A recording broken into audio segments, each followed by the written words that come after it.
Chapter 462. If there was a chance, he must meet this magic and technology dual cultivator, Lord Doom. It was no less than Iron Man's high-tech armor, and his magic level could compete with Doctor Strange's. It would be too much of a pity if such an ambitious and ruthless person did not meet him. If Rog remembered correctly, Lord Doom had a similar experience as himself. Victor Von Doom, Doctor of Destruction, was one of the few Earthlings on Earth who had fought with the Lord of Hell, Mephisto, and returned alive. And in terms of the number of times he had fought against Mephisto, Lord Doom had fought against him more than Rog. Lord Doom's mother, Xianxia, was a gypsy witch. In order to rebel against King Vladimir, who ruled Latovania at the time, she prayed for power from Mephisto. The result was no different from the previous supplicants. Lord Doom's mother was deceived by Mephisto, and her soul was imprisoned in hell, becoming Mephisto's plaything. After overthrowing the old king's rule, Lord Doom summoned Mephisto and accepted Mephisto's bet.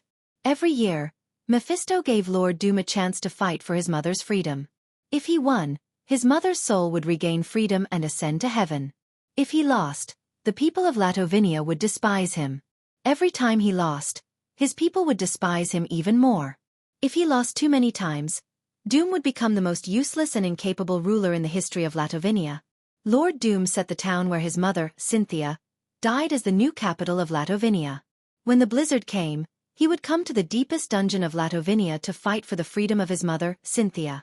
In Rog's memory, Lord Doom finally joined forces with Doctor Strange and successfully deceived Mephisto, allowing his mother to be redeemed and ascend to heaven.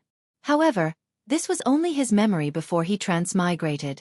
As for whether this future would develop like this, he was not sure now. After all, his legendary junior brother, Doctor Strange, had yet to go to Camartage, let alone inherit the title of Ancient One's Sorcerer Supreme. Although Lord Doom was a villain, to be honest, Rog still admired him. Except for deceiving the US military once, he didn't do anything outrageous. Note 1.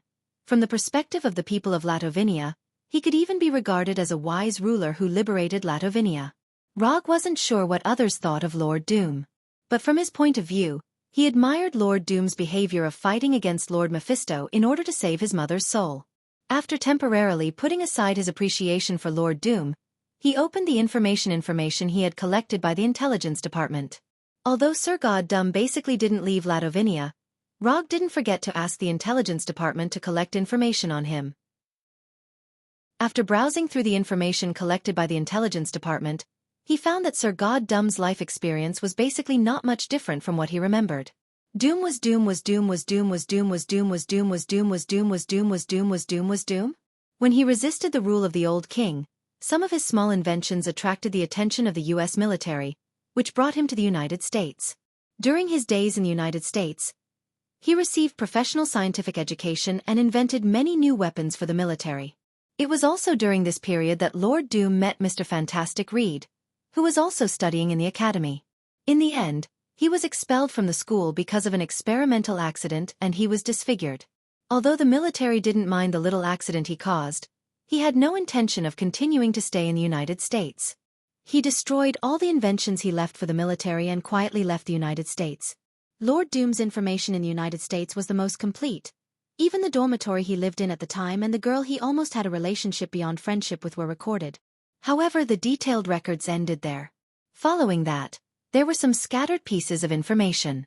For example, Lord Doom, who was disfigured, returned to Latovania at some point and then relied on the destruction robots and magic he invented to overthrow the rule of the old king. At the end of the information, there was also the internal structure and programming algorithm of the destruction robots specially collected by the intelligence department. Although Konoha's intelligence department is not weak, it is not strong enough to inquire about the top-secret information of other countries at will. The reason why they can get this information about the destruction robots is purely because Lord Doom used this information as a compulsory subject for high school students in Latovania and as a graduation exam content. According to the information collected by the intelligence department, this is a decision made by Lord Doom in order to raise the next generation's awareness of danger in times of peace, and to improve the ability of Latovania's citizens to protect themselves and fight back in times of national disaster. Note 2.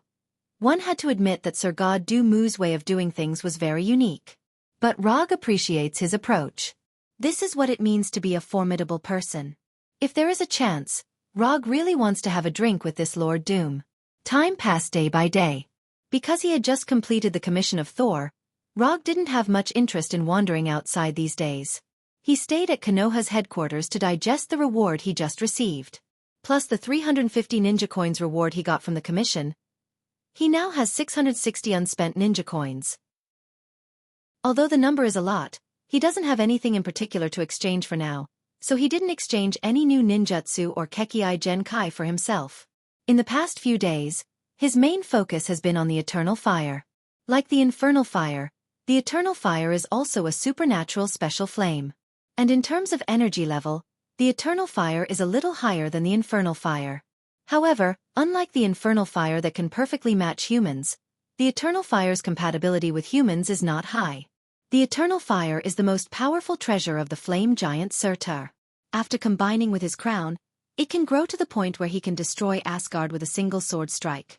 Although Rog got the Eternal Fire that Surtur dreamed of getting back, now there is an awkward problem in front of him. He is not the flame giant Surtur. He can't perfectly match the Eternal Fire. It's not difficult for him to simply use the Eternal Fire. But if it's just simple use, it will undoubtedly be a great waste of the Eternal Fire.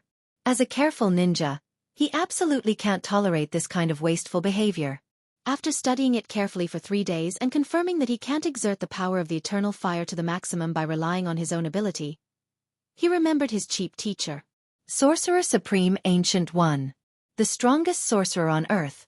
No one can compare to him. Even if the scope is expanded to the entire universe, Sorcerer Supreme Ancient One is one of the strongest peak existences in the magic domain.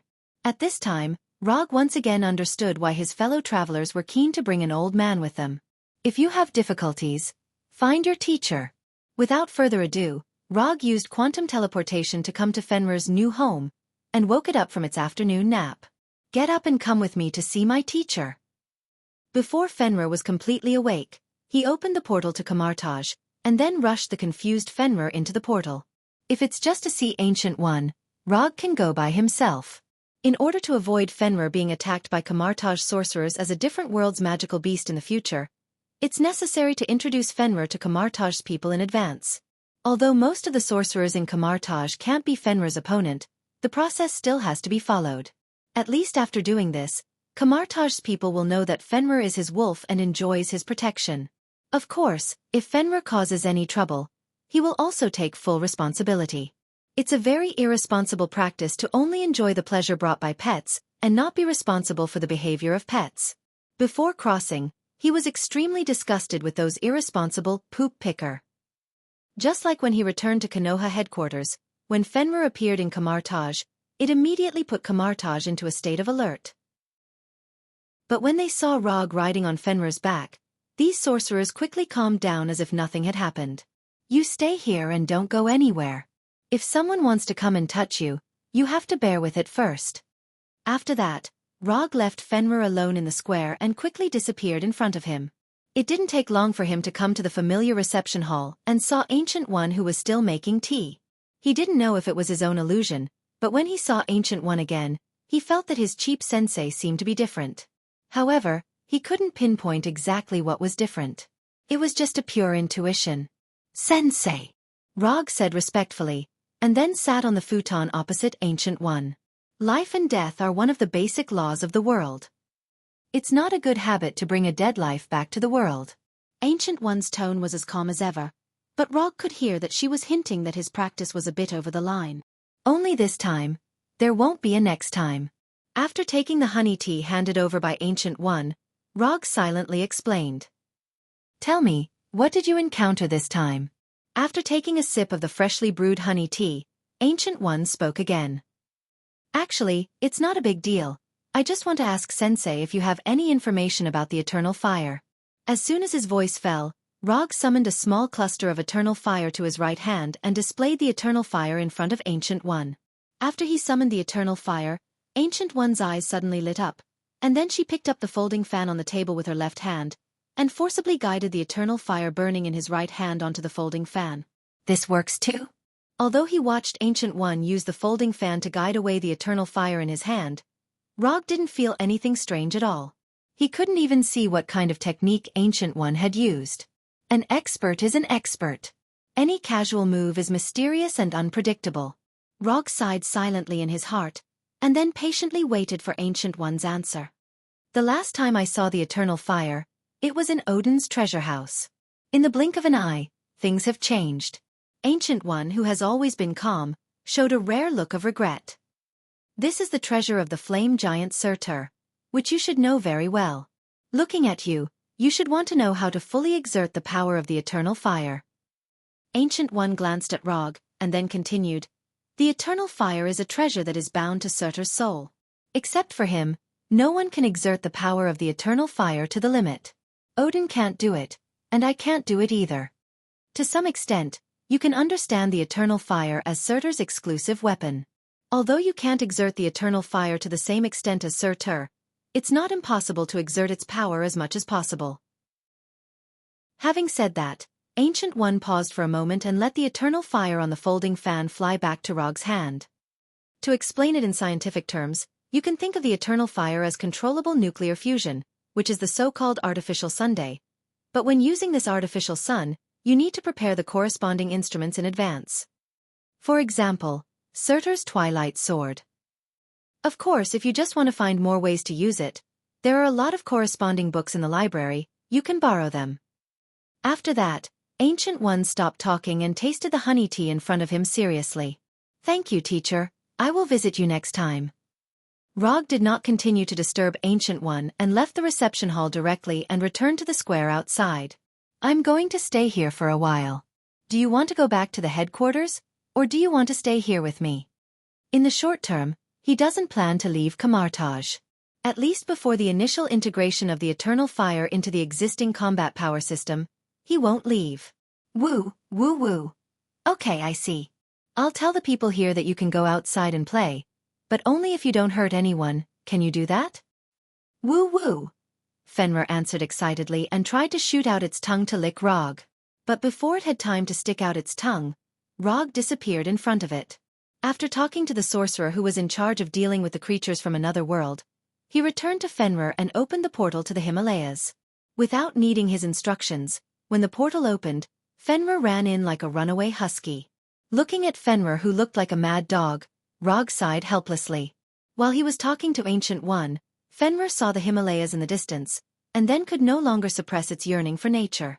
Out of respect for Fenrir and for its psychological health, Rog agreed to Fenrir's little request. As for whether the appearance of Fenrir will attract the attention of the outside world to the magical creatures of the Himalayas, he didn't care. He has already considered that if Fenrir is discovered by the outside world, he will announce Fenrir's existence to the public on the grounds of capturing a prehistoric mysterious creature. If it is not discovered, it is even simpler. Fenrir is a brand new pet dog breed recently improved by Konoha. Docile and loyal, warm and friendly, smart and alert, it is the most loyal and reliable friend of people in the future. As for whether people will believe this, with Konoha's current reputation among people, it is not difficult. After releasing Fenrir, Rog came to the room where he lived and changed into the Kamartaj standard robe. Although whether he changes his robe or not, other sorcerers know that he is a student of Ancient One. But when in Rome, do as the Romans do. Since he plans to study in Kamartaj for a while, it is best to follow the customs of Kamartaj. This has nothing to do with strength and status, it is purely a kind of respect. In this way, Rog once again started his learning journey in Kamartaj. Unlike the last time he had Ancient One to teach him personally, this time he can only learn by himself. Outer space, private research space station. The cosmic storm is accelerating, and it will come in a few minutes, not a few hours. Reed Richards, who was wearing a light blue uniform, said nervously to Susan Stone, who was next to him. We have less than 6 minutes left. After checking the latest observation data, the blonde Susan said anxiously, Damn it! After getting the latest data, Reed cursed and then ran quickly to the other side of the space station. Ben, come in right away. While running to the observation room, Reed used his portable communicator to contact Ben, who was working outside the space station. I've just finished half of my work, top student. Ben, wearing a spacesuit, turned his head to look at the observation room and replied with a smile. Ben, come back right away. Reed said again. Ben heard Reed's anxiety. After working with Reed for so many years, It was the first time he heard Reed's anxious tone. Although he didn't know what was going on, Ben decided to follow Reed's reminder and return to the space station. However, at the moment he turned around, he saw a cosmic vision that he had never seen before. In the orange-red cosmic storm, energy beams flashed like golden lightning. This cosmic storm, more gorgeous than the aurora, quickly approached the space station at a terrifying speed. "Brothers, I can't go back," Ben said with a bitter smile in a resigned tone. "Ben, jump over here, this is the only way." At this time, Susan's younger brother, Johnny, gave his own advice. At the same time, Susan in the main control room ignored the reminders of the other staff and ran to the observation room. However, she didn't expect that just as she ran out of the door of the main control room, the staff inside activated the protective shield and completely isolated the main control room. In terms of safety procedures, these staff's approach was not wrong. However, at a time like this, their choice was a little too inhumane. Susan ignored the gradually closing protective shield and continued to run to the observation room. Reed and Ben were Susan's classmates and friends. The real reason why she risked her life to run to the observation room was because of her brother, Johnny. As a sister, she couldn't do nothing when her brother was in danger. While Susan quickly rushed to the observation room, Ben, wearing a heavy spacesuit, also made the craziest jump of his life so far. At the moment when Ben took off, the cosmic storm caused by the coronal solar wind came to the space station and surged through their bodies like a wave.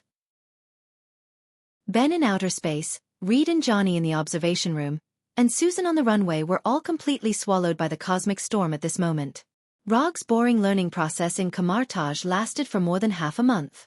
After he finished reading dozens of magic books that were 5 or 6 centimeters thick, he finally ended this boring magic learning journey. The more he learned about magic theories that were completely different from the scientific and technological civilization, the more he admired Lord Doom.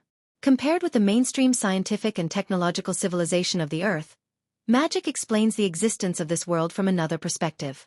The collision of two different civilizations brought about a subversive change in understanding. Even with the magic foundation laid by Ancient One and the ninjutsu theory he mastered, the learning of these magic theories still gave him a headache. After saying goodbye to Ancient One, Rog returned to Konoha's headquarters in Washington alone. Although he didn't bring Fenrir back, he wasn't worried that Fenrir would disappear. With summoning technique, there is no possibility of Fenrir going missing. After returning to his room, he took a comfortable bath and enjoyed a comfortable afternoon nap before coming to his office again.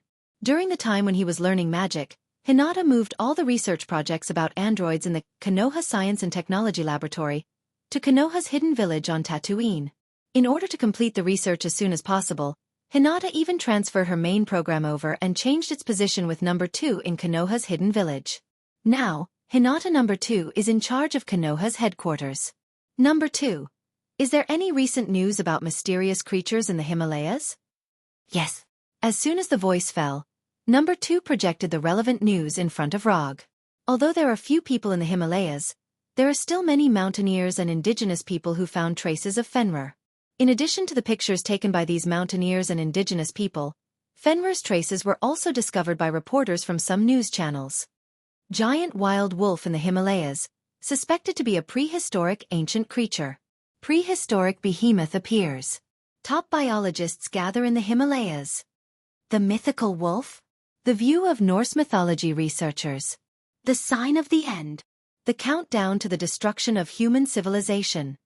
Unlike the previous news about unknown creatures, the news published recently, without exception, took clear photos.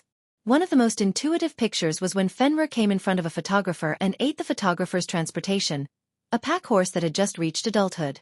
The picture of Fenrir opening its mouth and quickly swallowing the pack horse was completely captured by the photographer, letting the audience around the world understand a fact they should have known long ago. Wolves in the wild are dangerous.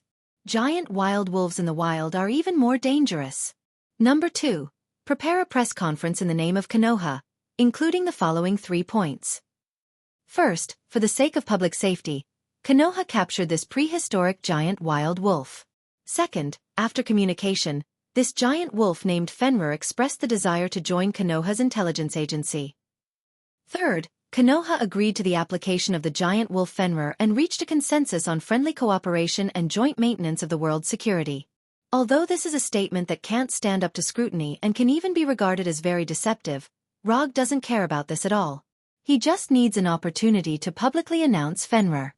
As for whether other people believe it or not, it's their problem. If they have any dissatisfaction, they can ask Fenrir's wolf in person. However, he estimated that no one would dare to do this, and Fenrir would never pay attention to them. Okay, the time of the press conference is scheduled at 1 o'clock tomorrow afternoon. The location is in the headquarters square. Number 2 quickly gave a reply. Reed Richards and the others have not returned to the Earth. If they come back, send them an invitation letter from Konoha and invite them to come to Konoha. After solving Fenrir's matter, Rog turned his attention back to Reed. A week ago, the space station where Reed Richards was located was hit by a cosmic storm, and the research was forced to be suspended. At present, they are being observed in isolation in the hospital to check whether they have been exposed to radiation from the cosmic storm. The test results are normal, and they can be discharged from the hospital tomorrow. This is their physical examination report. After that, Number 2 projected the examination report of Reed and the others.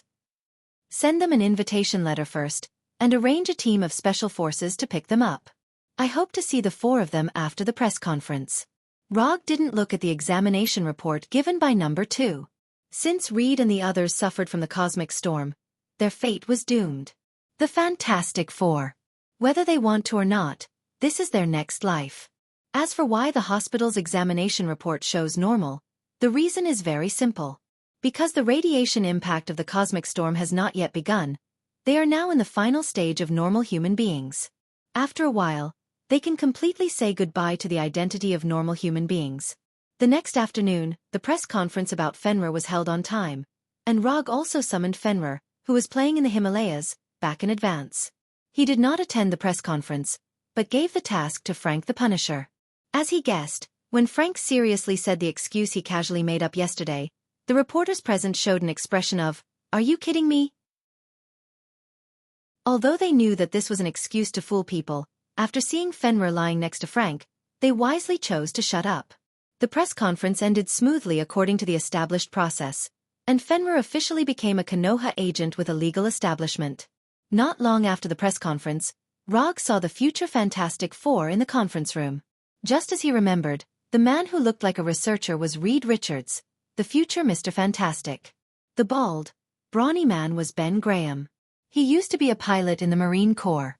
Now he was a NASA astronaut and a future Stone Man. The youngest and most handsome one was Johnny Stone. He was an arrogant and unruly mechanic-cum-racer who did things his own way. He was the future Thunderfire. As for the last one, it was the future Invisible Woman, Susan Stone. Like her younger brother Johnny, Susan has a good appearance, a beautiful face, a curvy figure, and an amazing career. Hello, nice to meet you.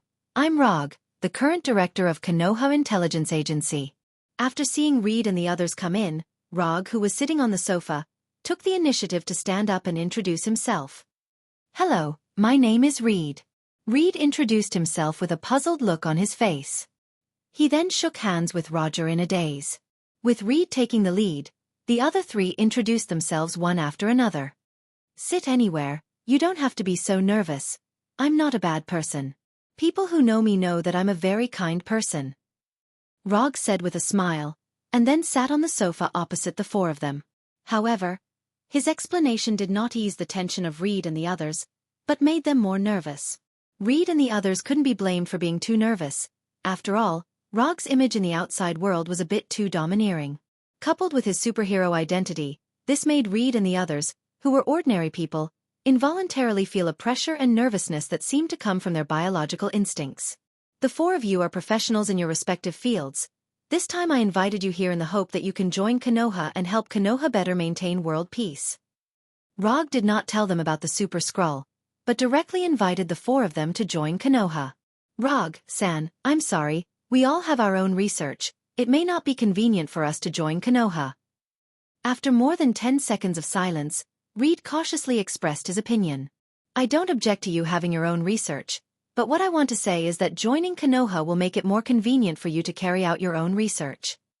Whether it's equipment, funds, or personnel, Konoha can provide you with everything you need.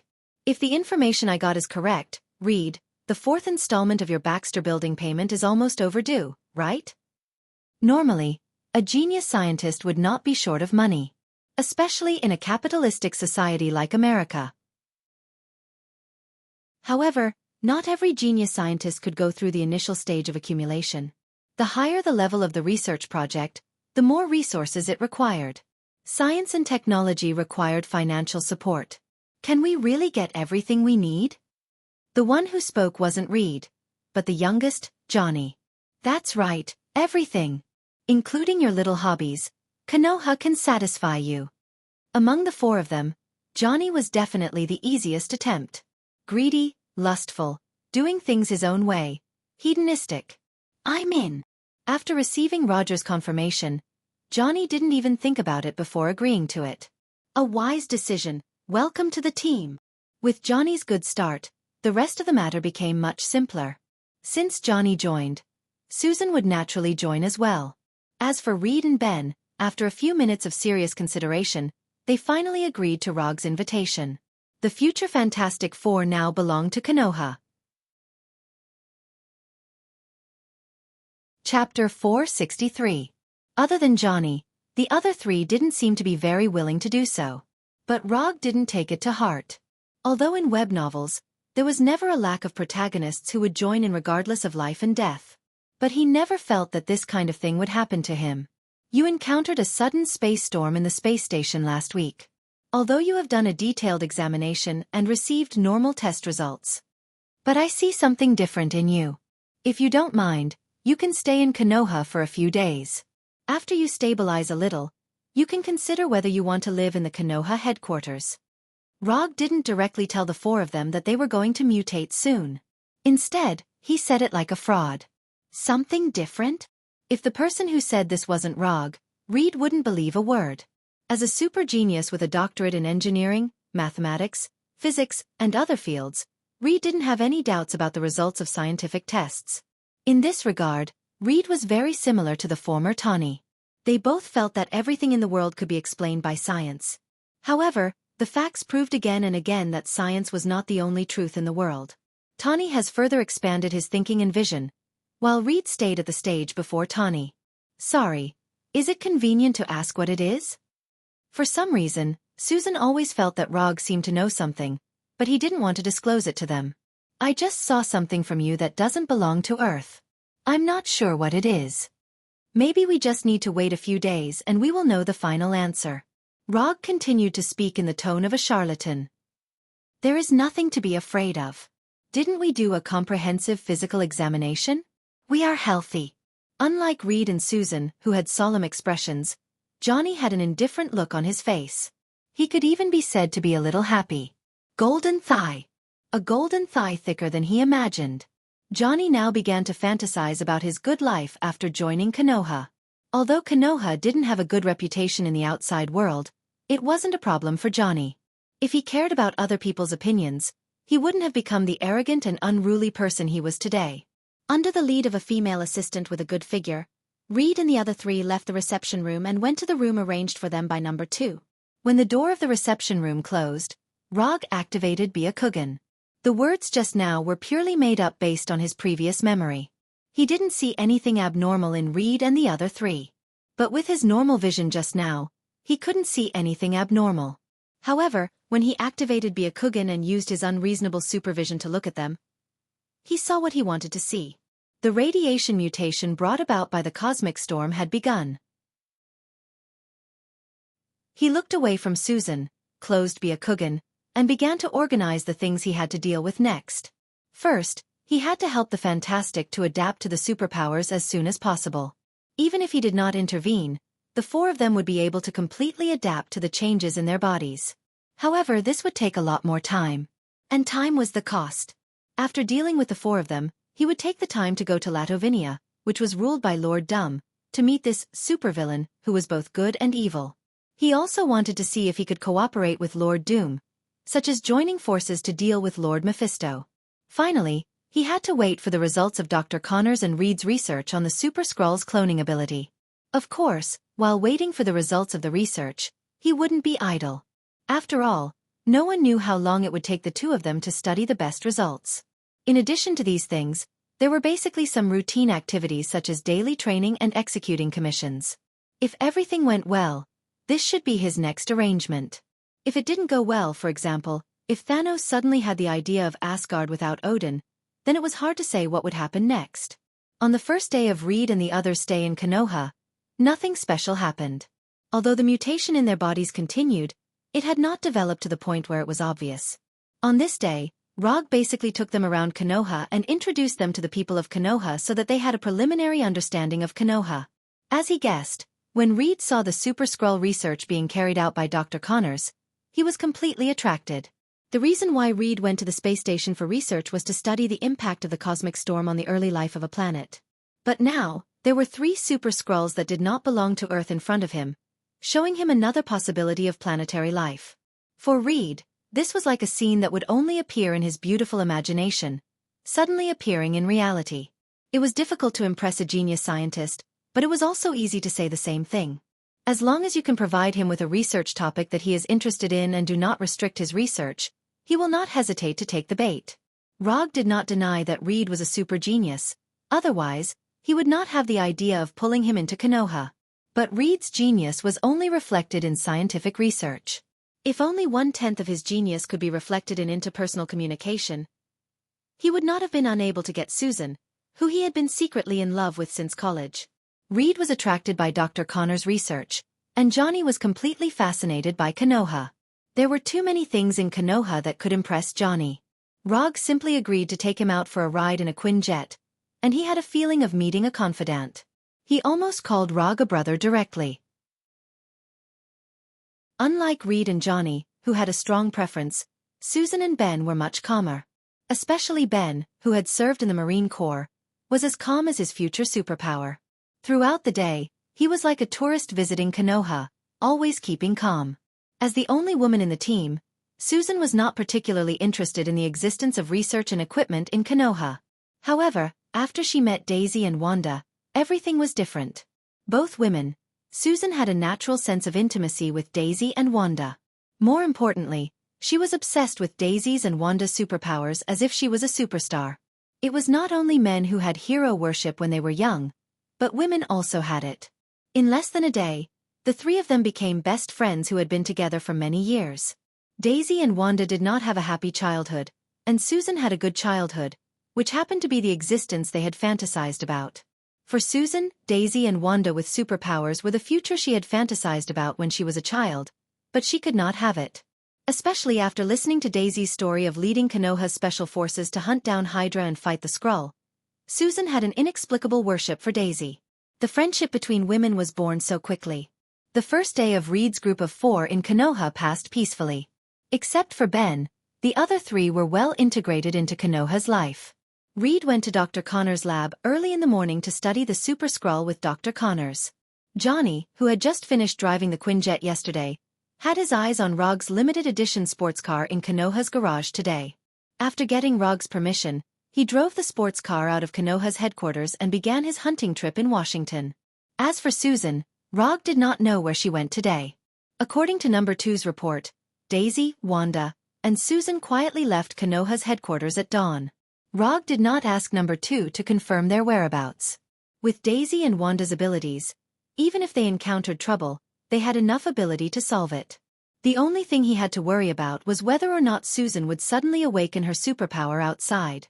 However, with Daisy and Wanda, even if Susan really awakened her superpower outside, it would not be a particularly troublesome matter. Both Daisy and Wanda had experienced the awakening of their superpowers and had enough experience to deal with this kind of thing. It was night in an instant. Just when Rog thought that today would be peaceful, Number 2 suddenly took the initiative to project in front of him, interrupting his preparation to fall asleep. At this time, Number 2 projected the image of Hinata after her marriage. And the projected image was the kind that Rog had never seen before. Although Number 2 still looked like Hinata, it was Hinata wearing a classic kimono. Rog clearly remembered that he had never seen Hinata in this image before. Before he could ask no. 2 reported, "Sir, there's an abnormal energy fluctuation in Ben Graham's room.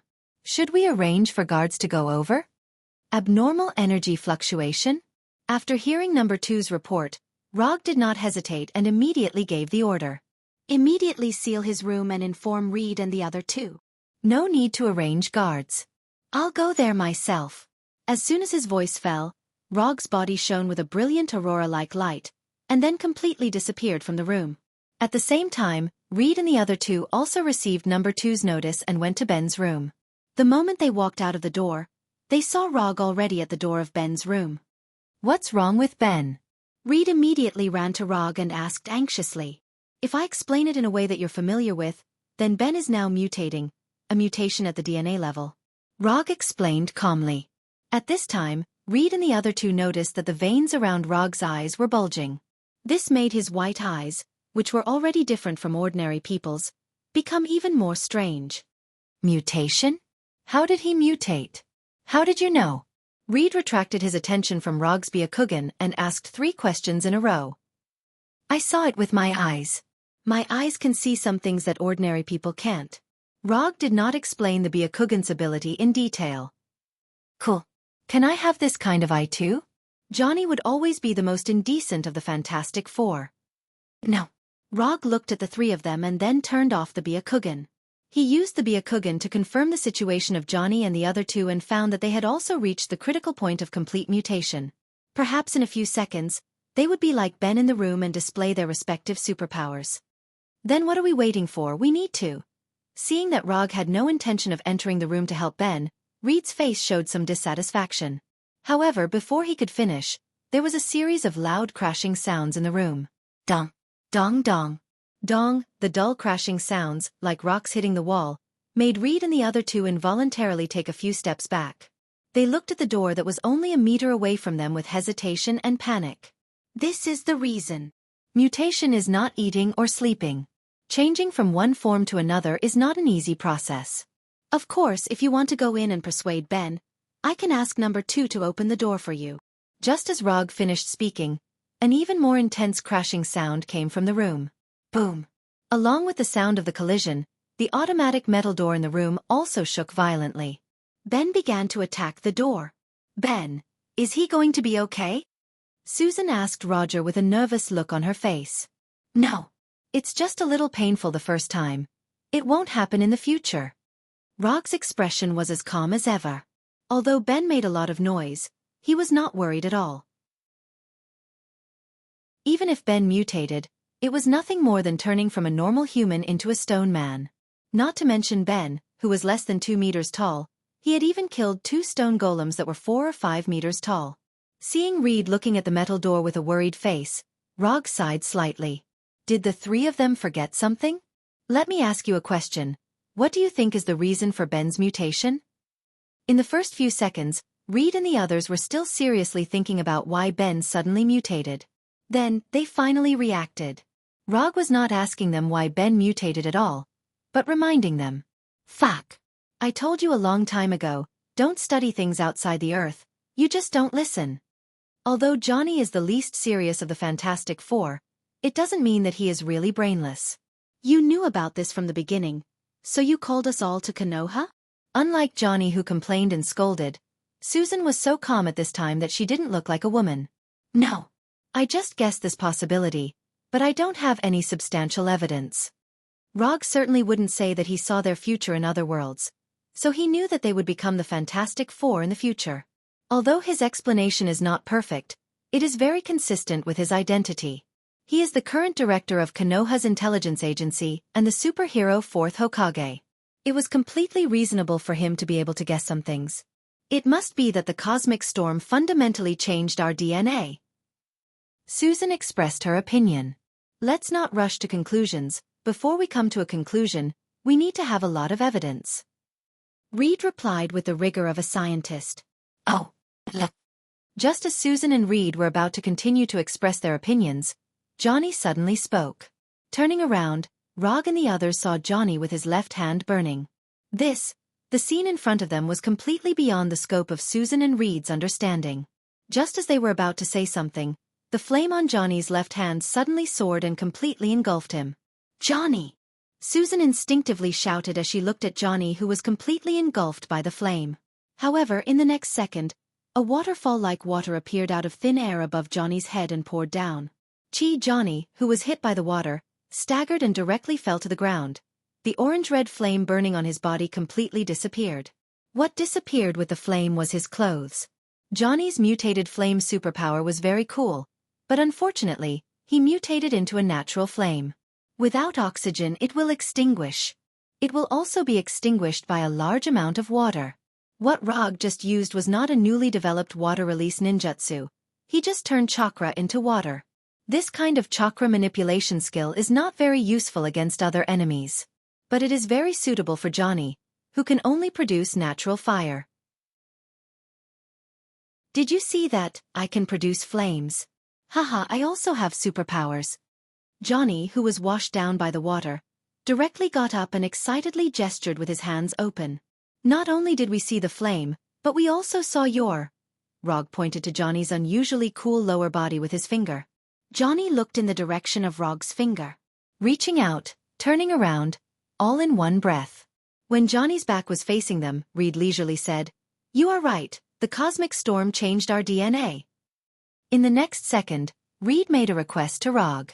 "Rog, I need to borrow Konoha's laboratory now, immediately." "No problem." After getting Rog's approval, Reed did not stop. He directly pulled Susan and quickly walked in the direction of the laboratory. "They have left. Don't you want to go back and put on some clothes?" Looking at Johnny's classic naked butt, Rog warmly reminded him. Note 1. Johnny did not say a word. He lowered his head and returned to his room. A few minutes later, Ben's room was completely quiet. When there was no sound coming from inside, Rog signaled number 2 to open the door and walked into the devastated room. The originally clean and tidy room now looked like it had been bombed by a bomb. There was no complete furniture in the room. It was all broken furniture and electrical corpses. In the corner of the room, Rog saw Ben's completely changed appearance. At this time, Ben was like a bullied child. He hugged his knees and squatted in the corner.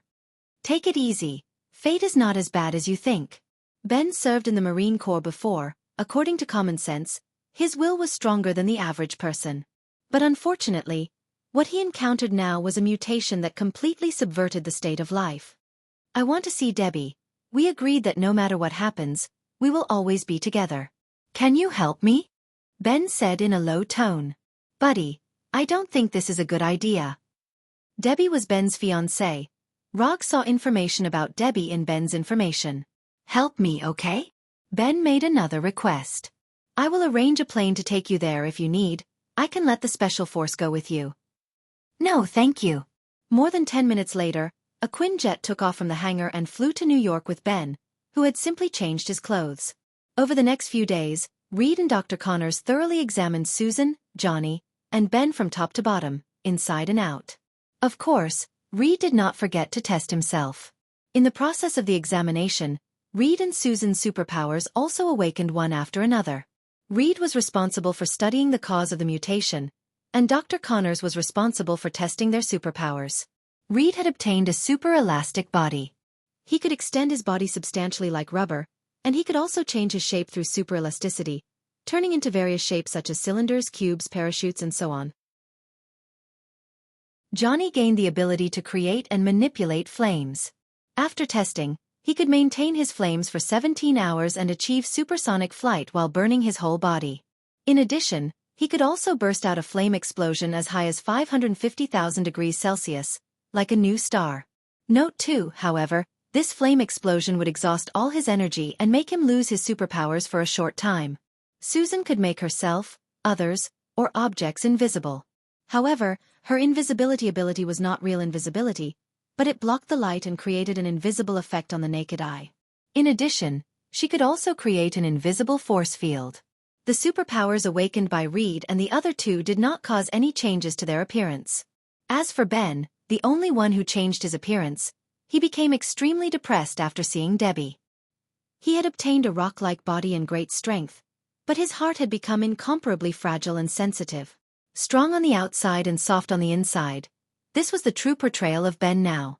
After reading the reports submitted by Reed and Dr. Connors, Rog arranged the hero titles that originally belonged to them.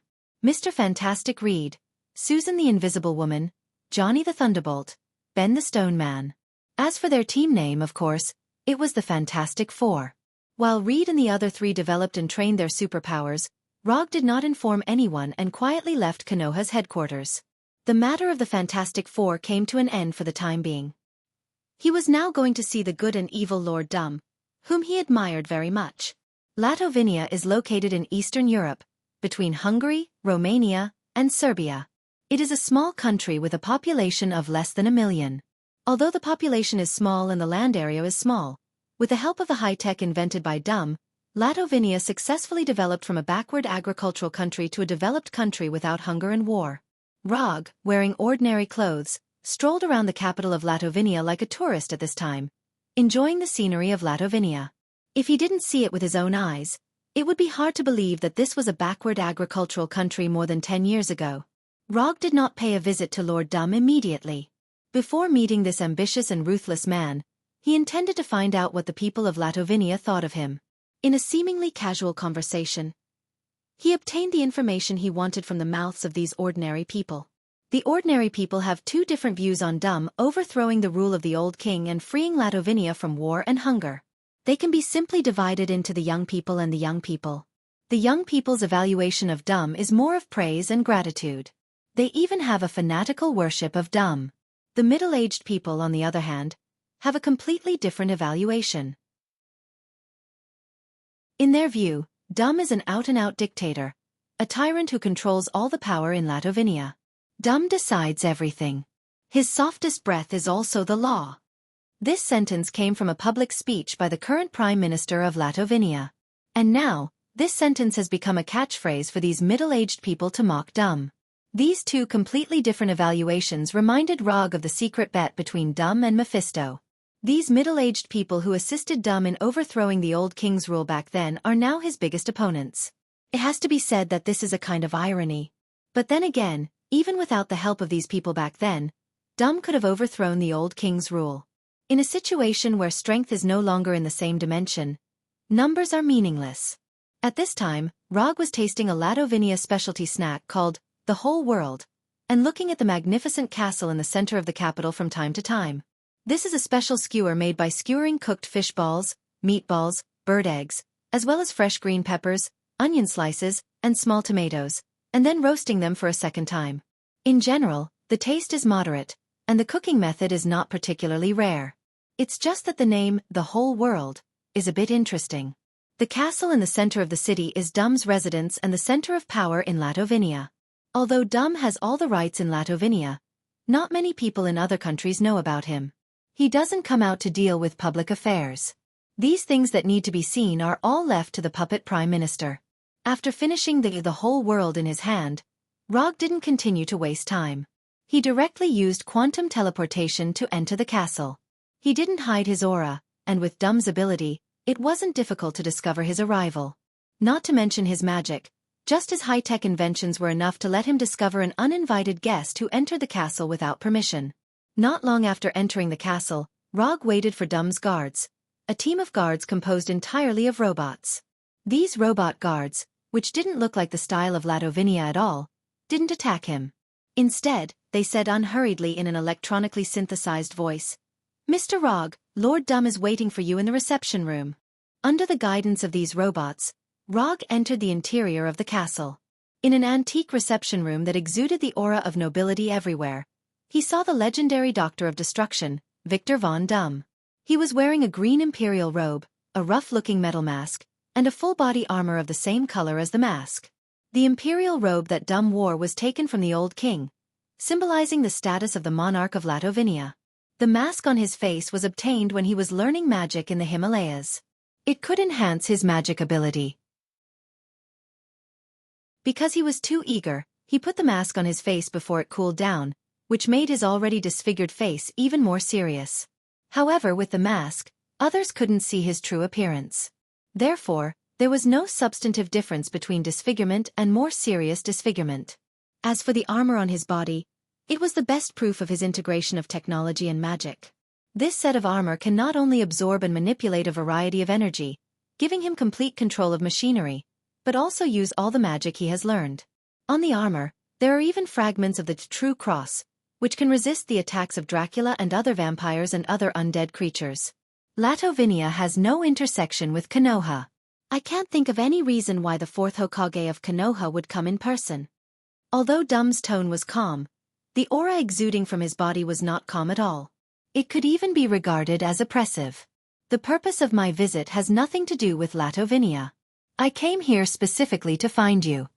After taking a sip of the coffee brought by the robot maid, Rog said slowly. Find me? If I remember correctly, today is the first time we've met. If it weren't for his scruples about Rog's strength, Dum wouldn't have wasted any time on him at all. With this kind of energy, he might as well study a few more magic spells or research a few more new inventions. We can cooperate even if it's the first time we meet, and I can guarantee that you will be very interested in my next proposal. Looking at Rog's confident look, Dum pondered for more than 10 seconds, and then continued, Tell me your proposal. I can rescue your mother, Xianxia, from Mephisto. Rog directly showed his trump card. The moment he finished speaking, Dum, who was sitting across the long table, suddenly stood up, and his body exuded strong magic fluctuations. Along with the magic fluctuations, there was also a murderous intent. Chapter 464. The secret that had never been known by anyone was exposed by Rog, who had just met him. This made Dum, who was used to having everything in his hands, feel an instinctive threat. When Dum stood up and exuded a strong magic wave and killing intent, Rog's body also shone with a light blue light. Of course, Rog knew how his words would affect Dum. Although this would make Dum wary of him, it was the only trump card that could move Dum at the moment. In order to get Dum to cooperate with him, he could only choose to take the risk and try. Moreover, even if Dum really wanted to kill him, he had enough power to protect himself. Dum looked coldly at Rog across the long table as if he was considering his final decision. Who are you? Dum spoke again. Although it was Dum's first time meeting Rog, he was no stranger to Rog. In fact, he knew him very well. Since Rog appeared as the masked man, Dum had been paying attention to his existence and had even quietly investigated his past. However, like everyone else, Dum's investigation of Rog could only be traced back to the time when Rog was a private investigator. As for who he was before he became a private investigator and what kind of past he had, Dum did not obtain any useful information. In the beginning, Dum even suspected that Rog was an alien from another planet, just like Thor from Asgard. However, it did not take long for him to overturn this conjecture. A person who was greedy and lustful on Earth, who did whatever he wanted, and who was also extremely domineering, could not be an alien from another planet. An alien from another planet could not be so interested in the existence of Earth. Even if it was a disguise, it was impossible to disguise so thoroughly. Through the analysis of Rog's actions and the various signs shown in his daily life, Dum could be 100% sure that Rog was a pure Earthling who had lived on Earth since he was a child. After overthrowing the theory that Rog was an alien, Dum had also suspected that he was one of those supernatural cultivators with long lives. However, this conjecture was quickly overturned by him. From Du Mu's point of view, although Rog was powerful enough, he wasn't steady at all. He didn't have the calmness and indifference of someone who had experienced the world. If he was not an alien, nor was he a cultivator who had lived in seclusion for many years, then it was very suspicious where Rog's strength came from. Doom knew that there were some geniuses in this world who were born far beyond ordinary people. He himself was a very obvious representative. However, Dum did not sense the aura of a genius from Rog. Coupled with the secret Rog had just revealed, Dum increasingly felt that he had signed a contract with the Lord of Hell Mephisto. Because he had signed a contract with Mephisto's, his origins were a mystery, and he displayed great strength the moment he appeared. It was precisely because of this that he knew that his mother, Xianxia, had been imprisoned by Mephisto, and that he had a bet with Mephisto. Rog had publicly announced at the Thunder Secret Team's press conference that he was from a place called Konoha, and that he was the fourth Hokage of that mysterious hidden village. However, Dum didn't believe a single word of it. If there really was such a mysterious village on Earth, it was impossible for there to be no news of it at all. Even an existence like Kamartaj was more or less connected to the real world. Dum didn't think that the Konoha hidden village that Rog was talking about would be more mysterious and powerful than Kamartaj. You don't have to look at me like that. I know you'll think I'm suspicious, and even wonder if I have something to do with Mephisto, and if I'm someone he specially arranged. I do have something to do with him, but it's not the kind of relationship you think. With that, Rog summoned the contract that he hadn't signed with Mephisto. You've had a lot of dealings with Mephisto. You should be able to recognize his things. Under Rog's control, the unsigned parchment contract slowly floated in front of Dum. Then, the living room fell completely silent. Dum carefully checked the contract that floated over and confirmed its authenticity. In the end, Dum let the parchment contract float back to Rog. The magical fluctuations and killing intent emanating from his body completely disappeared, and he sat back on the high-back chair. Although I don't know how you did it, you didn't sign a contract with Mephisto. You have no reason to return to hell. Dum said calmly. Of course I have a reason to return to hell. You've also cultivated in the Himalayas, so you should have heard of the term, inner demon. I don't want a crack to appear in my cultivation state, so I have to go to hell. Rog explained. He didn't make up the term, inner demon. It really existed. Even if it wasn't an extraordinary person like them, it was possible for an ordinary person to have inner demons. Among them, the most common was the so-called eternal second place in sports competitions. The Himalayas? What's your relationship with Kamartaj? As a mage, it was impossible for Dum not to know about Kamartaj's existence. Ancient One is my teacher. With that, Rog stretched out his right hand and opened a small portal that only allowed one's arm to pass through. This portal magic was one of Mage Kamartaj's signature spells. Just like the ninja school's triple body technique, a mage who hadn't learned the portal magic couldn't be considered a real Mage Kamartaj. After hearing that Ancient One was his teacher and confirming the portal magic with his own eyes, Dum dispelled his suspicion that Rog was Mephisto's subordinate. Although he was still wary of Rog, one thing he could confirm was that Rog was a student of Ancient One and couldn't be one of Mephisto's men. The name of the Sorcerer Supreme, Ancient One, was still very convincing in the extraordinary world, especially the magic world. Tell me about your plan. If it's reliable, I don't mind going to hell with you once. Dum took the initiative to ask about Rog's plan. Rog didn't hide anything and told him about the plan that originally belonged to Dum and Dr. Strange in his memory. But this time, the person who joined forces with Dr. Destruction Dum was no longer his junior brother, Dr. Strange, but himself. The plan sounds feasible, but the specific implementation steps still need to be carefully thought about. After listening to Rog's plan, Dum suddenly felt like his train of thought had been completely opened. All this time, he had only been thinking about how to defeat Mephisto, win the bet, and regain his mother's freedom. However, he didn't expect that there would be such an alternative way to save his mother. I agree to your plan. What do you want in return? Dum had investigated Rog, and of course he knew about Rog's strange commission, obsessive-compulsive disorder. It's very simple. I want all your magic cultivation information. In the beginning, Rog intended to get a promise from Dum. For example, he wanted him to promise that when Thanos attacked Earth, he would go all out against Thanos once, so as to achieve the tactical effect of using supervillains to fight supervillains. However, this reward was quickly rejected by him. Although the system will recognize the commission reward of the promise type, the problem is that the promise is a kind of reward with no fixed time. If Thanos never comes to Earth, he won't be able to receive Dum's promise, and he won't be able to get the commission reward given by the system, and he will always occupy the only commission slot. So, he directly changed his goal and changed the reward to Dum's magic cultivation information. Although Kamartaj doesn't lack this content, most of Kamartaj's magic belongs to the category of white magic. But Dum's magic is different. He is the kind of magic that doesn't refuse. Whether it is white magic or black magic, he has a lot of it here. And the commission reward is just a bonus. What he really wants is the ninja coins given by the system. He now has 660 unspent ninja coins. If he completes Dum's commission, he won't be too far away from 1,000 ninja coins. After he saves 1,000 ninja coins, he can exchange the Een QB in the system and let Een and Yang QB reunite as one. You have a big appetite. Aren't you afraid of eating too much? Dum didn't doubt Rog. In his opinion, if Rog's reward was too low, then there would be a problem. He wasn't afraid of Rog's appetite. He was only worried that Rog wouldn't try his best. Although the plan proposed by Rog just now is very feasible, there is only one chance. If it fails this time, Mephisto will never be fooled a second time. A man should have a big appetite and a big dream.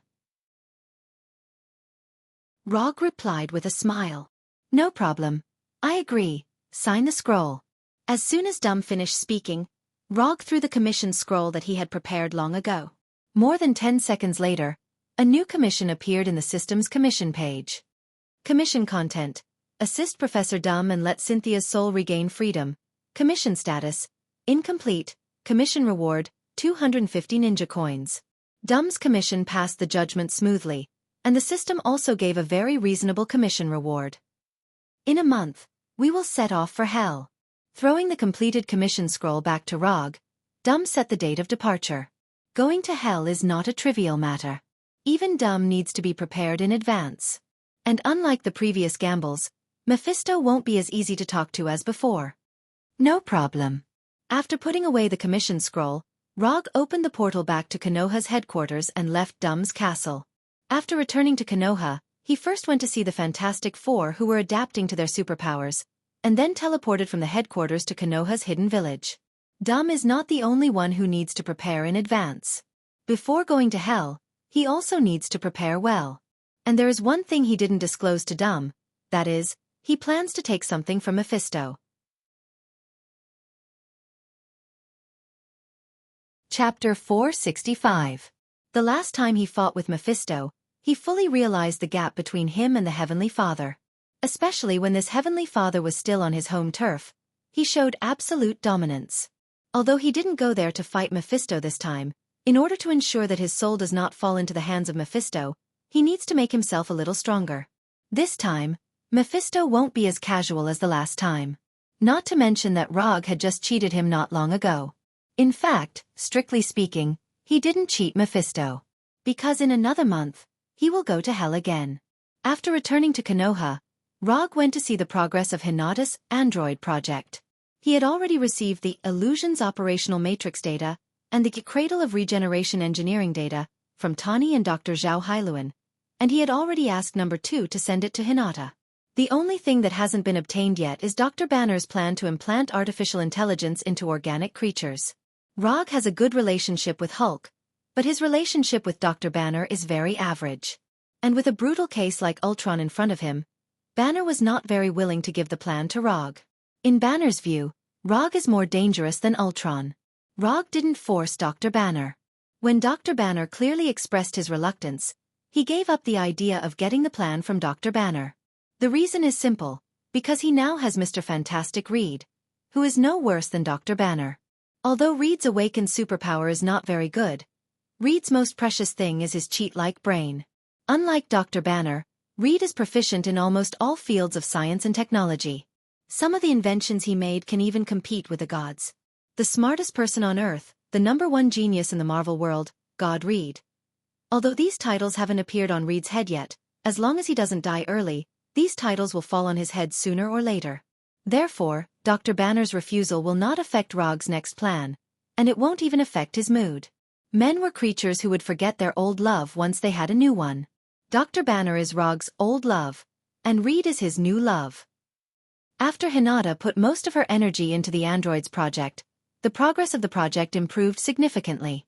Especially after obtaining the Illusion Visions calculation matrix data and the Cradle of Regeneration's engineering data, the difficulties in the project were solved one after another.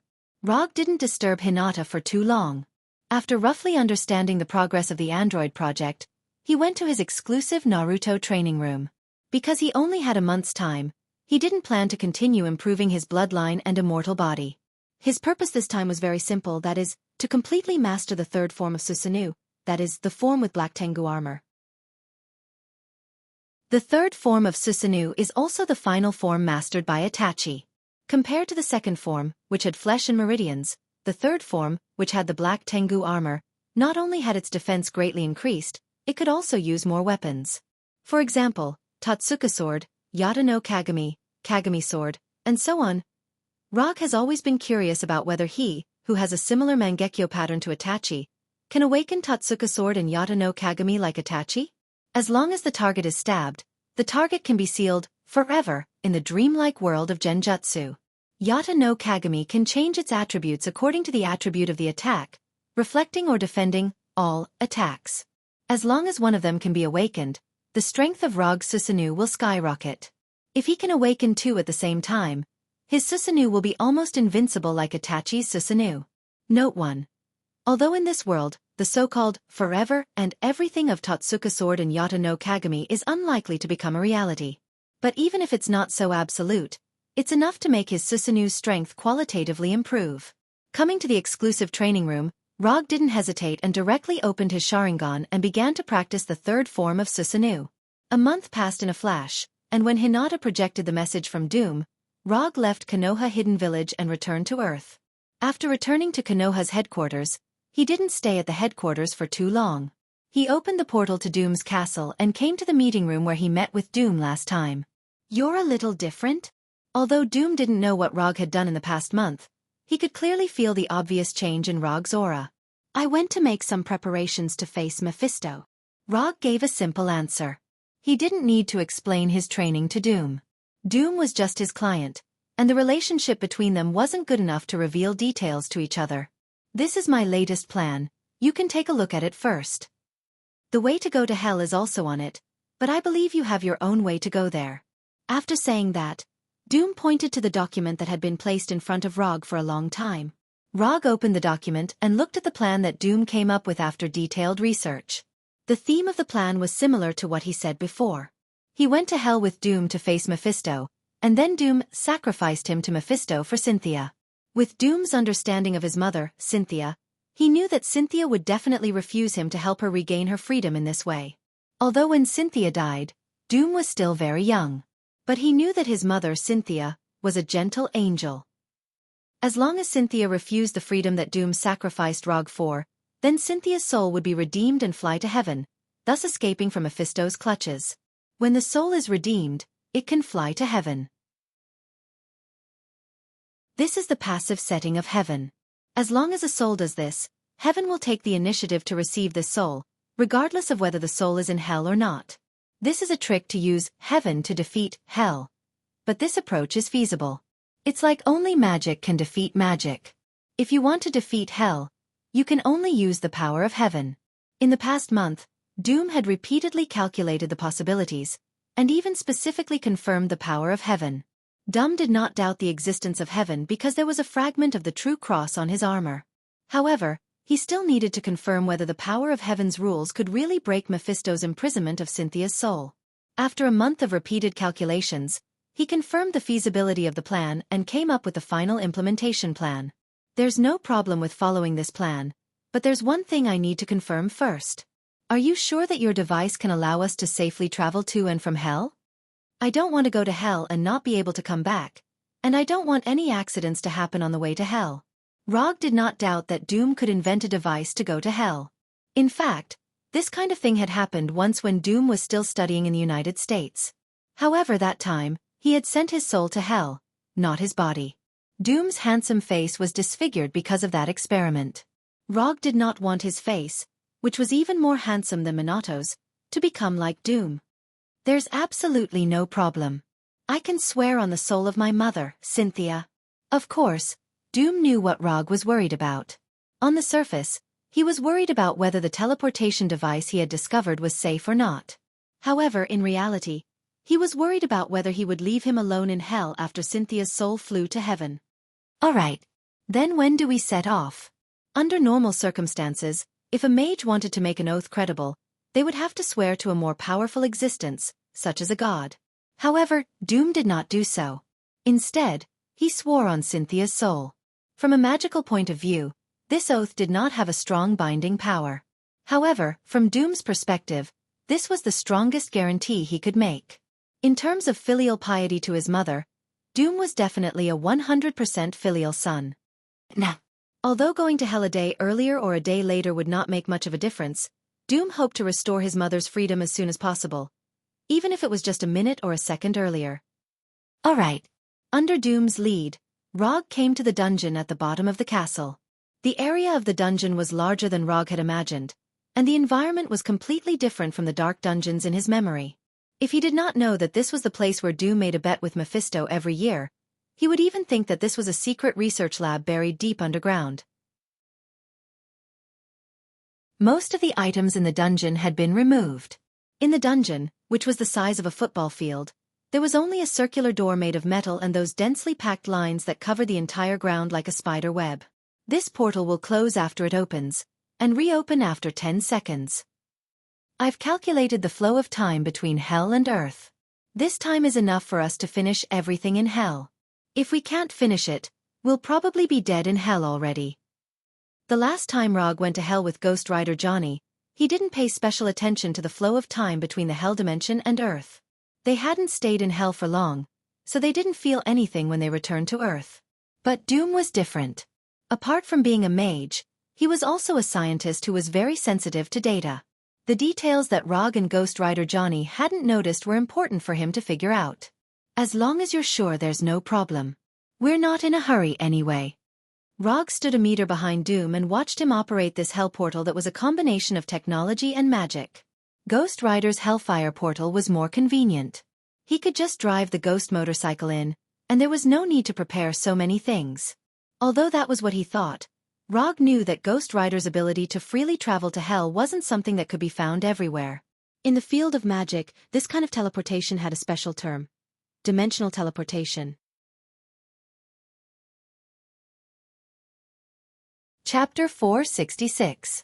Dimensional teleportation was different from ordinary teleportation. It was a teleportation that directly crossed worlds.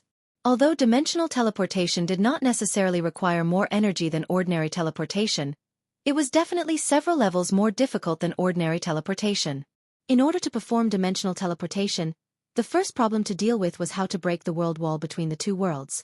The world wall was an invisible and untouchable existence. Not to mention breaking it, even sensing it was not an easy task. Rog stood quietly behind Doom and watched him operate the teleportation device that he could not understand at all. After Doom set all the data, this extraordinary-looking teleportation portal emitted a lava-like red light. As the red light lit up, a glass-like red light curtain appeared in the middle of the teleportation portal. On the other side of the light curtain was a dry yellow desert. Let's go! After activating the teleportation portal, Doom did not look back. He walked straight into the portal and arrived at Hell, which was completely different from Earth.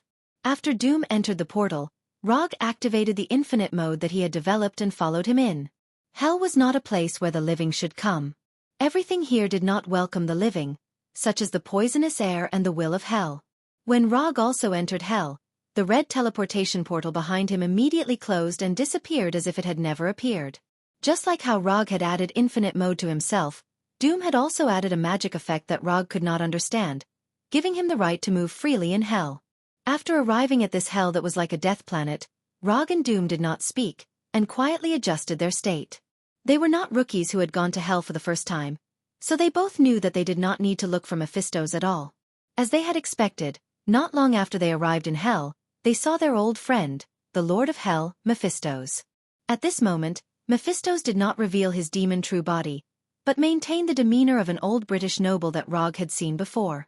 He was wearing a slim black classical suit, meticulously groomed silver-white hair, and a black cane inlaid with a silver skull. Looking at Mephistos, who looked like a British aristocrat, Doom frowned slightly. He had fought Mephisto many times, but he had never seen Mephisto in a human form. In the past, Mephistos had shown him the typical image of a demon with red skin, curved horns, and bat wings. I didn't expect that we would meet in hell so soon. I thought that you would only appear at the last moment. Although 10 years is only equivalent to sleeping for a demon, I'm still gratified to be able to see you so soon. Mephistos glanced at Doom, then turned his gaze to Rog. To him, Rog and Doom were toys that could make him happy. The only difference was that Rog's toy was slightly more expensive, while Doom's was slightly more ordinary. Of course, this did not mean that Doom was much weaker than Rog. It was just that according to Mephistos' standards, Rog's soul was an extremely rare limited edition, or even the only one that had gone out of print. I said that I would definitely fulfill my promise.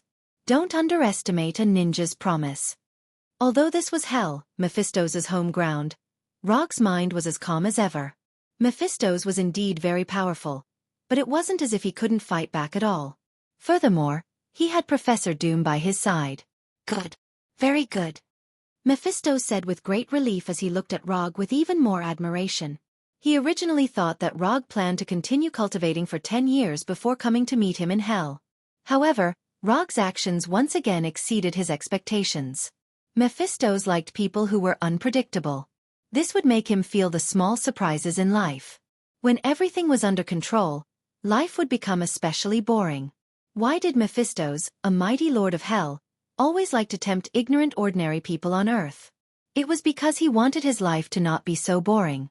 Seeing those souls struggle in pain and regret in his hands would give him a rare sense of satisfaction. Mephistos, let's start this year's bet. Doom did not wait for Rog and Mephistos to continue talking and directly said to Mephistos, "This year's bet? No problem. I don't mind having a small appetizer before I want to eat the delicacies." As soon as he finished speaking, Mephistos's aura became completely different. If the previous Mephistos more or less gave off a friendly and amiable feeling, then the current him was like a high and mighty king who ruled over all things. In fact, in hell, Mephistos was indeed a high and mighty king. However, the Rog and Doom in front of him now were not the demons of hell who would tremble when they saw him and choose to submit from the bottom of their hearts. Mephistos displayed his aura as a lord of hell, but he did not change his human appearance. He still maintained the appearance of an old British noble. "Come, let me see what kind of abilities you have after joining forces." Whether it was Rog or Doom, Mephistos was no stranger to them. Mephistos didn't know their strength 100%, but he knew it very well. As soon as Mephistos finished speaking, a strong holy aura erupted from Doom's body, making him look like an angel who had descended from heaven. Doom had many spells, but what he was using now was not the magic he had mastered, but the ability of the fragment of the true cross on his armor. Golden light instantly enveloped Doom's entire body, making him look extremely holy. Then, a laser-like holy beam of light descended from the sky and arrived in front of Mephistos like lightning. Although Mephistos was not an undead creature, the holy energy provided by the fragment of the true cross could still restrain his power of hell to a certain extent. Heaven was the nemesis of hell. The holy energy of heaven was also one of the energies that could restrain the power of hell the most. Doom had fought with Mephistos more than 10 times. Of course, he would not overlook this. When Doom summoned the holy beam of light to attack Mephistos, Rog did not hesitate and directly summoned the Kusanagi no Tsurugi sword. The moment the silver-white Kusanagi no Tsurugi sword appeared in his right hand out of thin air, his figure also disappeared. Byakugan. Open. Lightning release chakra mode. Unlimited mode could only give Rog the ability to move safely in all kinds of environments. It was not a battle-type ninjutsu. So the moment he attacked Mephistos, Rog gave himself the first layer of battle-specific buffs. The moment Rog disappeared like lightning, the holy beam of light summoned by Doom also hit Mephistos, completely devouring the thin and weak Mephistos. To be precise, it devoured the afterimage left behind by Mephistos. Facing the attack of the holy beam of light, Mephistos did not use any magic or energy moves. He dodged the holy beam of light with just his physical strength and left behind an afterimage. As a lord of hell, Mephistos' physical strength could not be weak.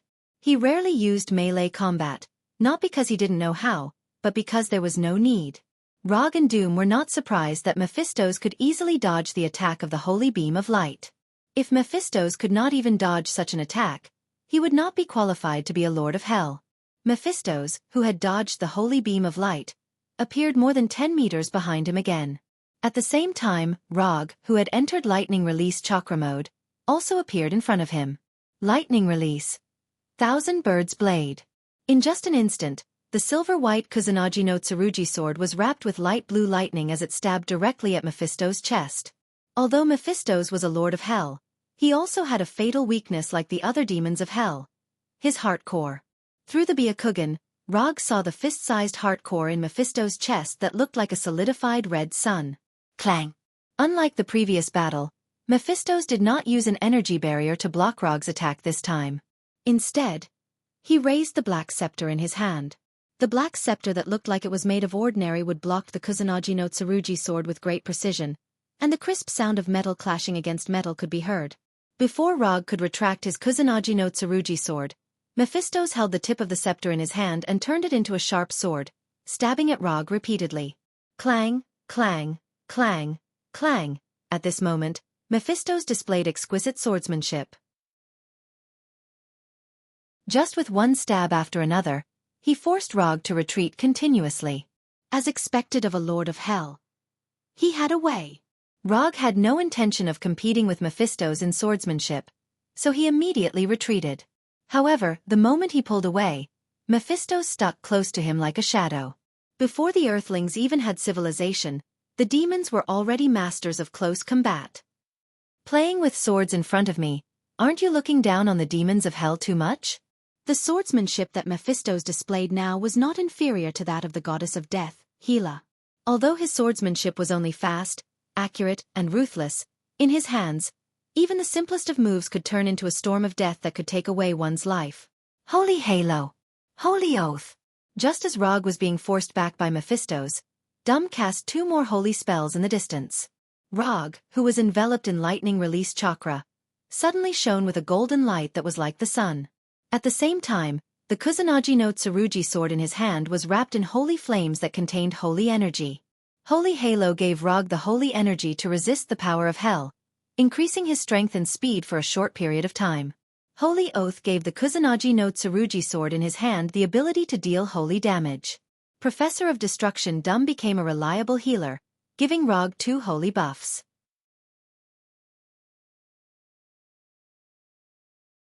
Chapter 467. Reality proved that although Professor Doom did not have a good reputation in the outside world, he would be a very good team member when working together. The timing of the 2 holy spells, Holy Halo and Holy Oath, could be said to be perfect.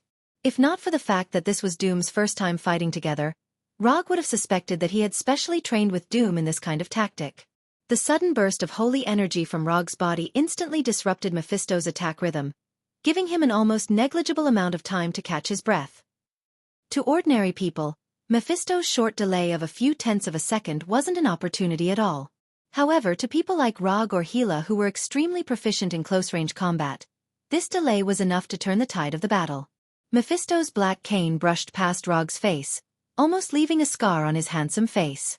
Rog did not waste the opportunity that Doom had created. The Kusanagi no Tsurugi sword wrapped in light blue lightning and golden holy flames stabbed out at a speed that exceeded the limits of what the naked eye could see. This time, Rog did not stab at Mephisto's heart core in his chest. Instead, he stabbed at his right eye. Even if Mephisto was a lord of hell, as long as he was stabbed by this sword, he would definitely have a temporary loss of vision. This had nothing to do with whether Mephisto was a lord of hell or not. It was purely determined by his form. If Rog did not have Holy Halo and Holy Oath, Mephisto would not care about this sword at all. Although the Kusanagi no Tsurugi sword was fast, he could completely create an energy barrier before it stabbed him and block Rog's sword. However, Mephisto did not dare to do so now.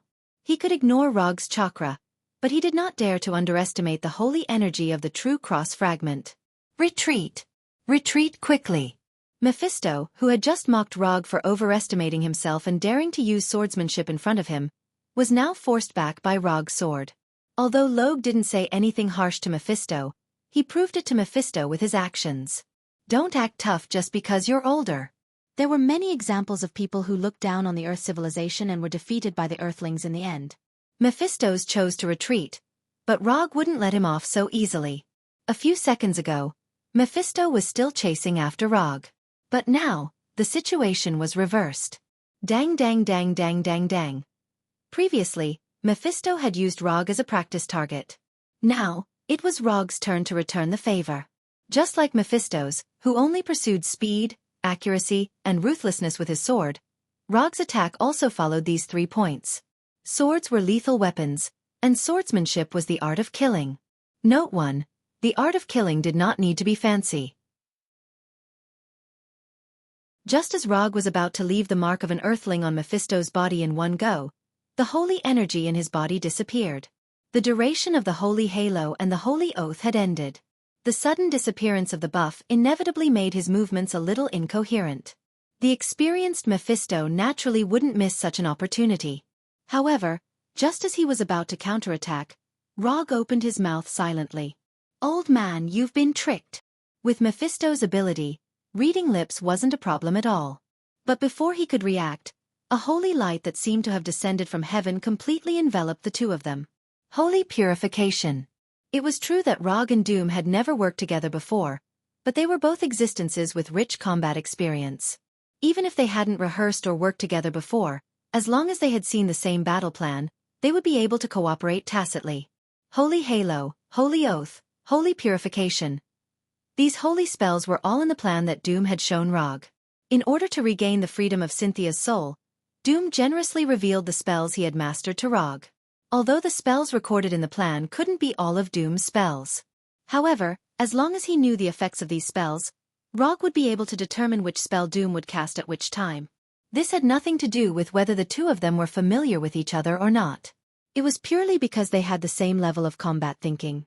Simply put, this was like two kings being matched against the same passerby. They had indeed never worked together before, but under the premise of knowing what abilities the other party had, they could easily cooperate exquisitely. In a one-on-one situation, they were indeed no match for Mephisto. Although the humans on Earth were far inferior to the demons in Hell, humans had an advantage that demons could never have. Humans were creatures that would help and support each other. A single person's strength might be very insignificant, but when one human after another was added together, it was enough to change the world. Man could conquer nature. Because humans were weak, they learned to work together. Because humans were weak, they learned to use the laws of nature and borrow the power of the world itself.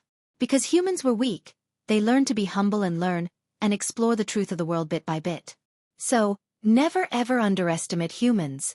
The holy light that was like the descent of heaven dispelled the power of hell within a few hundred meters. This hellish place filled with destruction and chaos showed a warmth and light that had never appeared before. When the holy light dissipated, Rog and Mephisto, who were at the center of the holy purification, disappeared. The power of holy purification was very strong, enough to deal a fatal blow to the undead and demons. But it also depended on who the opponent was. As a lord of hell, the holy purification that Doom used the true cross fragment to cast could indeed make him suffer a small loss, but it was far from enough to seriously injure him. However, Rog and Doom didn't expect the holy purification to completely deal with the Lord of Hell. Being able to make Mephisto suffer a small loss was already a very good result. The defense towers had to be pushed down one by one, and the troops had to be pushed down in waves. In order to destroy the enemy's crystal, they had to build up their own advantage bit by bit. What Rog and Doom were doing now was to increase their advantage bit by bit. This advantage might not be obvious now, but as long as they continued to accumulate, they would be able to destroy this crystal named Mephisto sooner or later. After the holy purification, Rog's figure appeared 2 to 3 meters in front of Doom, while Mephisto's figure appeared more than 100 meters away. After being hit by the holy purification on the spot, even Mephisto was left with many marks. His classic black suit had obvious holes in it, and his meticulous silver hair had also become messy. Good. Very good. Both of you are very good. Although Mephisto's voice wasn't loud, Rog and Doom could clearly hear the anger in his voice. Before they could say anything, Mephisto tore off his suit, revealing his strong muscles that didn't match his image of an old man. Under Rog and Doom's gaze, Mephisto's skin turned dark red, and the human appearance that he maintained also changed. 2 huge curved horns grew out of his forehead, his human hands turned into monster-like claws, and a pair of huge red bat wings surged out of his back. In less than a second or two, Mephisto turned into the classic demon image in the legends. Although this red demon image looked like Mephisto's true demon body, Rog knew that this wasn't Mephisto's true appearance. Mephisto's true appearance was unknown, and all the appearances he displayed were only changes he made according to his needs. Note too, however, from the way Mephisto transformed from a human into a demon, he should be angry. Otherwise, he could have continued to maintain his human appearance and the mentality that this was just a small game. After Mephisto transformed into a demon, Rog threw the Kusanagi sword back into the psychic scroll and deactivated the lightning escape chakra mode. Since Mephisto was starting to get angry, he naturally had to give himself a stronger buff. 8 inner hidden gates. 6th gate. Gate of view. Open. Before the battle with Ronin on planet Saga, Rog had already grasped the 6th gate, Gate of View. It was just that Ronin's strength was too weak. He couldn't even survive the 5th gate, Gate of Stop, causing the 6th gate, Gate of View, to lose the opportunity to appear. Although Mephisto didn't know what kind of existence the 8 inner hidden gates were, he could clearly sense Rog's greatly increased chakra and physical strength. Is he planning to continue fighting me in close combat? Mephisto's had changed his human form to that of a demon, with the intention of continuing to fight Rog in close combat. But what he didn't expect was that after seeing his demon appearance, Rog actually used a move that greatly increased his physical strength. Ha ha. Ha ha. Interesting. Interesting. Looking at Rog, who was emitting a green glow, Mephisto suddenly laughed. Under normal circumstances, people would choose to attack their opponent's weakness with their strengths. This was also the most suitable tactic in a battle. But at this moment, Rog was doing the opposite. Mephisto transformed into a demon that was better at close combat, and he activated the 8 inner hidden gates that could greatly increase his close combat ability. Don't you want to fight in close combat? I'll give you the chance. Rog's tit-for-tat and unyielding approach perfectly matched Mephisto's preferences. Looking at Rog, Mephisto thought of his disappointing descendants. Why don't my descendants have such a personality? They only know how to scheme against each other all day and play small tricks that can't be shown in public. They're simply embarrassing me, Mephisto. If he had a descendant with Rog's personality, why would he stay in hell and work so hard at his age? Be my son.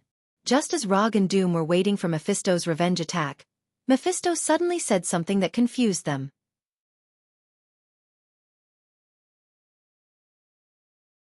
Chapter 468. Was this guy crazy? Or did he go to the wrong set?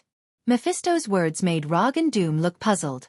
However, after hearing the sentence, the two of them thought of completely different things. Doom had interacted with Mephisto many times, but he had never seen Mephisto like this.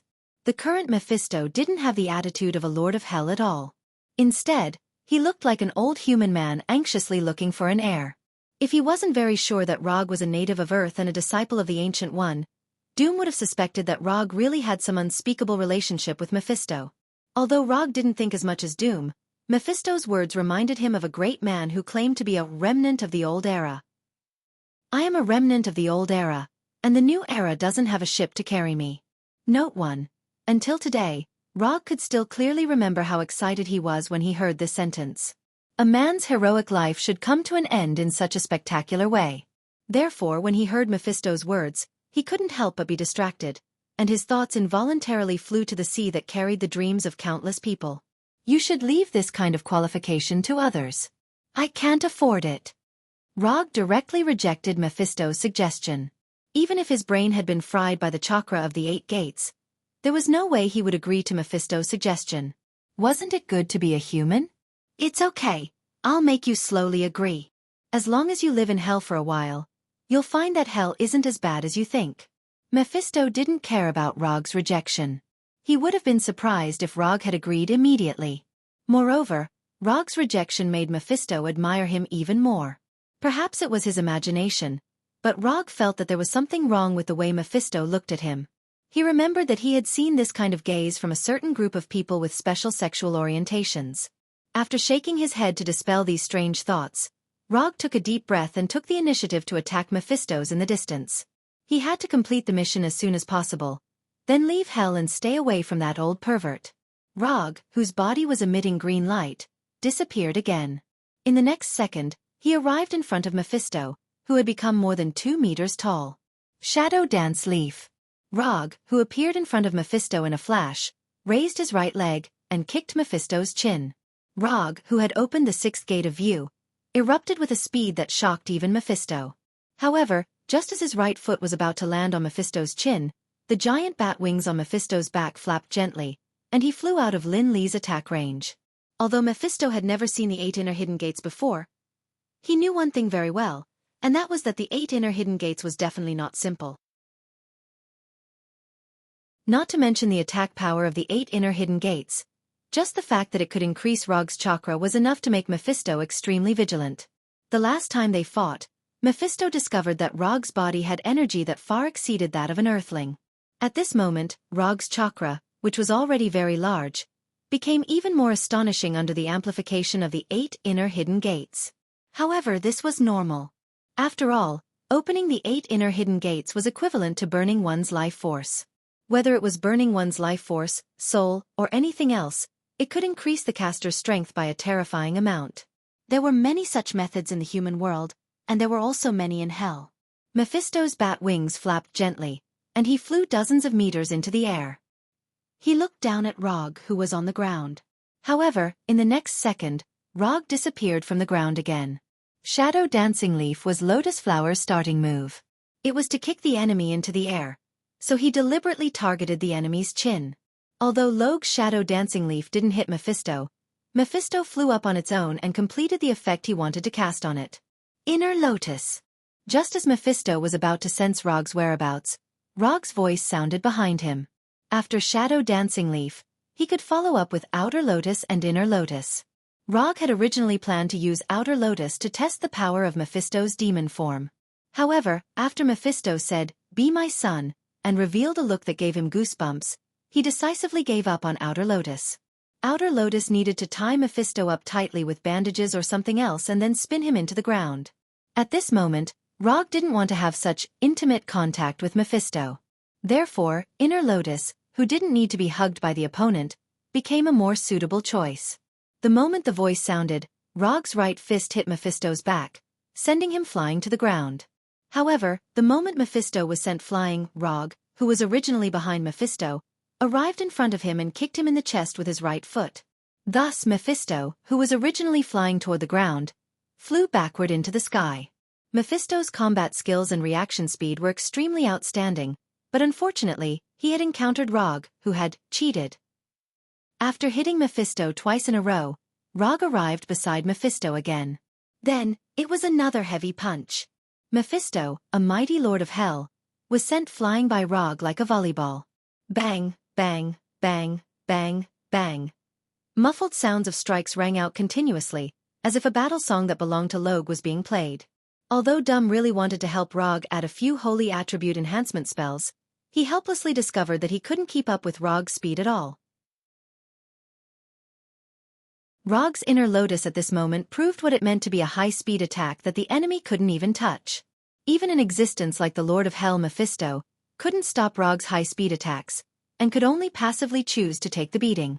Although Mephisto looked a little beaten up now, in fact, the damage that Inner Lotus had done to him was more in terms of image than physical body.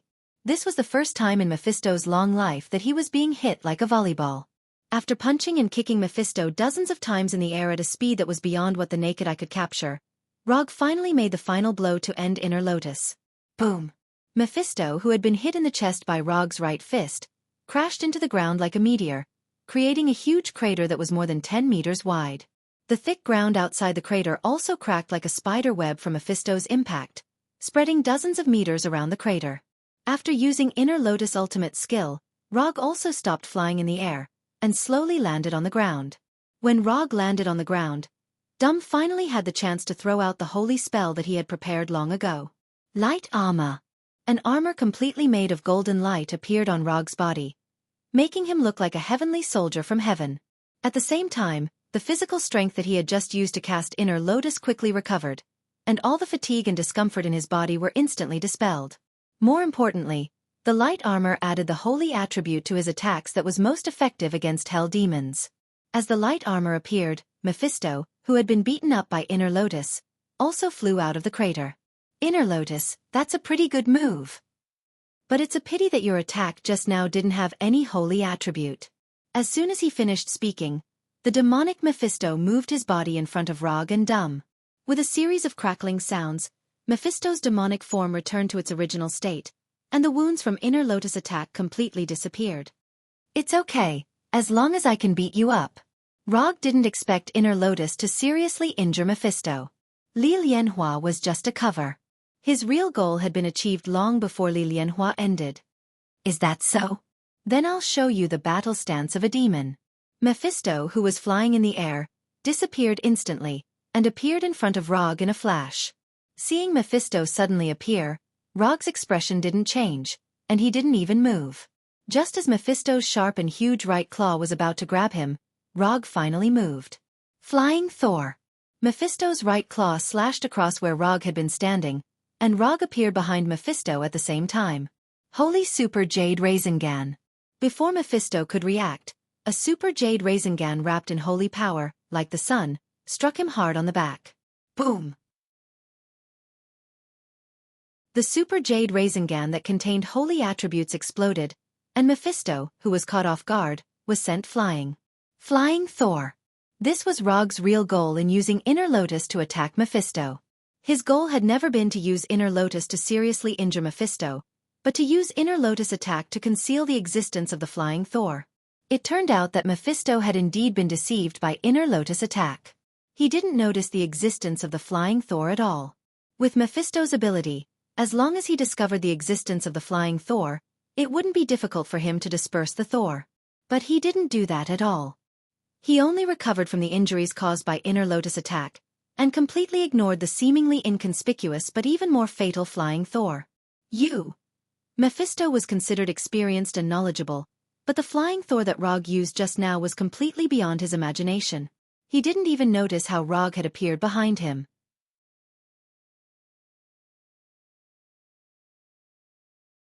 Chapter 469. The power of the Okodama Rasengan wasn't weak to begin with. Coupled with the holy power that countered demons, Rog's holy Okodama Rasengan dealt the highest damage since the start of the battle. Mephisto's flew backward for more than 100 meters before finally stopping.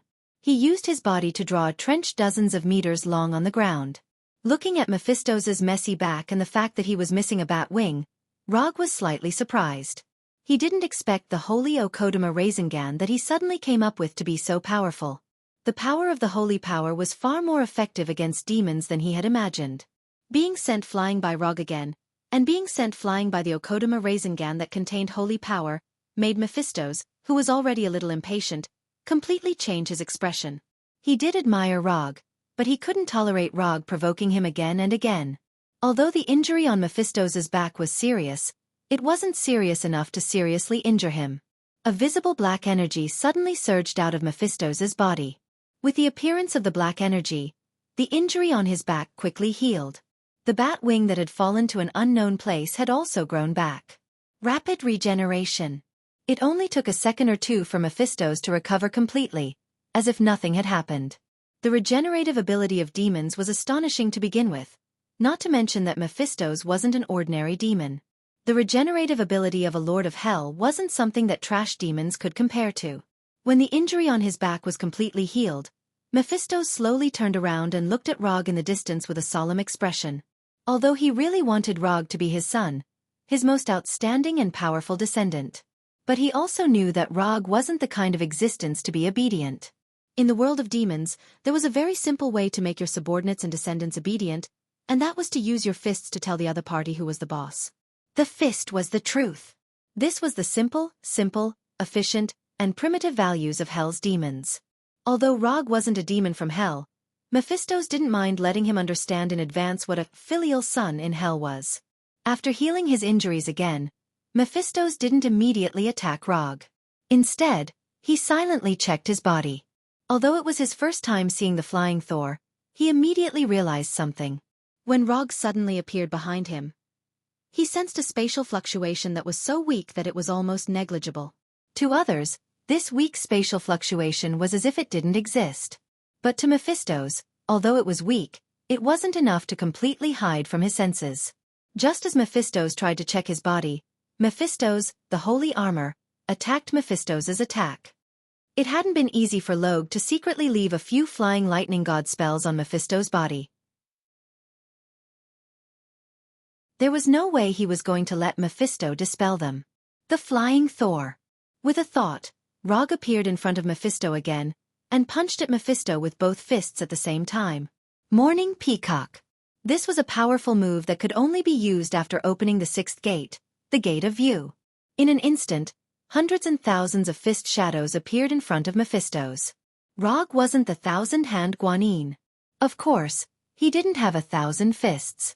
These countless fist shadows that filled the sky were purely visual afterimages caused by the speed of his punches being too fast. He infused the super speed and super attack power of the sixth gate, the Gate of View, into his fists and used countless fists to hit the enemy with a super powerful physical technique. This was Morning Peacock. And it was different from the Morning Peacock used under normal circumstances. Rog's Morning Peacock not only produced flames because of its speed, but it also had the holy power of the holy armor, turning these orange-red flames into golden holy flames. Mephisto's was indeed very strong, but in front of Rog's Morning Peacock, he could only passively defend. It wasn't that he didn't want to retreat, but that Rog didn't give him any chance to retreat at all. Morning Peacock was a rapid, continuous attack that didn't give the enemy any time to breathe. If it was so easy to dodge Morning Peacock's attack, it wouldn't be qualified to be a move that could only be used after opening the sixth gate, the gate of view. The greater the price paid, the more power one would gain. Any move or method that could increase the strength of the caster followed this simple and unadorned principle. Mephistos, who had already tasted the power of the lotus flower and the sacred super Kodama Rasengan with his body, didn't hesitate. He immediately mobilized the seemingly endless magic power in his body, and instantly constructed several layers of energy barriers in front of him.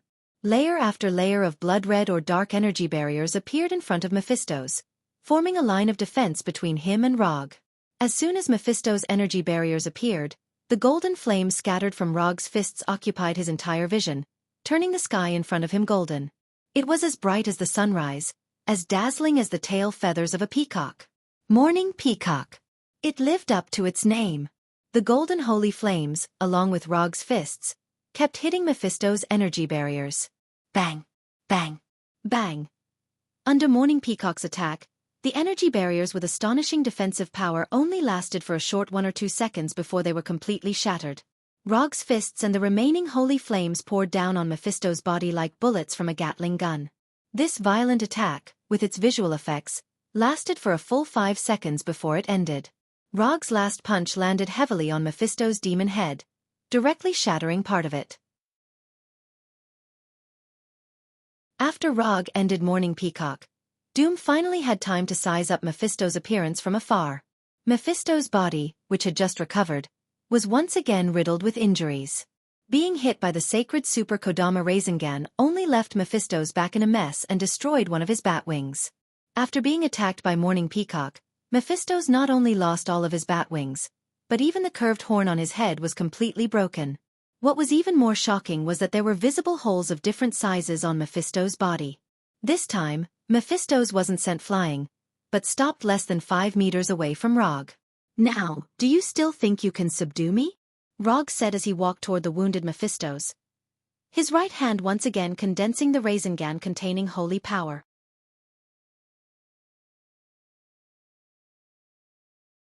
Chapter 470. Just as Rog condensed the sacred Rasengan and walked towards Mephisto, Dr. Doom, who had been watching the battle from behind for a long time, made his move again. Doom raised his empty right hand, as if holding an invisible whip, and threw it directly in Rog's direction. The moment Doom's right hand fell, a chain completely condensed from golden light instantly appeared and struck Rog like lightning. Chains of God. The chains of God condensed from golden light instantly crossed a distance of hundreds of meters and appeared behind Rog in a flash. Then, it tied him up firmly. Doom directly attacked Rog. Although the chains of God, which contained the divine power of heaven, were only 2 or 3 centimeters thick, the divine power on the chain displayed an extremely terrifying binding ability. The appearance of the chains of God stopped Rog from moving forward and bound him in place. Before Rog could turn around, Doom made his move again. Holy Sealing Sword. Doom's empty left hand was raised high, and as if he was swinging a sword, he swung it down from top to bottom. With the swing of Doom's left hand, 6 two-handed giant swords condensed from divine power fell from the sky like meteors and landed in front of Rog, piercing through his body. These 6 holy sealing swords stabbed into Rog's body from 6 different angles. Not only did they nail him in place, but they also sealed the flow of his chakra in an overbearing manner. In the blink of an eye, the green light shining on Rog's body disappeared, and the Hashiman Tonku was forcibly closed. Even the sacred Rasengan condensed in his right hand burst silently like a bubble. Was this an internal strife? Mephisto, who was riddled with scars, did not understand what was going on for a while. After being beaten up by Rog's Morning Peacock, which contained divine power, he planned to completely give up on close combat with Rog. However, before he could change his form again, he saw the scene of internal strife. "Mephisto, let's make a deal." Holding the chain of gods in his right hand, Dermu flew to a dozen meters behind Rog and spoke to Mephisto condescendingly. "Dumb, what do you mean by this?" Before Mephisto could say anything, Rog questioned Doom angrily. "That's what I mean now."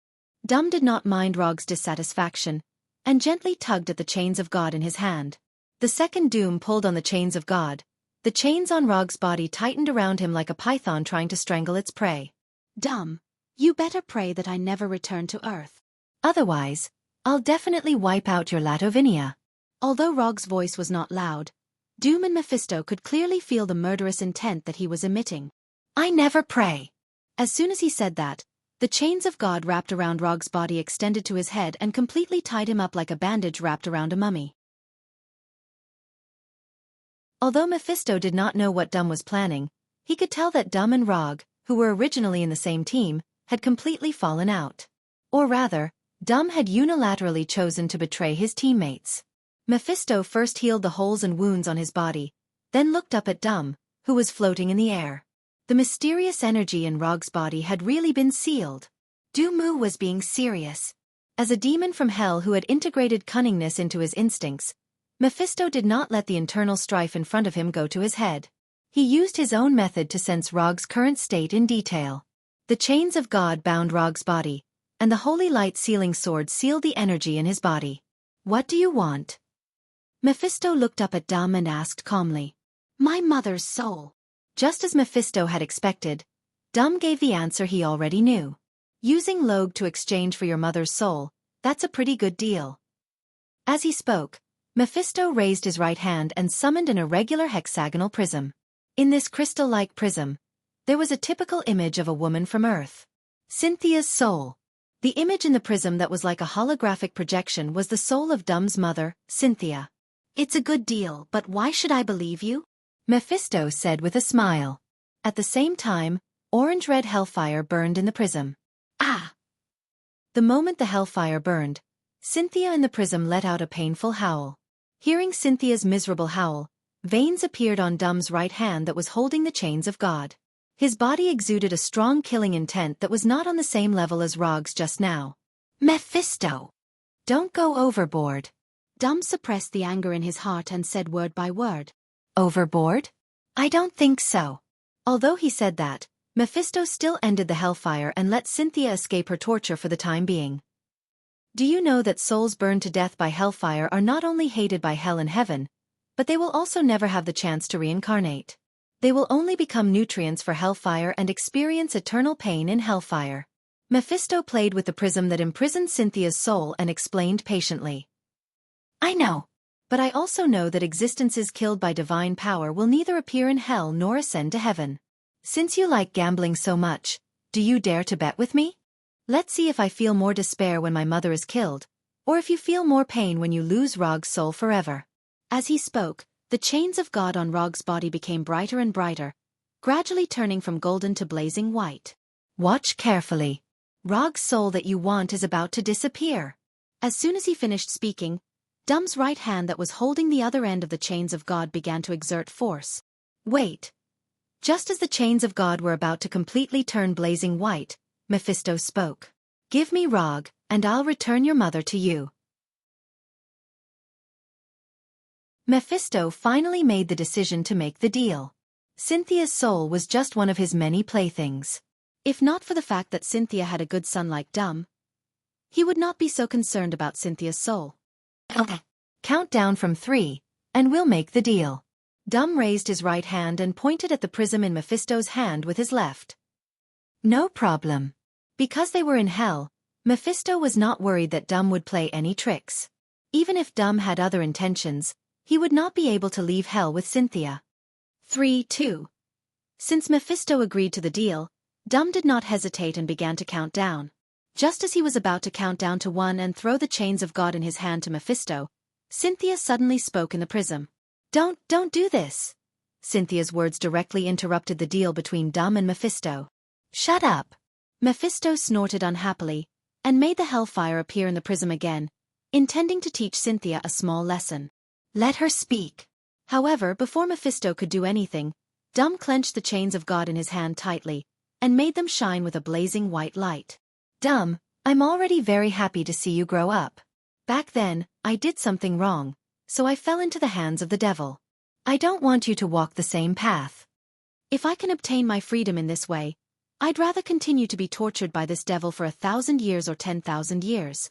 Dum, you've been a little angel who brings happiness and joy to others since you were young. I hope you can continue like this and bring happiness and joy to the people of Latvinia. You must become the guardian angel of Latvinia. Cynthia's voice wasn't loud, but Dum heard every word she said clearly. Looking at Dum, who was floating in the air and trying his best to control his trembling body, Xianxia stretched out her arms towards him, as if she wanted to hug her little angel. Dumb Mom, I love you. I'll always love you. Cynthia smiled at Dumb, a warm smile that did not fit in with hell appearing on her face. Then, Cynthia took the initiative to walk into the hellfire and was completely devoured by it. The hellfire that could bring extreme pain to the soul completely enveloped Cynthia's soul, but it did not bring any pain to Cynthia, unlike usual. At this moment, a faint golden light appeared on Cynthia's body. Cynthia gave up the freedom that Dumb had obtained by betraying Rog. She gave up her life to teach Dumb the last lesson a mother could teach her son. Cynthia's soul had been redeemed. Looking at the white light that suddenly appeared on Cynthia's body, Mephisto realized that something was wrong. This familiar white light reminded him of a certain existence that he hated the most. Before Mephisto could think of a result, a door formed by white light appeared in the sky above them. This is the door to heaven. Mephisto immediately reacted. However, it was already too late. A warm light that was like the sun shot out from the door to heaven. It was like sunlight that pierced through dark clouds and shone on Mephisto's right hand. Sizzle! Mephisto's right hand that was illuminated by the holy light emitted a sound like roasting meat. Then, under his gaze, his right hand completely collapsed and dissipated. Along with his right hand, the prism that imprisoned Cynthia's soul and the hellfire that devoured Cynthia also dissipated. Under the white light, Cynthia's soul returned to its original size and slowly floated in front of Dumb. She reached out her right hand and silently touched the metal mask on Dumb's face. Just as Dumb tried to hug Cynthia with both hands, Cynthia's soul completely disappeared. Cynthia had ascended to heaven.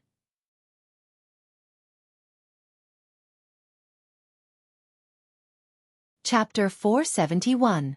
The gates of heaven took away Cynthia's soul and ended her fate of being tortured by Mephisto.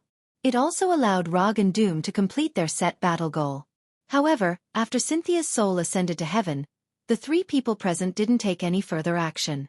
Mephisto didn't do anything because he didn't expect that Cynthia's redemption would actually lead to the gates of heaven. This was hell, the farthest place from heaven. It was the dimension that rejected the power of heaven the most. Cynthia was just an ordinary person who knew a little about magic. She couldn't even be considered a magic apprentice. But it was such an ordinary person who completed her redemption in hell, and even led the gates of heaven to hell. This was the first time in Mephisto's long life that such a phenomenon that didn't make sense at all. Mephisto was stunned because of the sudden appearance of the gates of heaven. As for Doom, who was floating in the air, he was so excited that he forgot what to do next. Cynthia's final farewell made Doom, who was known as Professor of Destruction, fall into deep memories. It made him recall the beautiful memories of his life with Cynthia. The only person who was more normal now was Rog, who was tied up like a mummy by the chains of God. Although the seal of the Holy Light sealing sword wasn't weak, the fact that it could completely seal the flow of chakra had a lot to do with his tacit cooperation. He and Doom didn't discuss the exact time of the deceit segment. The reason why he was able to prepare in advance before the effect of the Holy Light sealing sword took effect was purely because he received the action signal from Doom. The chains of God was the action signal from Doom. From Mephisto's point of view, the chains of God was just a means for Doom to restrain Rog and imprison him on the spot. But in reality, this was just a signal to remind Rog to be prepared in advance.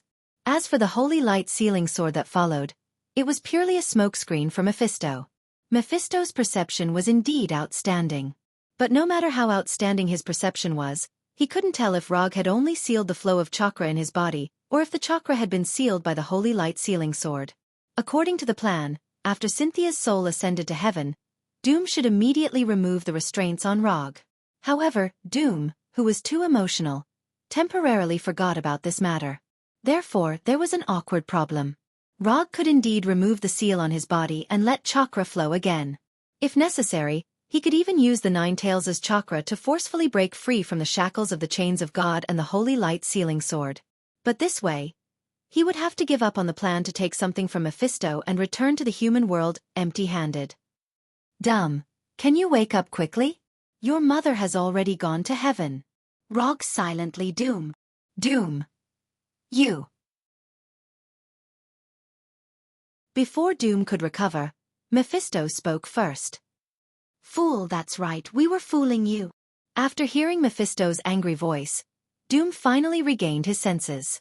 Doom released the chains of God in his right hand and removed the Holy Light sealing sword on Rog. None of you can leave this place alive. Mephisto was completely enraged. In hell, in the world he ruled, he was actually fooled by two fellows from Earth. To Mephistos, this was an intolerable humiliation. In an instant, the sky changed color. The sky darkened, and in the blink of an eye, it turned from day to night. At the same time, the power of hell that filled every corner of hell boiled like boiling water. Destruction, death, brutality, madness, chaos, and indescribable will silently envelop the entire infernal realm. The will of hell. The sleeping will of hell was forcefully awakened by Mephisto. The moment the will of hell awakened, Rog, who had just broken free from his restraints, and Doom, who was floating in the air, immediately felt a terrifying pressure that they could not resist. The awakened will of hell began to target them, two creatures that did not belong to hell. When the will of hell was in slumber, they could more or less feel the repulsion from hell. But that repulsion was far from comparable to now. When the will of hell was asleep, it was as if they had entered a party that they were not welcome at. Although they would feel a strong sense of incompatibility, they would not be attacked. But it was different now. The will of hell had awakened. They were still in that unwelcome party, but this time, everyone in the party had picked up a weapon and intended to kill the two of them. Being directly suppressed by the will of hell was not a good thing. I'll buy you 10 seconds. I don't care what method you use, you must open the portal. Otherwise, we'll become Mephisto's playthings together. After saying that, Rog directly mobilized the hellfire that he had plundered from the Ghost Rider. Using hellfire in front of the will of hell and Mephisto was not a very wise thing to do. But at this time, hellfire was the only power in Rog's hands that could slightly alleviate the suppression of the will of hell. When the orange-red hellfire completely enveloped him, the terrifying suppression brought by the will of hell was alleviated a lot, allowing him to prepare his next means more calmly. Susanoo. Without any hesitation, Rog switched the Byakugan to the Mangekyo Sharingan, and at the same time activated the Susanoo that he had been training for a month. The more than 10 meters tall Susanoo quickly took shape, completely enveloping him in doom. Unlike the previous Susanoo, what Rog is using now is the third form of the Black Tengu armor, which has a significant increase in defensive power. However, the most eye-catching thing is not the Black Tengu armor on the Susanoo's body, but the round shield in the Susanoo's left hand, which is branded with Magatama and spiral patterns, like a burning flame, and the gourd in the right hand. Yata no Kagami, Totsuka sword. After cultivating the Susanoo to the third form, Rog's Susanoo has the same Yata mirror and Totsuka sword as Uchiha Itachi. The system gave Rog the Mangekyo rune that is very similar to Uchiha Itachi's, and also gave him the Yata mirror and Totsuka sword that Uchiha Itachi once had. To be precise, it is a temporary Yata mirror and Totsuka sword. Although there is a limit to the number of uses, after knowing that his Susanoo also has Yata mirror and Totsuka sword, Rog no longer has any complaints about his Mangekyo rune. Isn't it just a high imitation of Uchiha Itachi's Mangekyo rune? It doesn't matter, this is a trivial matter. Just after Rog used Susanoo, Mephisto's attack arrived in front of him. At this time, Mephisto didn't use any fancy attack methods. Energy impact. A pure and terrifying energy impact containing the power of hell. When this terrifying impact, which was enough to completely change the terrain, arrived in front of him, Rog didn't hesitate and directly blocked it with Yata mirror. Yata mirror, which can reflect and defend against all attacks, is really that powerful? Now is the best time to test it. The terrifying blood-red energy impact crashed into the Yata no Kagami like a roaring flood. This terrifying energy impact lasted for a full 4 or 5 seconds before it ended. When the energy impact was over, Yata mirror in Susanoo's hand once again revealed its true appearance. Unscathed. Yata mirror blocked Mephisto's energy impact. Although Dum didn't know what kind of existence Yata mirror was. But after seeing Yata mirror block Mephisto's attack unscathed, he found that he had seriously underestimated Rog's strength. With Yata mirror alone, Rog could ignore most of his attacks. Not only was Dum shocked by Yata mirror's amazing defensive power, but even Mephisto in the distance also showed a dignified look. Although the energy impact just now wasn't his full strength attack, it was still an attack he sent out in a serious state. But soon, he put away the doubts in his heart and raised his right hand again. In the blink of an eye, another wave of energy that was even more powerful arrived in front of Rog. Boom!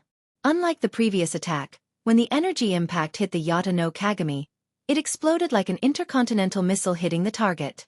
The huge explosion sound and the explosion of energy instantly engulfed Rog Susanoo. A few seconds later, when everything returned to normal, cracks appeared on Yata mirror in Susanoo's hand. Fortunately, Yata mirror itself was a spiritual weapon without a physical body, so these cracks were quickly repaired by Rog's chakra and returned to its original appearance. Can you hurry up? I can't hold on any longer. The Yata mirror that Rog had now was not the real Yata mirror. His current Yata mirror and Totsuka sword were both temporary items given by the system, and they were existences that would disappear after they were used up. 3 times. He only had 3 chances to use Yata mirror and Totsuka sword. Rog did not intend to waste all the chances of Yata mirror on Mephisto, so the limit he could bear was 1 time. As long as Yata mirror was broken, it would be counted as 1 time. If he wanted to continue using Yata mirror, he could only use up 1 more chance. Stop rushing me, it's almost done. Although the portal on Earth would automatically open when the time was right, Rog and Doom did not have that kind of time at all. By the time the portal opened according to the set time, the grass on their graves was already several meters tall. Standing in front of them now was not Mephisto, who was just playing around, but a completely enraged Heavenly Father.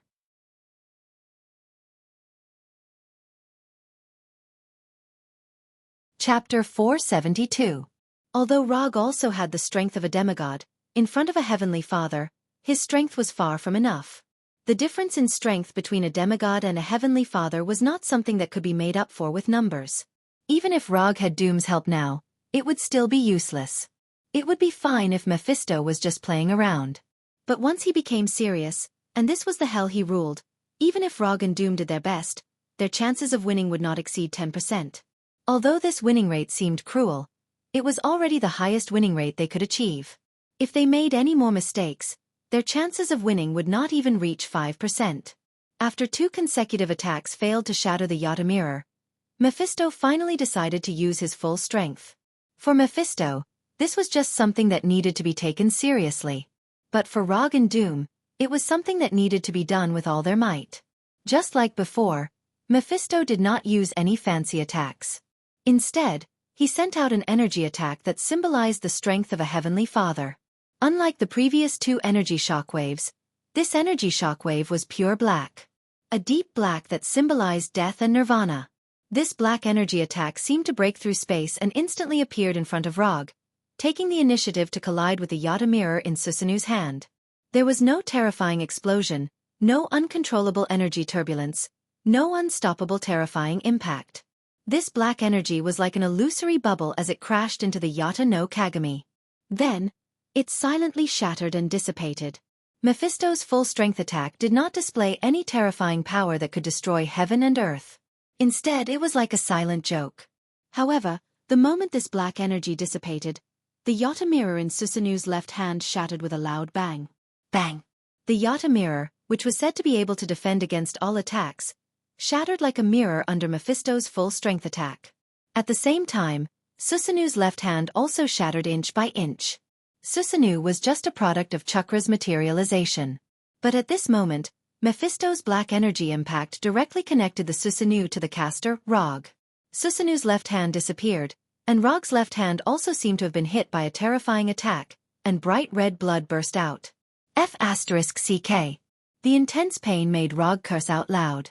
Even so, he still controlled the hellfire around his body to incinerate the blood that spurted out, not letting his blood drip onto the ground. After dealing with the crisis of leaving blood in hell, he mobilized chakra and performed a temporary treatment on his left hand that suddenly exploded. He didn't need to completely heal his left hand. As long as the wound stopped bleeding, his immortal body would automatically finish the rest of the work. Even if he did not activate chakra, the immortal body would automatically heal the injury on his left hand. However, in this way, he would have to constantly pay attention to whether or not his blood would fall to the ground unknowingly. Fresh blood was a very useful medium in the field of magic. Rog did not want Mephisto to get his blood and then use it as a medium to cast several fatal curses on him. Yata no Kagami broke in the end. After blocking 3 attacks from Mephisto, Yata no Kagami ended its mission. The teleportation portal is ready.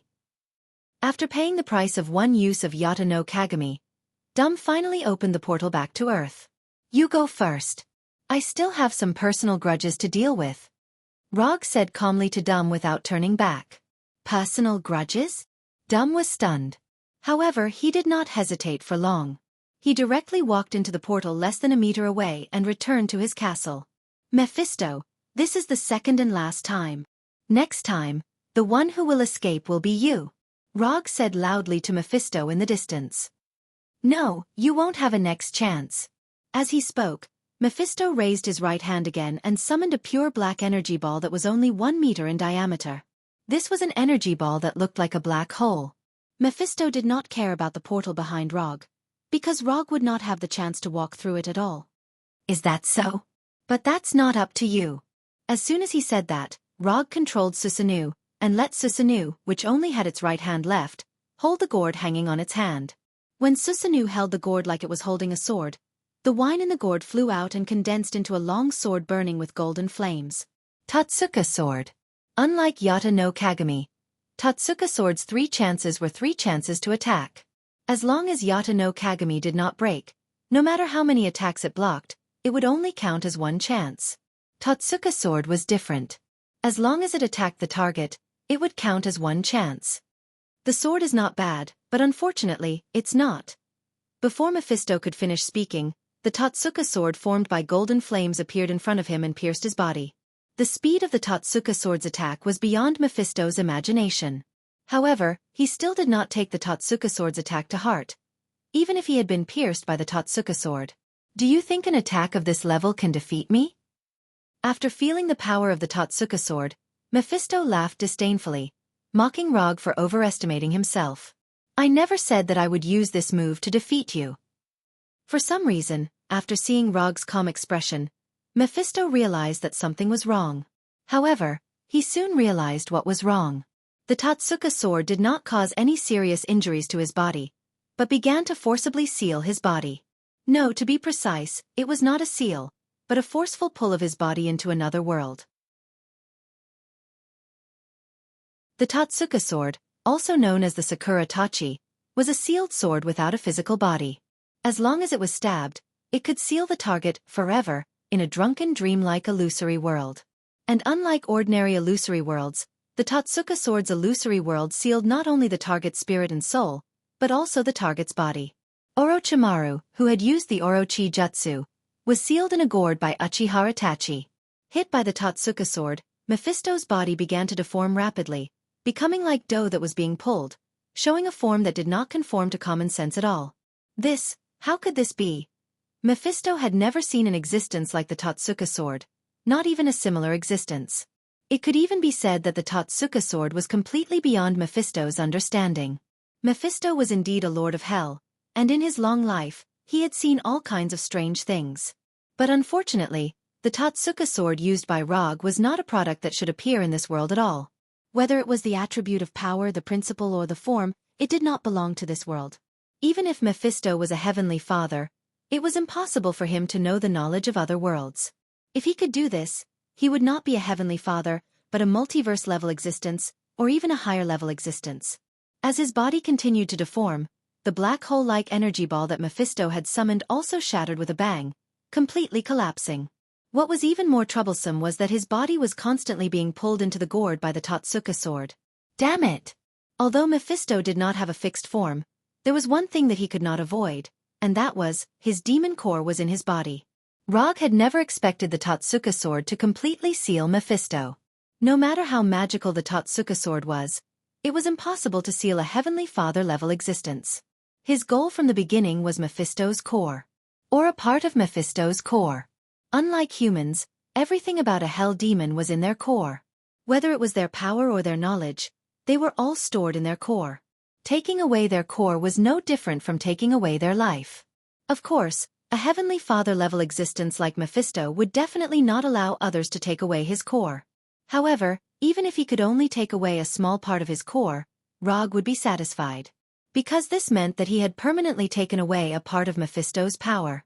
If the Lord of Hell, Mephisto, was a high and mighty god, then the current Rog was a blasphemer who was stealing the authority of a god. When a part of his body was completely pulled into the Totsuka sword's gourd, Mephisto finally made a decision. he took the initiative to give up a part of his body that was sealed. If he had enough time, he could completely break the Totsuka sword seal.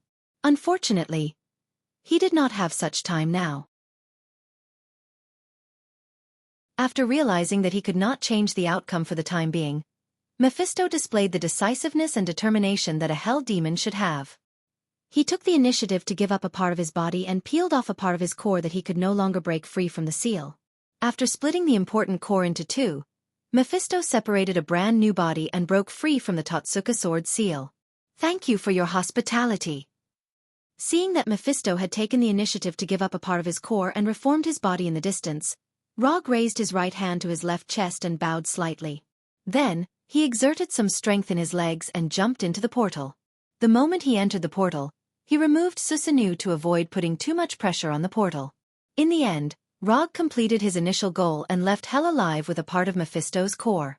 When he returned to Earth, Dum did not hesitate and directly destroyed the portal he had created. "Have you always been so crazy?"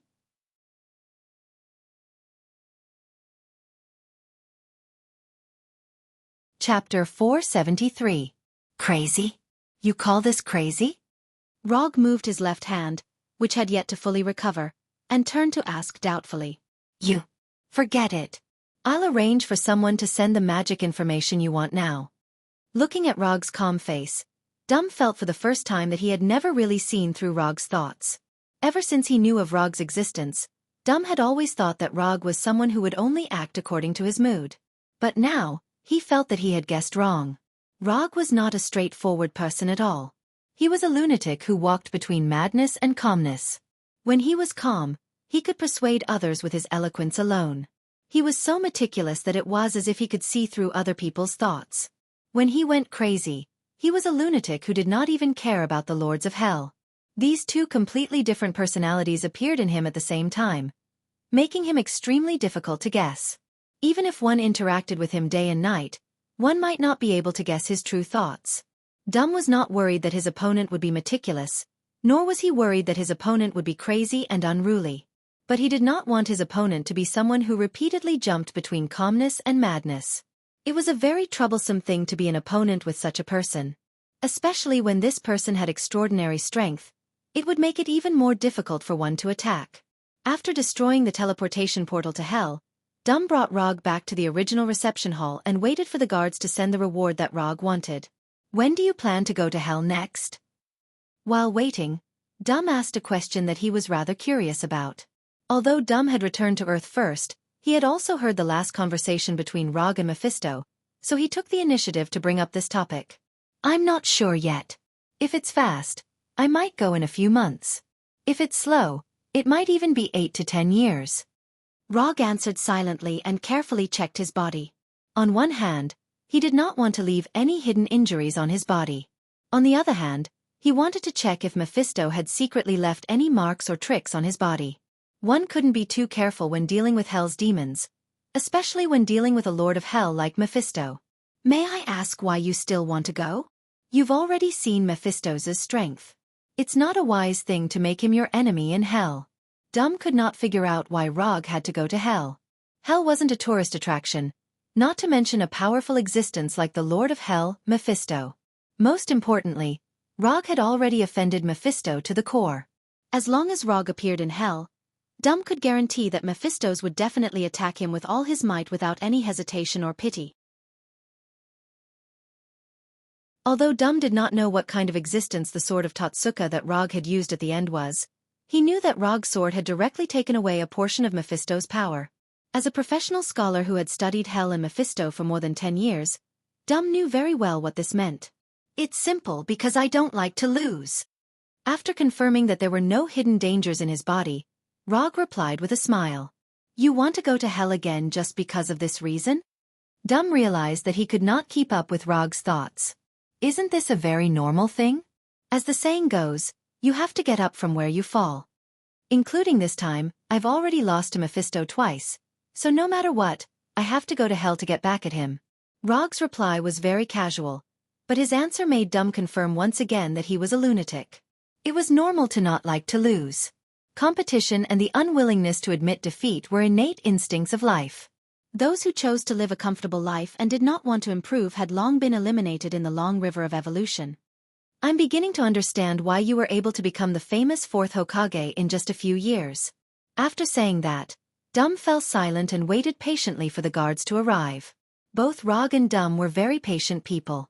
For the rest of the time, they just looked at each other without saying a word, as if whoever spoke first would admit defeat. After this oppressive silence lasted for nearly 30 minutes, Dum's robot guards finally pushed Rog's reward in.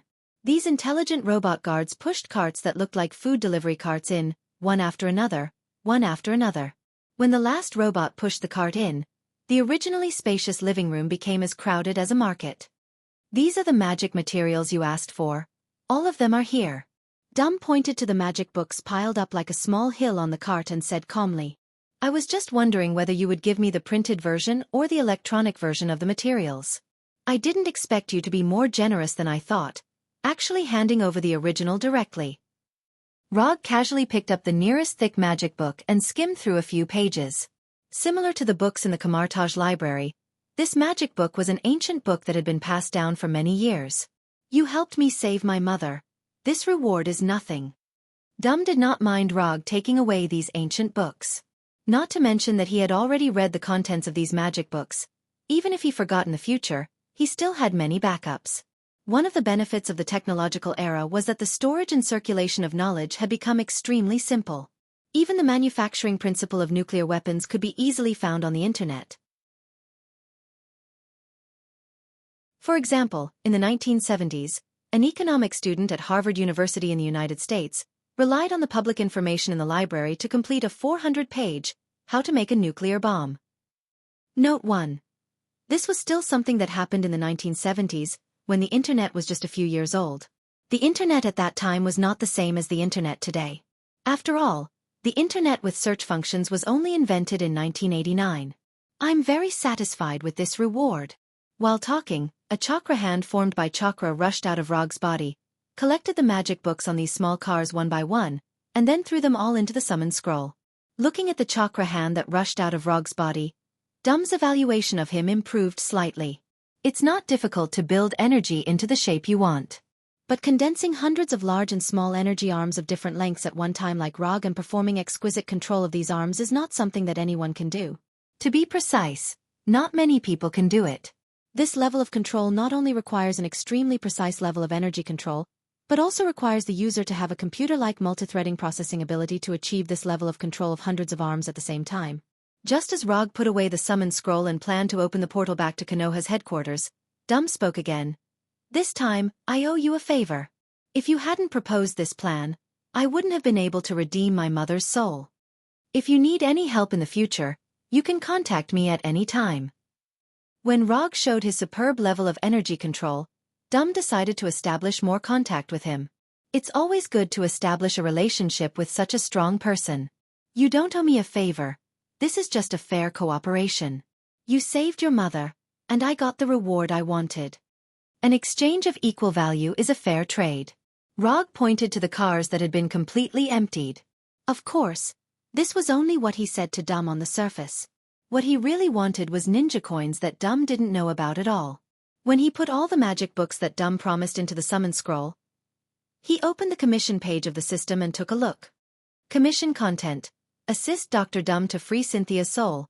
Commission status. Completed. Commission reward. 250 ninja coins sent. With the 250 ninja coins, the number of ninja coins he had not consumed reached 910, and he was only 90 ninja coins away from the final 1000 ninja coins mark. But speaking of helping, I do have a plan. I don't know if you are interested. Rog didn't directly refuse Dum's kindness. What plan? Dum asked calmly. Flame Giant Surtur, you should know him, right? Rog didn't directly say what his plan was. If Dum didn't even know who the Flame Giant Surtur was, he wasn't qualified to join his plan. The Flame Giant Surtur is the ruler of Muspelheim, but it is said that he was defeated by Asgard Odin a long time ago, and his most important treasure, the Eternal Fire, was taken away. As a person who once pursued the mysteries of magic all over the world, Dum was certainly not unfamiliar with Surtur. If he had a way to go to other countries in the 9 worlds, he would have already gone to see other countries in the 9 worlds. The eternal fire is now with me. As soon as his voice fell, Rog summoned a small cluster of eternal fire and let the eternal fire burn slowly on his fingertips. You actually got the eternal fire. Then it seems that the news that Odin is dead some time ago is not a rumor. Although Dum hasn't been to other planets and countries, it doesn't mean that his information channels are blocked. For a sorcerer, especially a sorcerer who has mastered many magic, it is not particularly difficult to communicate with a life in other countries. Odin did fall, but this has nothing to do with my plan. Because the place I am going to go is Muspelheim. Tell me about your plan? Dum also began to wonder what Rog was planning. How about the plan to conquer Muspelheim? Looking at Dum, who had obviously been interested, Rog said calmly.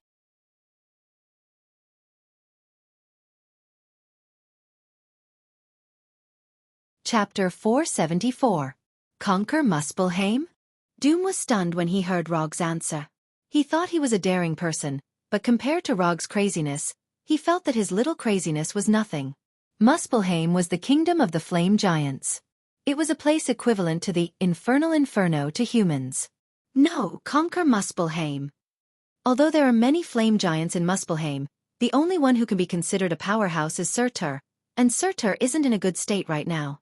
Ever since Odin took away his eternal fire, his strength has shown a steep decline.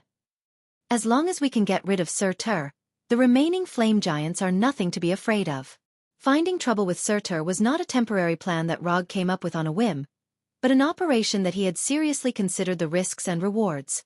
Thor, who had not completely awakened the divine power of thunder, could single-handedly deal with Surtur, who did not have the eternal fire. Therefore, the risk of the operation was not particularly high. In addition to Surtur being in a weakened state, another main reason was that Rog had taken a fancy to his weapon, the Twilight Sword. The Twilight Sword was the best weapon for the eternal fire. As long as he had the Twilight Sword, he could use the eternal fire in his hands to the greatest extent, unlike now, where he could only use the eternal fire as an ordinary energy source or flame. Even if he had the Twilight Sword, he would not be able to exert the power of the eternal fire to the limit like Surtur, but it would still be more efficient than his current use. I need a few days to think about it. After a week, no matter what the outcome is, I will inform you. If Rog was only planning to do something on Earth, Doom would not hesitate and agree immediately. However, Rog's plan had completely exceeded his imagination, so he could not make a decision immediately. Although in the eyes of others, Professor of Destruction Doom was a rather crazy person, in fact, he still paid great attention to his own safety. If it was not necessary, Doom would never risk his life. There's no hurry. Even if we set off, it will be at least a month later. If you've made up your mind, you can contact me anytime. After saying that, Rog opened the portal back to Konoha's headquarters and returned directly from Dum's castle to the office of Konoha's headquarters. When the portal that was flashing with golden sparks completely closed, he sat on the sofa and began to review the Hell operation this time. In terms of results, this Hell operation had perfectly achieved its goal. The soul of Cynthia, Dum's mother, was redeemed and she ascended to heaven. Part of Mephisto's core had been sealed as well, weakening part of Mephisto's strength. This was a good foundation for the next final battle. The commission was completed, and he got the ninja coins. According to common sense, Rog should be extremely satisfied at this time. However, his current mood had nothing to do with satisfaction at all. The Lord of Hell, Mephisto, was stronger than he had imagined. Rog had thought that he would be able to go toe-to-toe with Mephisto's this time since he had improved his strength further. However, it turned out that in front of the serious Mephisto's, he was far behind. If his Susanoo didn't happen to have Yata no Kagami and Totsuka sword, he definitely wouldn't have been able to block Mephisto's last 3 attacks. The serious Mephisto's proved one thing with facts, that is, the full-strength attack of a heavenly father is terrifying. Yata no Kagami, which claimed to be able to defend and reflect all attacks, only took 3 attacks before it was completely shattered. The Totsuka sword, which claimed to be able to seal the enemy forever as long as it hits the enemy, only sealed a small part of Mephisto's core in the end. And this result was achieved when Mephisto's didn't understand the Totsuka sword at all. In the next battle, Mephisto's will definitely not be hit so easily. Difficult to deal with. These old monsters who have lived for who knows how many years, each one more difficult than the other. After rubbing his temples, Rog temporarily put aside his thoughts about the final battle with Mephistos and teleported back to his room. After a comfortable hot bath, he put on the gaming helmet that he brought back from the Carrie Empire and started playing the game that he jokingly called Bug 2077, Carrie Cyber 7702. He didn't know if the developer of this game was rushing the production too much, but this holographic game that opened Rog's eyes had a lot of bugs. What was even more magical was that because this was a first-person visual game set in the future, sometimes you couldn't tell if it was a bug or a special part that the developer had specially set up. For example, there was a mission called Black Dream. Rog thought that it was a plot arrangement that caused the character's mechanical eye to be blinded, so he could only carry out the mission with a black screen. Just as he was feeling emotional about the developer's amazing imagination and was about to enter the mission for the second time to experience this wonderful feeling again, he suddenly realized that the black screen visual effect he had experienced before was not set up by the developer, but purely a bug. It was just that this mission happened to be called Black Dream, and with only the system prompt, he could still rush through it.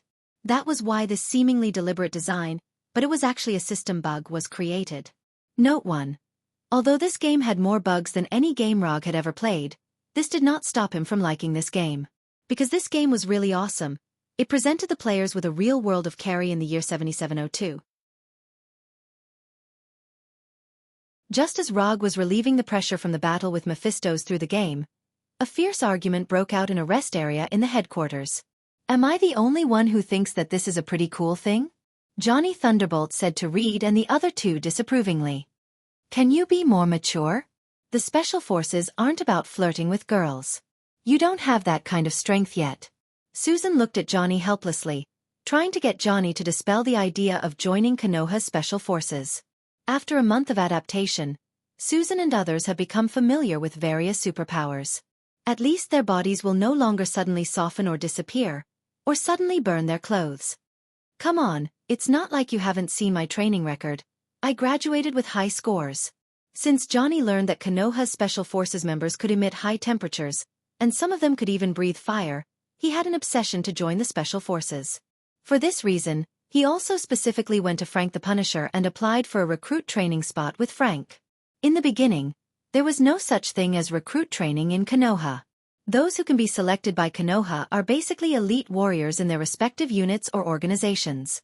However, not every one of these selected elite warriors is qualified to accept the extremist transformation and become a real Konoha Special Forces member. Therefore, there is a so-called recruit training.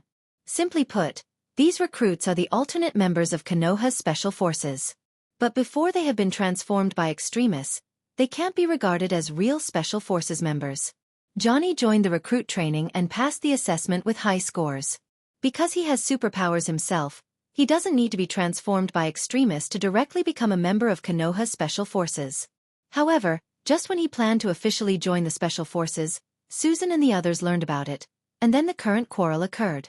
In terms of age, Johnny is now a very mature adult. But in the view of his sister Susan, Johnny has always been the child who has not grown up. Susan is not the only one who has this view. Reed and Ben also have the same view. In addition, Ben also joined Konoha's Special Forces earlier than Johnny. Johnny wants to join the Special Forces. In addition to knowing that the Special Forces members have been transformed by extremists, another reason is Ben's joining.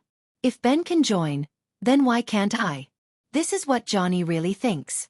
Even before the mutation, Johnny would compare himself with Ben intentionally or unintentionally. As long as it is something that can be done instinctively, he must do it. No means no. If it was something else, Susan might have softened her heart and agreed. After all, Johnny has done a lot of outrageous things before. But Johnny wants to join the Special Forces. She will not agree to anything. Although Susan has only joined Konoha for a month, she knows very well what kind of department Konoha's Special Forces is. It seems that our new little brother is going to be scolded by his sister again. So pitiful. Just as the quarrel between Susan and Johnny was about to get more and more intense, a malicious voice came over. The person who spoke was none other than Gecko Ishikawa, who had just returned to Konoha after completing a mission. At this time, Kara was still wearing her white gold uniform that could completely highlight her figure, showing her charm without concealing it. After hearing Kara's words, both Susan and Johnny showed dissatisfaction. Susan was dissatisfied because she didn't like Kara's way of watching the fun without thinking too much about it. Johnny was dissatisfied because he had been taught a lesson by Kara. Johnny, who had a flamboyant personality, became even more arrogant and presumptuous after awakening his superpowers. In addition, he was originally more flirtatious, so he was quickly attracted to Kara. However, on Kara, Johnny realized for the first time what it meant to have a low damage, but a very insulting blow. Johnny confidently showed his superpowers to Kara, and then, he was hit by Kara's even more unreasonable superpowers. Unwilling to admit defeat, he proposed to spar with Kara, and then the blow became even bigger. His superpowers were not as good as Kara's, and he couldn't beat Kara in actual combat. What really made him more and more frustrated was that Kara would tease him from time to time by saying that he would only listen to his sister's words, just like now.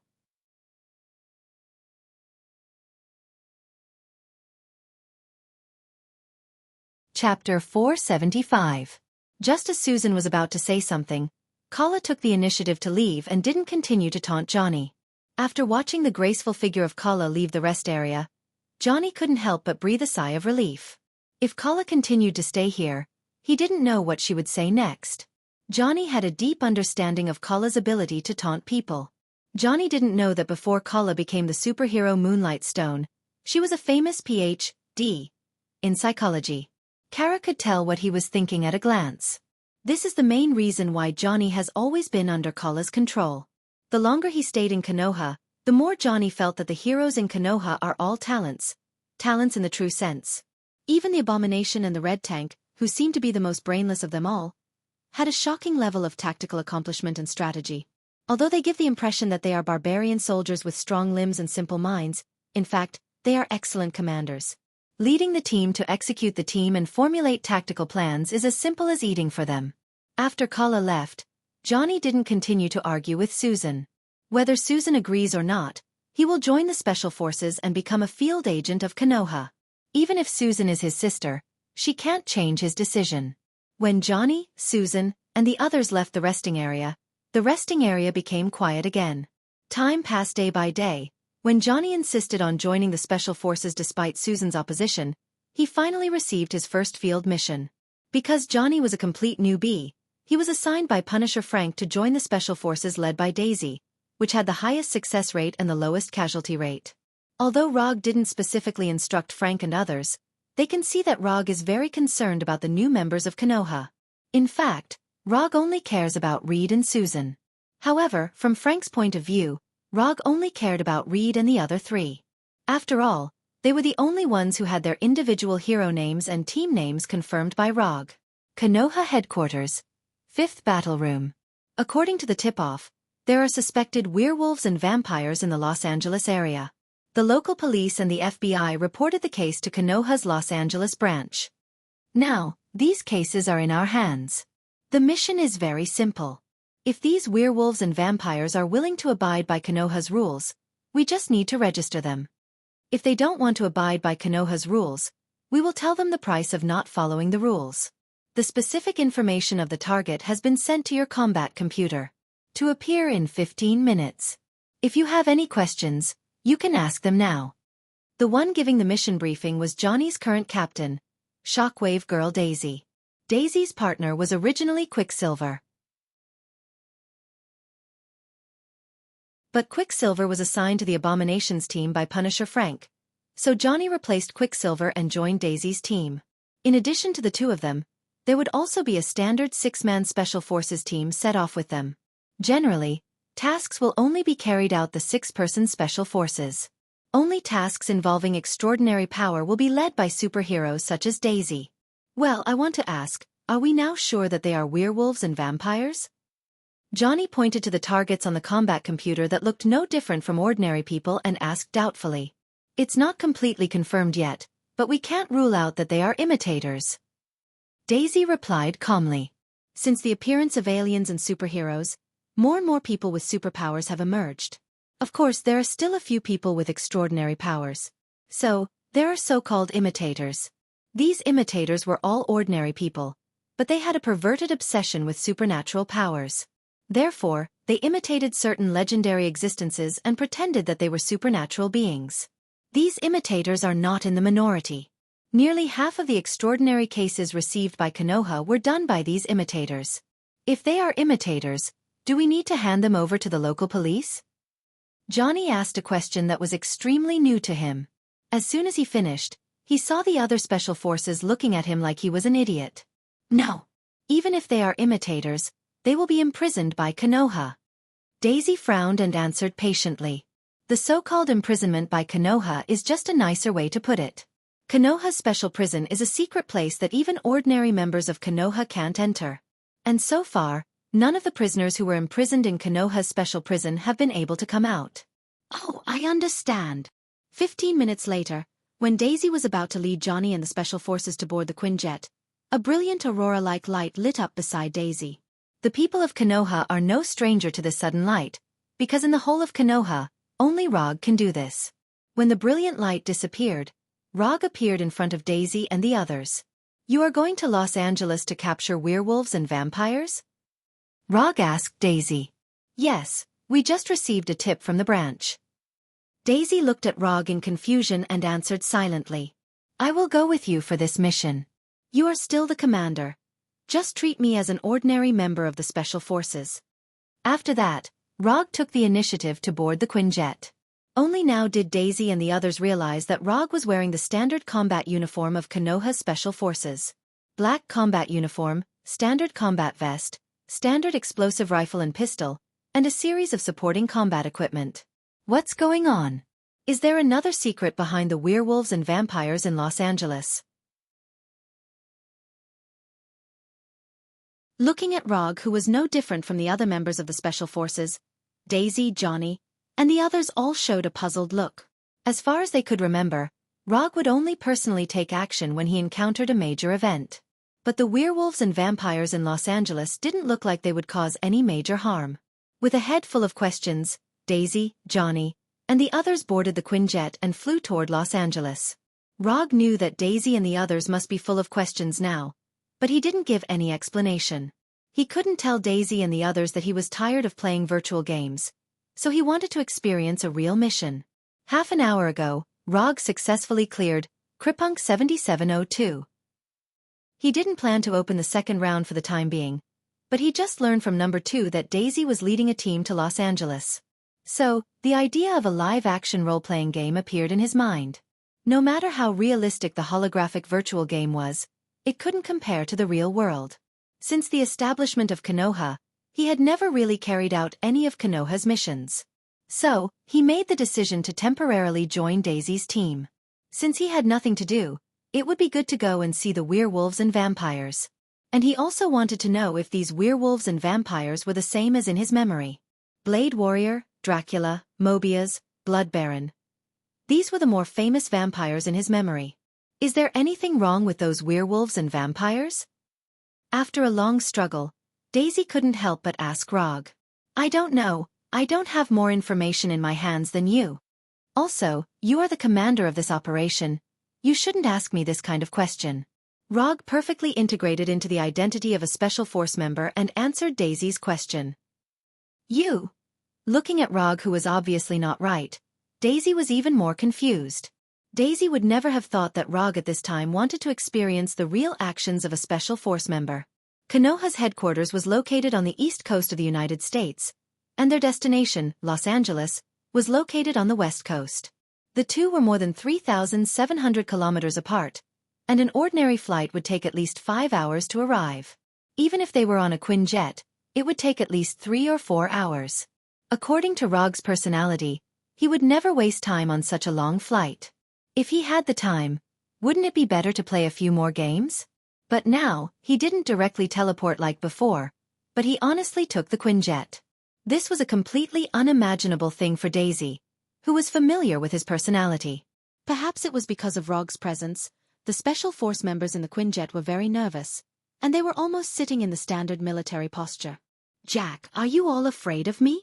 Rog said to Jack, the Special Force member opposite him. Sir, no, Jack quickly said in a tone like he was reporting to a superior. But before he finished, he realized that something was wrong. I said, I'm just an ordinary Special Force member now, Don't treat me as your superior. You only have her as your superior. After that, Rog pointed to Daisy sitting on his right. However, his explanation did not alleviate the tense atmosphere at all. Jack and the other members of the Special Forces were still in a tight spot. Damn it! How can I play live-action roleplay like this? Rog sighed helplessly. Then he used transformation jutsu. Boom! When the white smoke completely dissipated, the familiar Rog had completely disappeared. Instead, there was a young man with blonde hair and a handsome face. In order to make these Special Force members relax, Rog changed his appearance and turned himself into Minato. Let me reintroduce myself. My name is Minato, codename Golden Flash, Konoha registration number 006510. I'm a recruit who just joined the Special Force.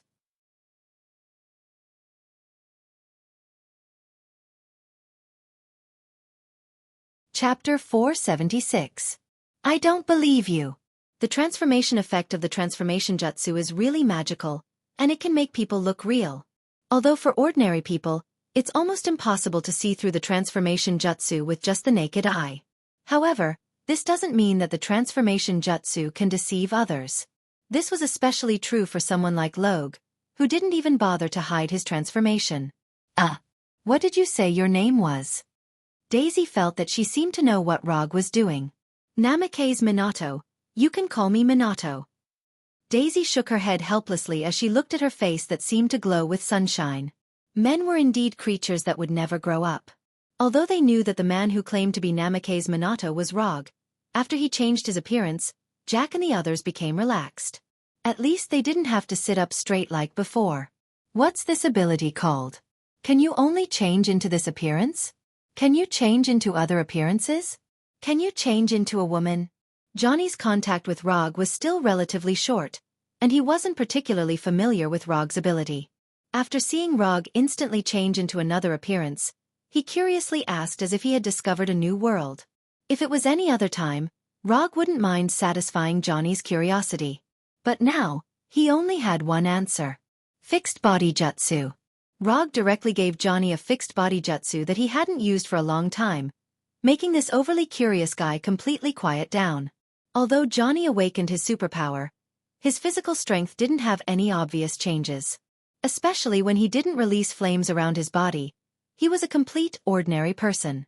Rog suddenly fixed Johnny's behavior, making Daisy and the others stunned, but they quickly ignored it. Under Rog's active guidance, Jack and the others began to talk normally, and gradually returned to their original appearance of going on a mission. The depressing atmosphere in the cabin gradually disappeared, and in the midst of chatting, they finally flew over Los Angeles and landed in the hangar of Konoha's Los Angeles branch. The moment the cabin door opened, Jack and the others who were chatting became quiet again. They left the cabin without saying a word like warriors rushing to the battlefield. Rog and the others didn't stay at the branch for too long. To be precise, after landing, they directly boarded the vehicles that had been prepared for them and drove towards their destination. There are more targets, so we'll split into 4 groups.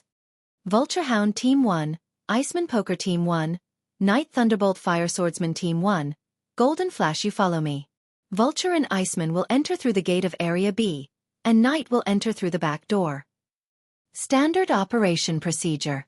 Kill anyone who resists on the spot. While heading towards the target warehouse, Daisy quickly arranged the combat mission. Whether it's in Konoha or in other forces, they rarely call each other by their real names.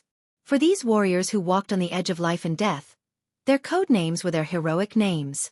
Other than Johnny, everyone present was an experienced expert. After Daisy arranged the mission, the Special Forces members began to check and prepare.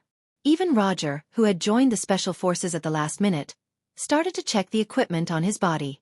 He is now Minato, a newcomer in the Special Forces, not the 4th Hokage, and not the director of Konoha's intelligence agency. And in this mission, if it is not necessary, he does not intend to use any ninjutsu or genjutsu. As for taijutsu, if he encounters hand-to-hand combat, there is no other way. Explosive rifles, explosive pistols, 3 energy grenades, 2 flash grenades, 2 smoke grenades, 2 combat daggers. The communicator is normal, the combat computer is normal, the combat helmet is normal. After checking all the equipment on his body, Rog put on the combat helmet connected to the combat computer. The combat helmets used by Konoha's special forces are specially customized. The lens in front of the helmet can not only project the information on the combat computer, but also transmit the view back to Konoha's headquarters at any time. When necessary, the lens can also be switched to night vision or infrared thermal imaging mode. On the helmet, there is also an independent communication system to facilitate individual communication within the team or to send messages to the nearest branch. A few minutes later, the action vehicle stopped on the street near the target warehouse. Action start. The door opened, and the Special Forces members went to different areas according to the established plan. After the other 3 teams left, Daisy turned to look at Rog with a vigilant face and slowly said, "They have all left. Do you still want to keep this appearance?" "Sir, I don't quite understand what you mean," Rog answered seriously. Looking at Rog's completely unfamiliar face, Daisy couldn't wait to give him a shock wave now. "Up to you." Just as Daisy was about to go to the warehouse gate, she suddenly remembered something. "Don't you want to play? Then I will play with you." Golden flash. "Yes. Now I will give you a new order. Take care of the guards at the gate to prevent the target from knowing our arrival. Use the dagger and be quiet." Daisy gave Rog a new order. "Yes, sir." After receiving Daisy's order, Rog raised the rifle in his hand and used the standard combat method to move forward step by step toward the warehouse gate. After carefully coming to a corner near the warehouse gate, Rog turned on the infrared thermal imaging mode on the combat helmet and began to search for the nearby guards. In the past, he would directly use Chakra's perception in this kind of situation. But now, he was only a Special Forces member, so he could only use the Special Forces way to solve the problem. 1, 2, 3. Through the thermal imaging, Rog found the guards hidden near the gate one by one. In this seemingly inconspicuous warehouse, there were 5 guards near the gate. After confirming the target's location, he switched the thermal imaging to night vision mode, then put the rifle behind him and pulled out the combat dagger on his belt. Although he couldn't use ninjutsu and genjutsu, Rog still had experience. Relying on the skills he had honed in the previous battles, he arrived behind the nearest target. Ordinary people? When he used the thermal imaging, he couldn't determine whether these guards were werewolves or not. But now, he was 100% sure that this god was an ordinary person. Even in human form, werewolves also have a far better sense of smell than humans. There would never be a situation where the enemy was behind them without them noticing. Although he felt that something was not quite right, he still appeared behind the guard like a ghost. The next second, his left hand covered the guard's mouth, and his right hand directly stabbed the guard's heart from the back. Backstab. Rog performed a real backstab and silently killed the guard. After dragging the guard's body to the corner, he walked to the next target. Even if he didn't use ninjutsu and genjutsu, assassinating these guards was not difficult for Rog. It only took him 2 or 3 minutes to assassinate all 5 guards near the gate without making any sound. The gate guards have been eliminated. I repeat, the gate guards have been eliminated.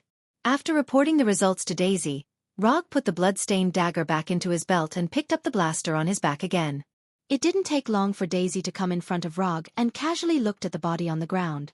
Daisy thought that Rog was just bored and came to experience the task of the Special Forces.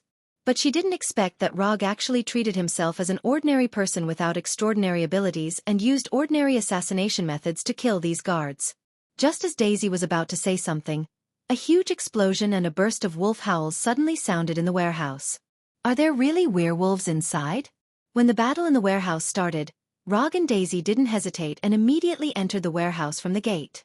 Although the sound of the blaster wasn't as fierce as ordinary gunfire, there was the unique sound of the energy beam cutting through the air. Just as Daisy was about to rush directly to the battle area, Rog behind her suddenly raised the muzzle and pulled the trigger at a huge figure above. Whoosh whoosh whoosh. The red energy beam flew like a bullet toward the figure that was obviously not an ordinary human. Werewolf. It was a huge werewolf that was more than 2 meters tall. Although Rog rarely used the blaster, his shooting skills were no worse than a professional sniper. With only 3 or 4 shots, he hit the werewolf that was running around like a real beast on the walls and cargo boxes. Through the night vision mode, Rog could clearly see each of the werewolf's fangs. Goodbye. Without any hesitation, he directly aimed the muzzle at the werewolf's head and ended his life with an energy beam. This werewolf is weaker than I thought. After quickly killing the werewolf, Rog frowned slightly. Although he didn't have much hope for these werewolves, the level displayed by this werewolf was much lower than he thought. While he killed the werewolf with the blaster rifle, Daisy didn't stay idle. Her hands constantly released shockwaves and blasted away all the werewolves that tried to approach them. At the same time, a large number of flames suddenly burned inside the warehouse. Johnny the Thunderbolt made his move. Although there were many werewolves in the warehouse, in front of the special forces equipped with blasters, they weren't much stronger than ordinary humans. After transforming, werewolves could ignore ordinary gunpowder weapons. As long as they weren't continuously shot, ordinary pistols and rifles wouldn't cause much damage to them. Blasters, on the other hand, were completely different. Blasters did not fire metal bullets, but particle or plasma beams. Werewolves that were hit by the energy beam of a blaster usually only needed 1 or 2 shots to completely lose their ability to move. If they were hit in a vital spot, it was basically a one-shot death.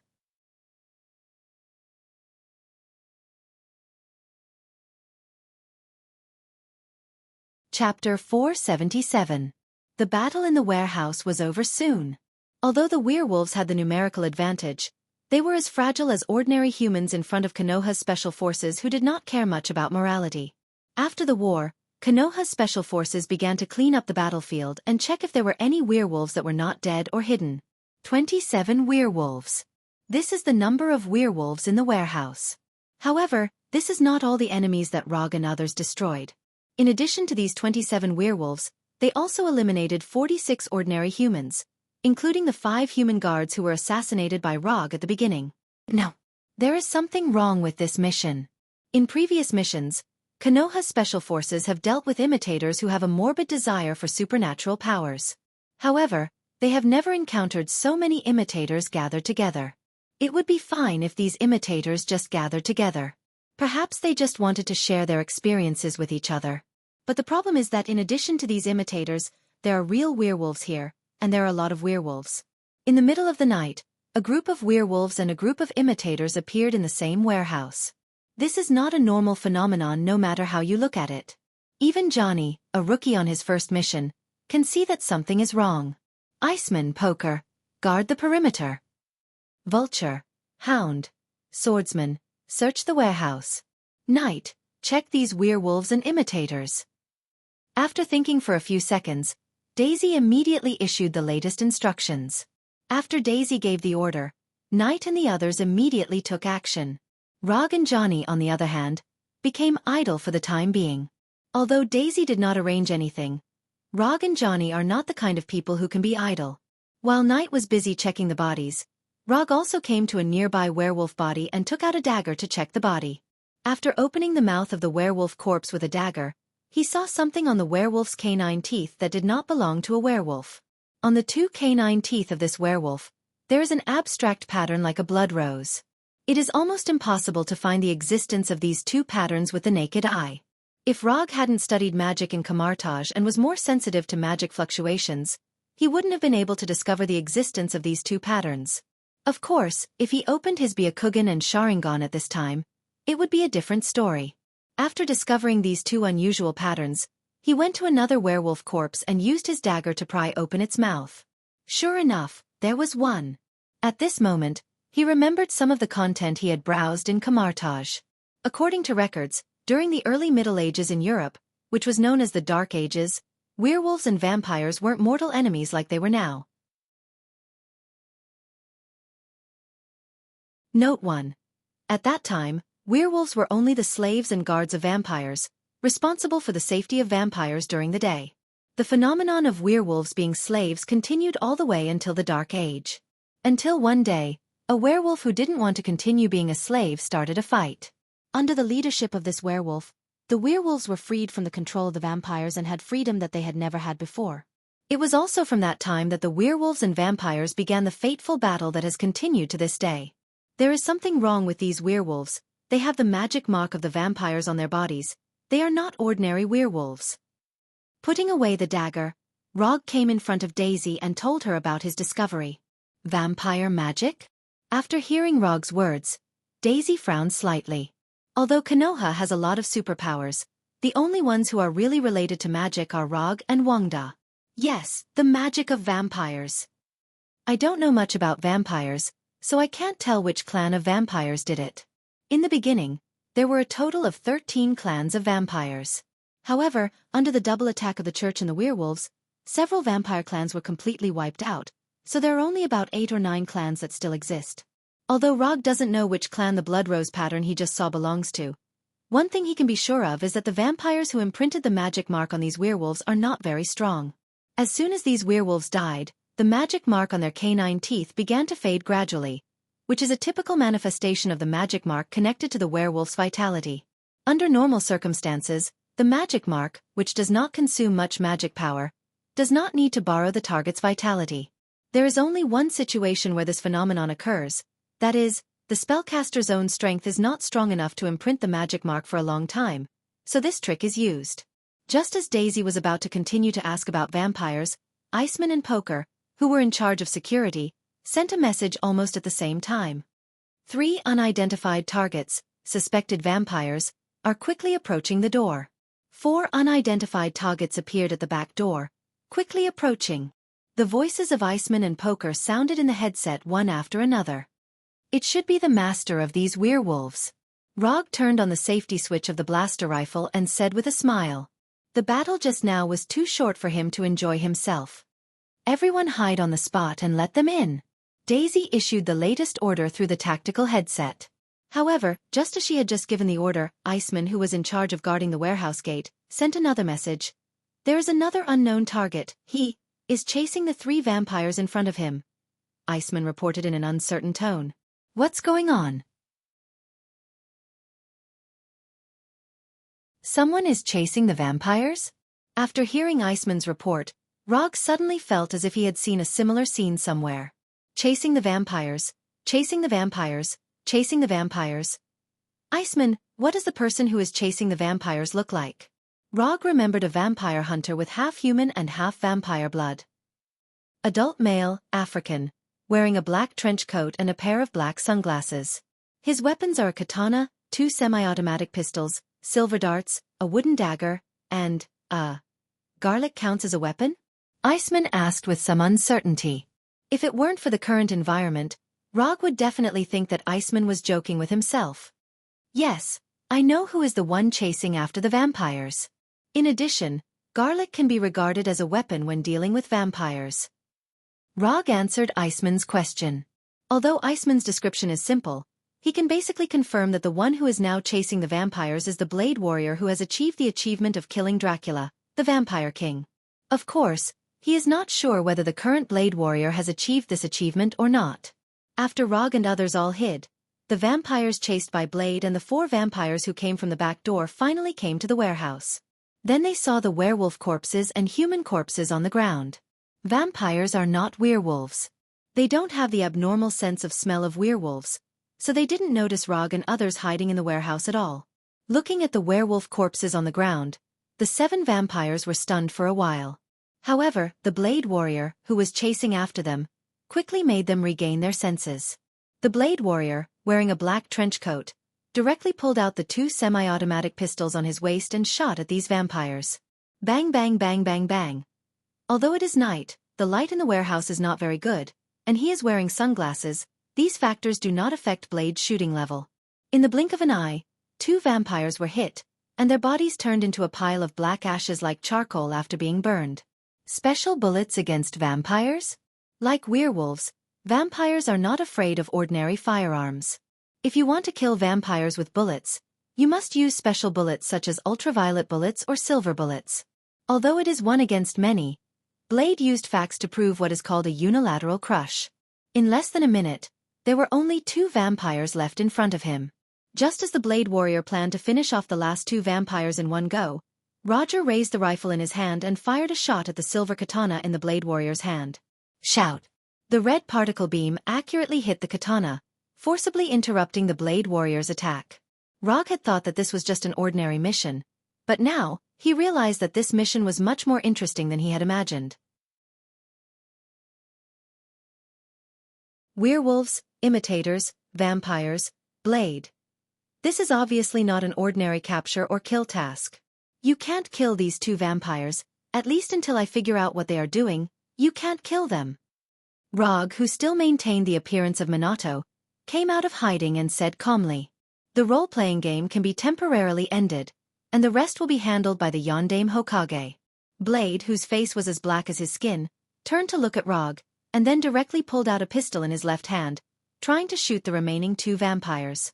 However, just as he raised the pistol and didn't even have time to aim, a red particle beam hit his left hand holding the gun. "I won't say a word to you twice." When the Blade Warrior pulled out his gun, Roger also pulled out the explosive pistol at his waist and shot the Blade Warrior first. Being stopped twice in a row, Blade's body exuded a fierce aura. Although he doesn't do much to humans, it doesn't mean that he never kills. Anyone who dares to stop him from killing vampires or colluding with vampires, he won't let any of them go. At this time, Rog just stopped him from killing vampires, and twice.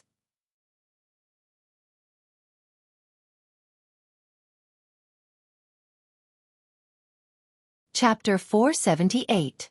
The Blade Warrior looked down at the wound on his left wrist. Unlike ordinary bullet damage, the particle beam fired by the blaster is not only more damaging, but also more difficult to recover from.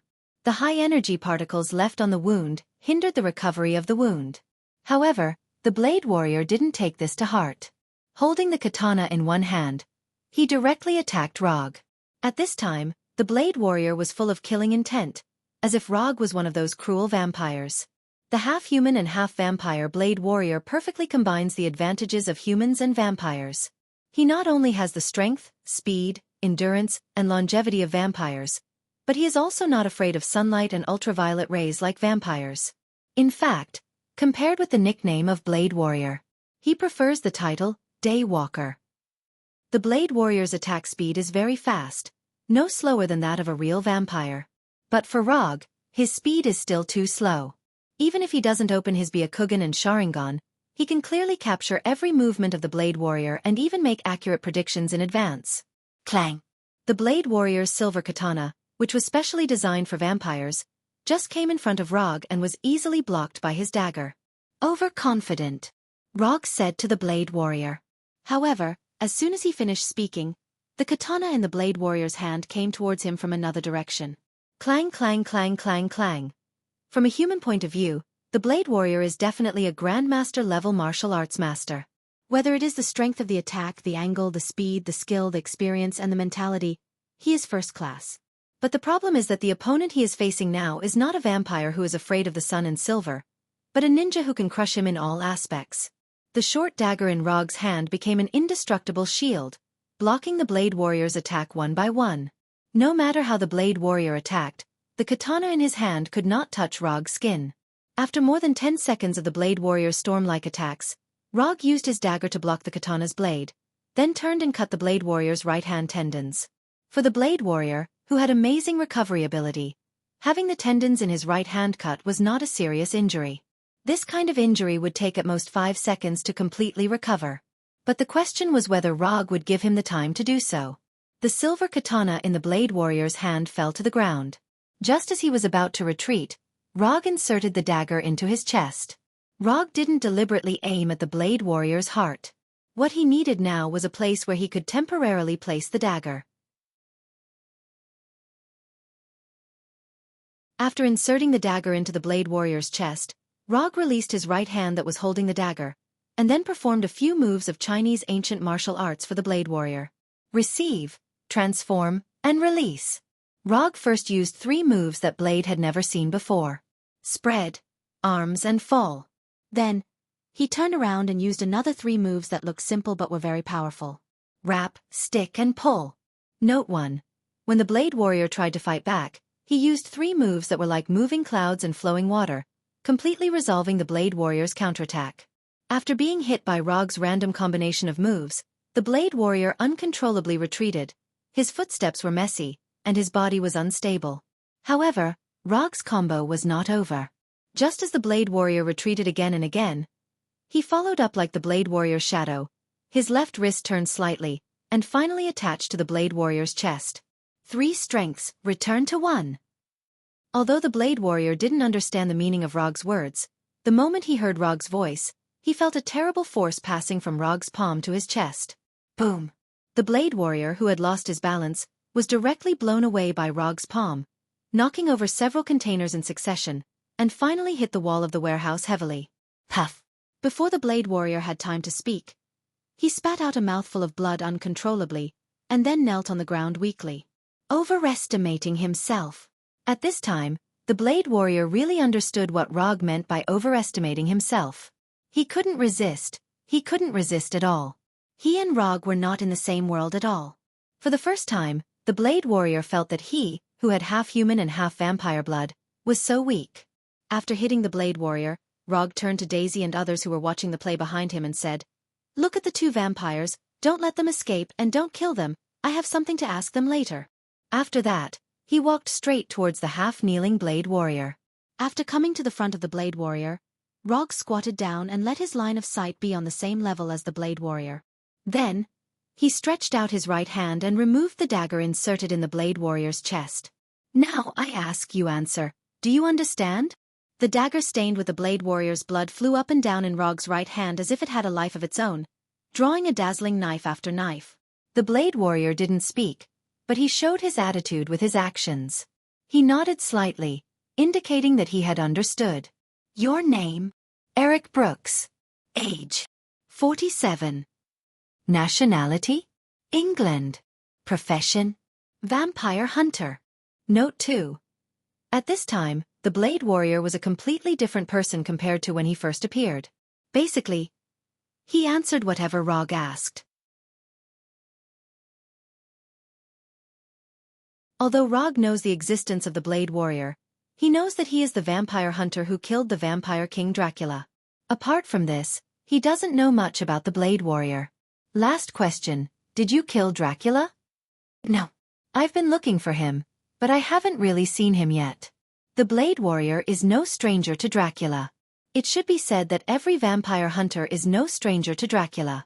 Dracula, the legendary vampire, was also recognized as the king of vampires. Killing the vampire king Dracula is not only the dream of the Blade Warrior, but also the dream of all vampire hunters. In the circle of vampire hunters, there is even such a saying. If anyone can kill Dracula, they can get all of Dracula's power, and they can live forever. After confirming that the Blade Warrior has not completed the peak of his life for the time being, Rog stood up and left without looking back. Although the Blade Warrior's strength is not bad, it is not enough for him to recruit into Konoha. For the sake of the Blade Warrior's cooperation, he doesn't mind sparing the life of the vampire hunter so that he can continue to shine for the cause he loves. From the mouth of the Blade Warrior, Rog learned a lot about vampires. For example, why did these vampires, who have been away from the world for many years, suddenly appear in Los Angeles and bring out their old enemy, the werewolves? After dealing with the Blade Warrior, Rog came to the two remaining vampires and said slowly, "I want to know what's going on with these werewolves. If you cooperate, I can consider letting you go." After witnessing the scene of Rog beating the Blade Warrior, the two vampires knew that they were definitely not the opponents of Rog. How can they beat Rog if they can't even beat the Blade Warrior? As long as their brains haven't turned into garlic, they can easily come to this conclusion. "My name is..." Just as one of the vampires was going to open with a self-introduction and answer the questions Rog wanted to know, Rog suddenly interrupted him. "I'm not interested in knowing your names." "Understood, I understand. Things are like this in the beginning, a few of us." Under the pressure of death, the two vampires told the whole story, including why they appeared in Los Angeles, why they were chased by the Blade Warrior, why they came to this warehouse, and why there were so many werewolves in the warehouse. When the two vampires told everything without reservation, they looked at Rog in front of them humbly and respectfully, trying to hear the good news they wanted to hear from Rog's mouth. However, the facts were cruel, and they didn't hear the good news they wanted. "Kill them, and then arrange for someone to come and deal with these bodies," Rog said expressionlessly. You didn't keep your word. You promised to let us go." "Promise? When did I promise you?" "After thinking about it, my decision is to kill you, not let you go, understand?" The two vampires reacted at this time. Rog only said that he would consider letting them go, but he didn't promise to let them go. Considering and agreeing are two completely different things. However, the two vampires didn't need to worry about these problems anymore. After Rog finished, Konoha's special forces ended their lives with the blasters in their hands. Restore the glory of the vampires. This idea is very interesting. From the two vampires, Rog learned that the vampires are preparing a big move recently. These vampires, who have been hiding from the world for many years, intend to establish a country on Earth that belongs to the vampires. Although this plan seems crazy, this plan has been unanimously agreed by all clans. The so-called all clans referred to the 8 clans that were still in existence. In order to achieve this plan, these vampires intend to resurrect the ancestor of vampires, the legendary third human, Cain. Note 3.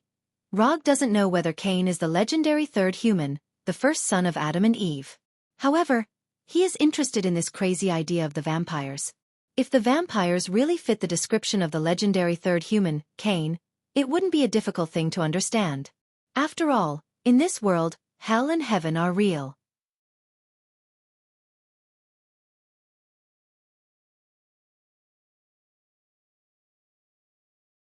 Chapter 479.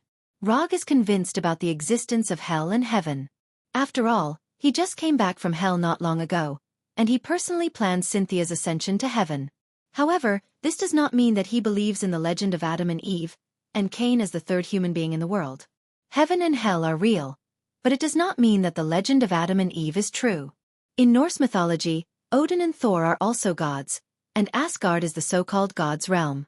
But in fact, Asgard is just a relatively special existence in the universe, and Odin and Thor are just powerful aliens. To give a very simple example, if he really believes that those legends are true, he has to believe that Odin's 8-legged horse, Sleipnir, was born after Loki became a mare. Note 1.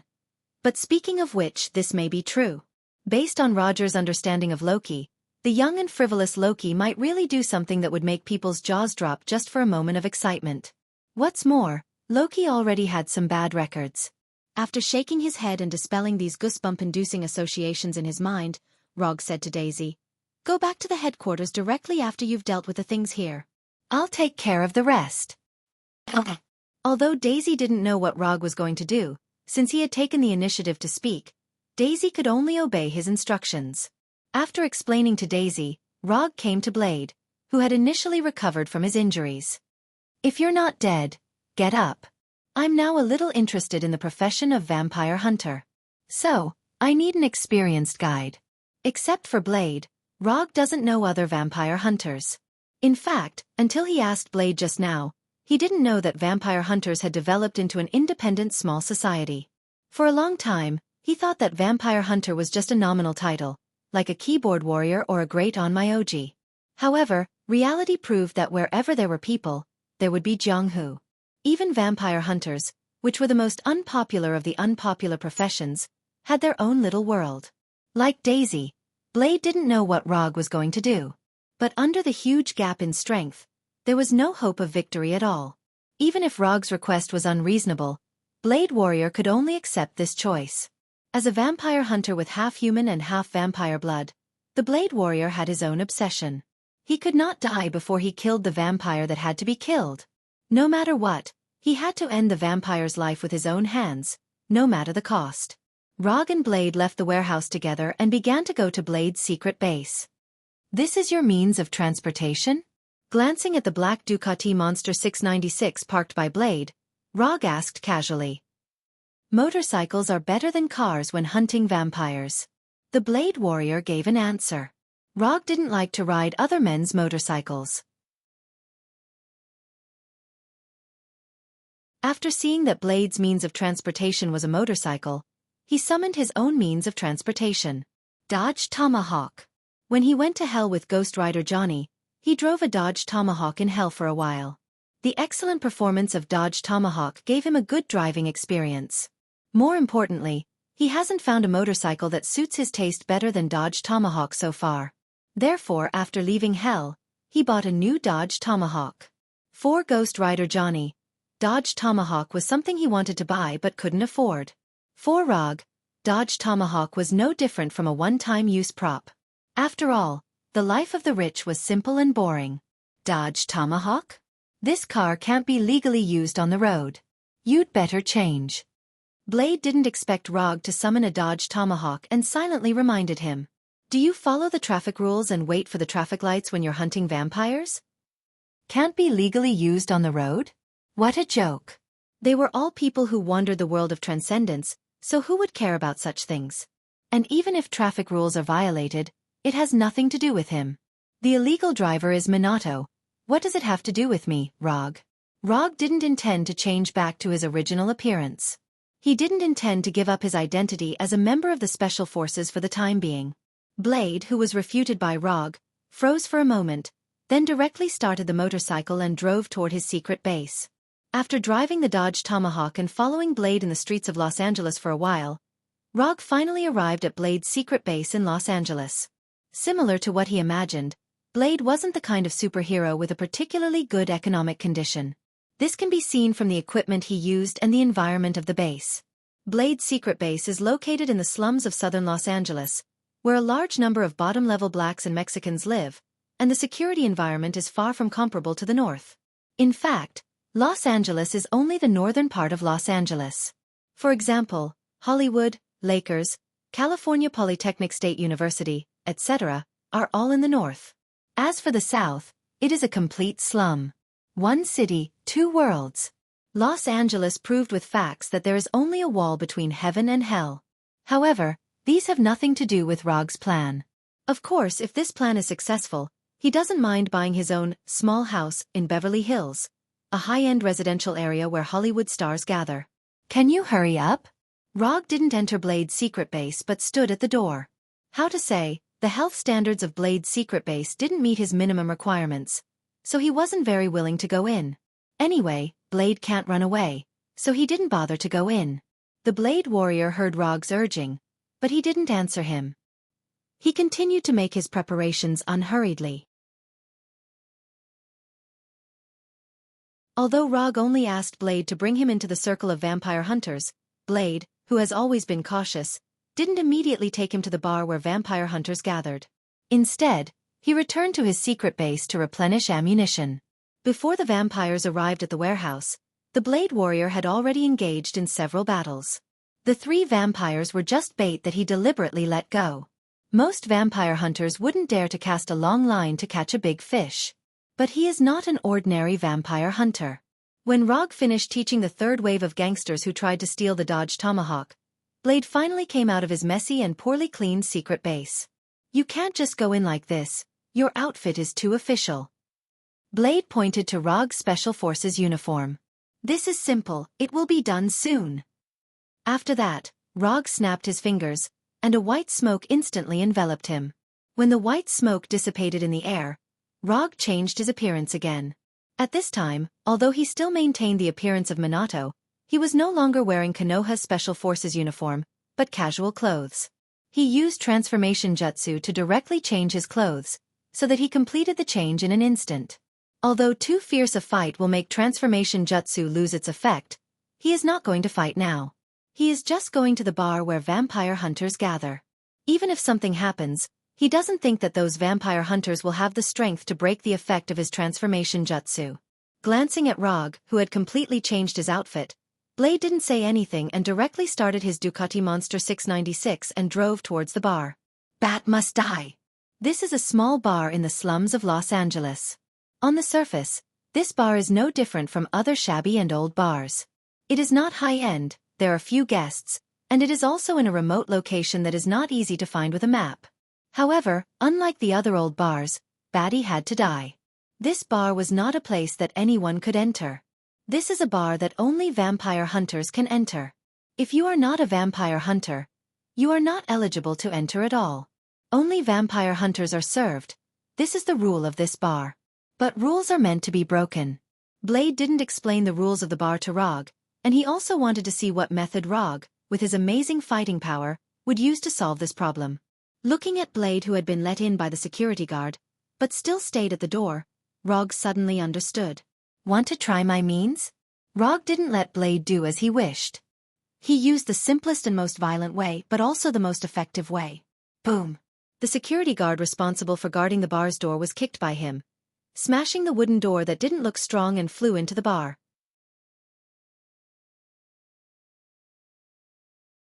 Rog, who kicked the hotel security guard, acted as if nothing had happened and walked straight to the bar's door. When passing by Blade, he slowed down a little. Without looking at Blade, he said directly, Don't play tricks in front of me, you can't afford to pay the price. After entering the bar, Rog immediately felt the enthusiasm of these vampire hunters. Except for the security guard who was kicked by him, everyone in the bar, including the bartender, raised their pistols of different models and aimed at him who had just entered the bar. These vampire hunters are really enthusiastic. Rog swept his gaze across the unfriendly vampire hunters. He slowly raised his right hand and snapped his fingers. Golden Bind Illusion. After a snap, these vampire hunters in the bar, without exception, all became puppets that lost their ability to move.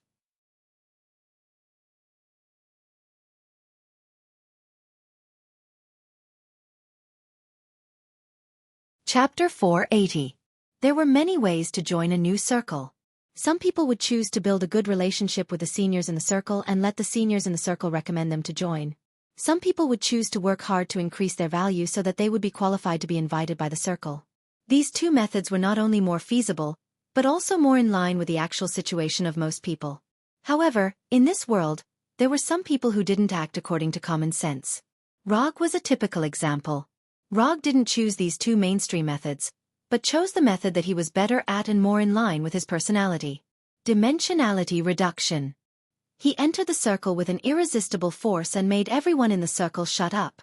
Simply put, it was a bit like a professional NBA player joining the circle of a school's basketball team. Although this was a little unreasonable, this world was not a reasonable one to begin with. Seeing that this is the first time you raised your weapon against me, I forgive your ignorance. I'm not here to be your enemy, and you don't deserve to be my enemy. After the restriction is lifted, if anyone dares to point a weapon at me, you'll have to bear the consequences. After that, Rog lifted the restriction effect of the Golden Bind illusion and returned the freedom of movement to these vampire hunters. After doing this, he passed by the security guards who hadn't had time to get up and went straight to the bar counter. He said to the bartender inside, "I want all the information related to vampires in the Los Angeles area. Give me a glass of single malt supreme mellow whiskey. Double the amount." When telling the bartender his request, Rog didn't forget to order himself a glass of whiskey. In this kind of old bar, it was unlikely to have expensive or limited whiskey, so he ordered the world's best-selling Irish whiskey, Supreme Mellow. Even the most ordinary bar could not have Supreme Mellow whiskey. The bartender, who looked like he hadn't rested for many days and had obvious dark circles under his eyes, looked at Rog, and then poured him a glass of Supreme Mellow whiskey according to his request. "What do you want information about vampires for? You're not a vampire hunter." Although he knew that Rog wasn't an ordinary person, the bartender still asked his question. "Did I say you can ask me questions?" Luo Ji's tone was very calm, but his body exuded an astonishing pressure that seemed to have materialized. Looking at Rog, who almost had the word overbearing carved on his face, the bartender wisely shut his mouth. It didn't take long for the bartender to sort out pieces of paper of different sizes from the drawer above the bar, and then put the pile of things in front of Rog. "The information you want is all here. The oldest one is from a few months ago." After that, the bartender went to the other side of the bar counter and began to clean the glass. "Konoha's way of doing things, is always this overbearing?" the black-clothed blade warrior asked as he sat down beside Logue. He was a vampire hunter, and the information he paid attention to was only related to vampires. When he returned to the secret base to replenish his ammunition, he recognized that Rog's uniform was the uniform of Konoha's special forces. "Overbearing? This is not overbearing, this is just the basic operation of Konoha." Rog gave Blade an answer that was very in line with Konoha's style. After answering Blade, he began to look through the documents provided by the bartender. How to find the information you want from a pile of messy information is a technical work. Thanks to his previous years of detective career, Rog quickly found the information he wanted. Combined with the information revealed by the two vampires, he roughly understood the complete plan of these vampires. According to the two vampires, with the cooperation of the 8 clans, they found the whereabouts of Cain. To be precise, it should be the first city that Cain once ruled. In the legend, Cain and the first city were destroyed by Noah's flood. However, the remaining 8 clans had discovered the whereabouts of Cain and the first city from the incomplete Book of Shifting, the vampire Holy Bible. They believed that the so-called Noah's flood, used by God to wash away the sins and decay of human beings, did not destroy the first city, nor did it eliminate Cain. The The first city and cane were merely sealed in a place where no one could ever find them. After hundreds of years of long research, they finally confirmed the location of the first city and cane's seal. Of course, the two vampires didn't know where the sealed place was. Their status in the clan was too low, so it was impossible for them to know the exact location of the sealed land. It was said that only the 8 dukes of the 8 clans knew the specific location of the seal. Within the Blood Clan, according to the level of strength, they were divided into 5 levels: Duke, Marquis, Count, Viscount, and Baron. Although the Duke of the Blood Clan was the highest level that vampires could reach, it was not the limit of vampires. Above the Duke, there was the existence of the King of Vampires and the Ancestor. However, the King of Vampires and the Ancestor had only appeared once, so they were excluded from the ranks of the Duke. As for the so-called Prince, it did not represent the power of the Blood Clan. It was just a position, and it was not a lifelong position. In the 6 precepts of the Blood Clan's secret party, there were 2 precepts: territorial power and honored guest. The position of Prince was born from these precepts.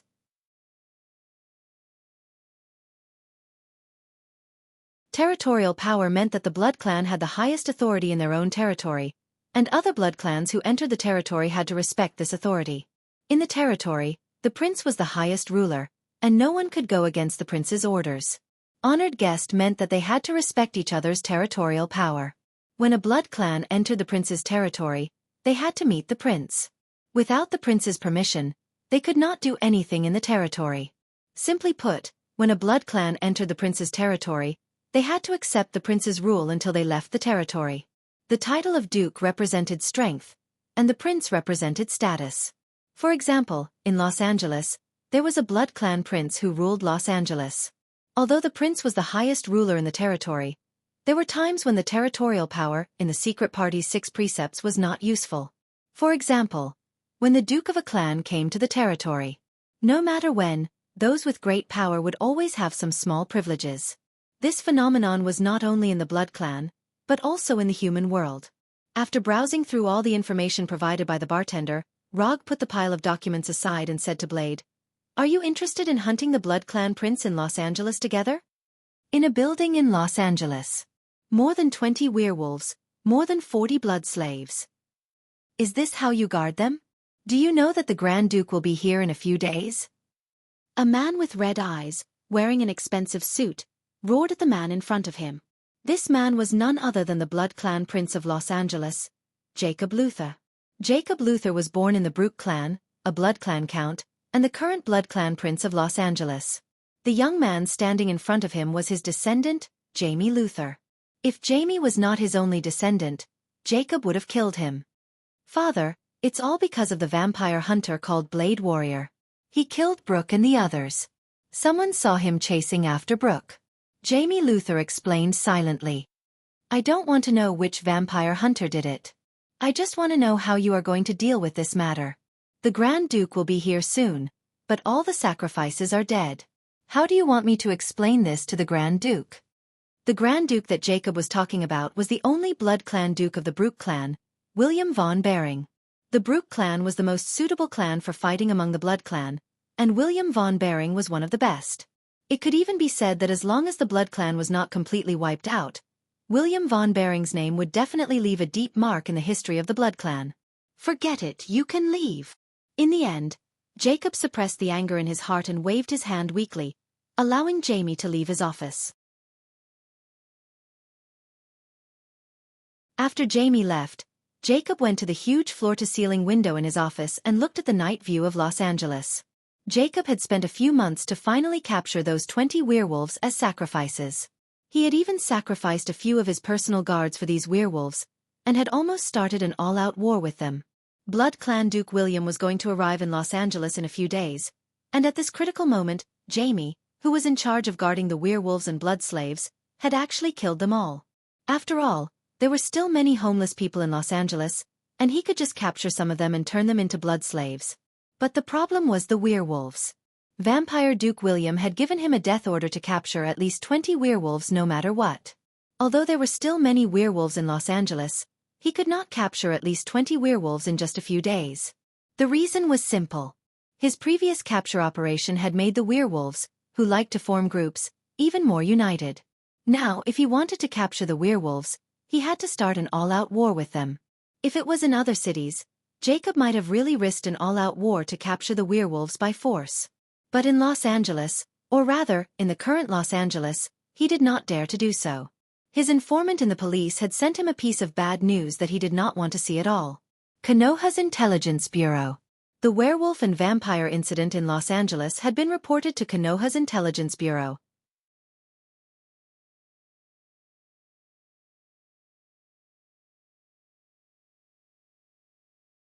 Chapter 481.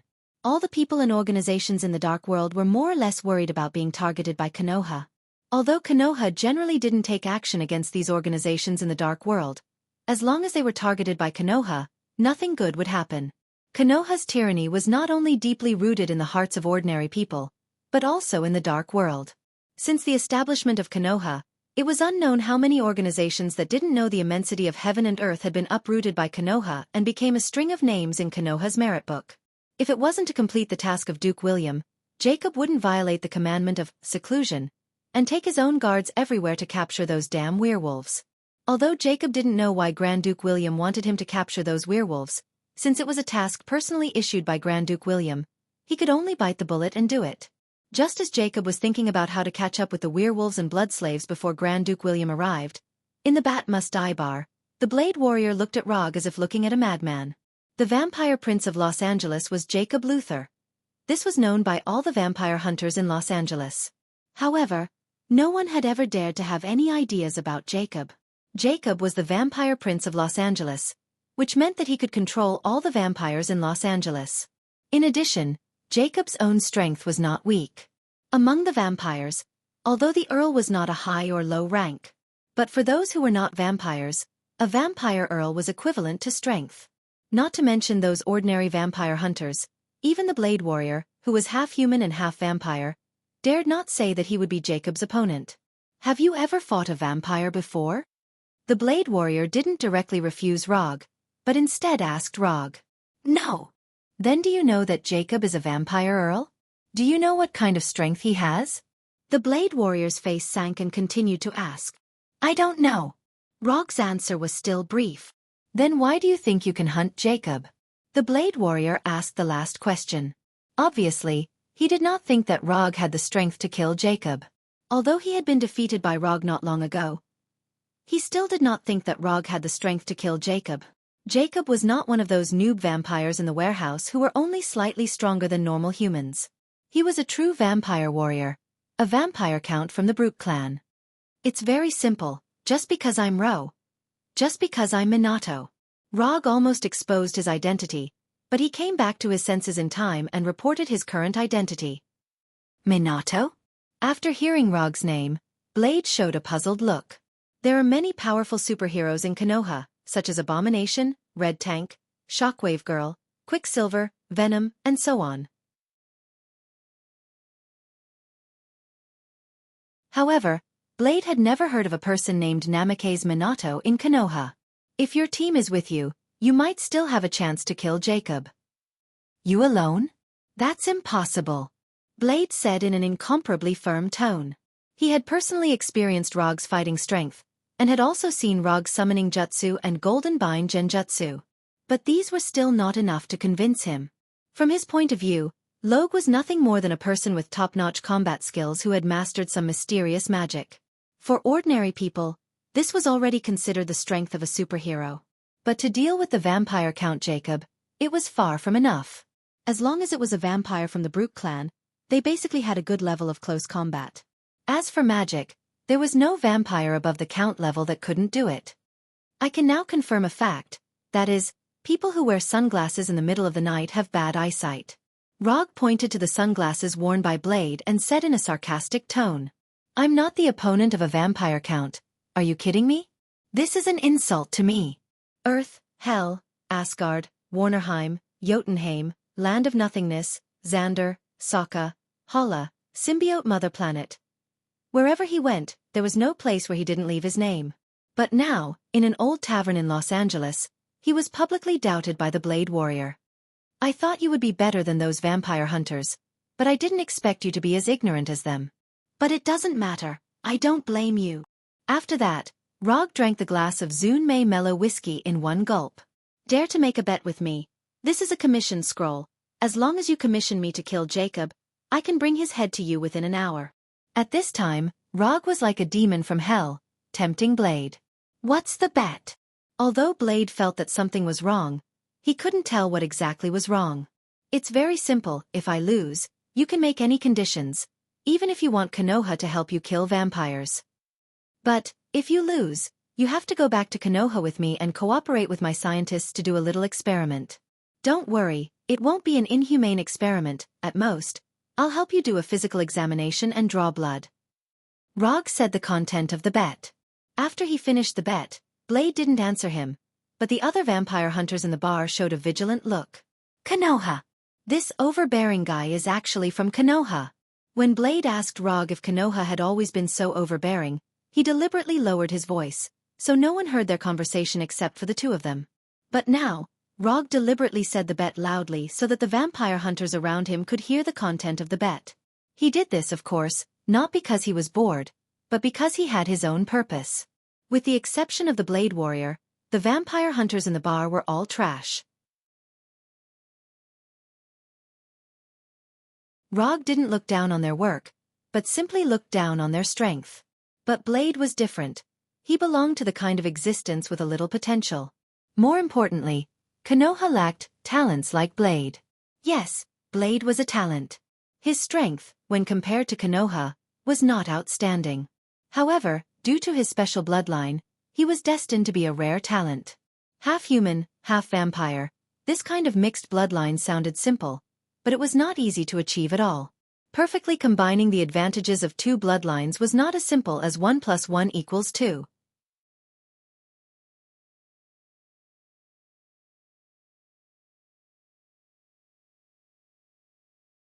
Chapter 482.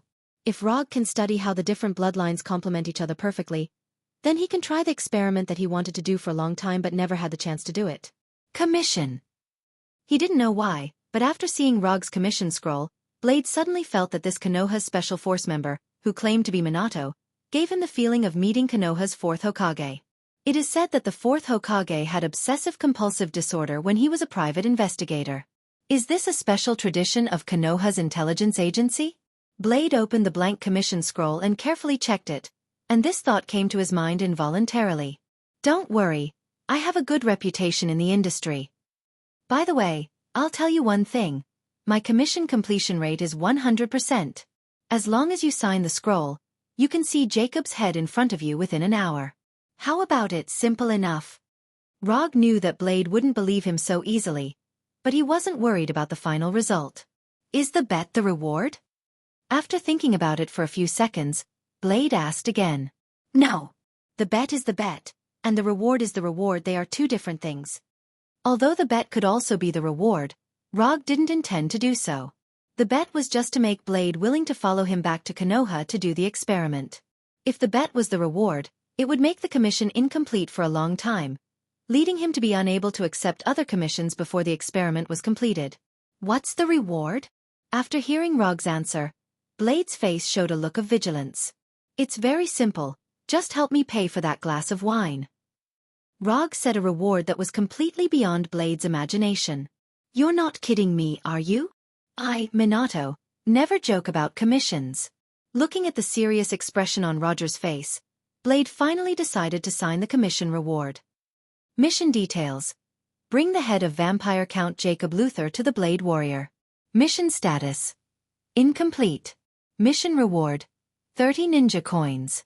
As Rog expected, Blade's commission successfully passed the system's judgment, and the system gave a commission reward that was not high.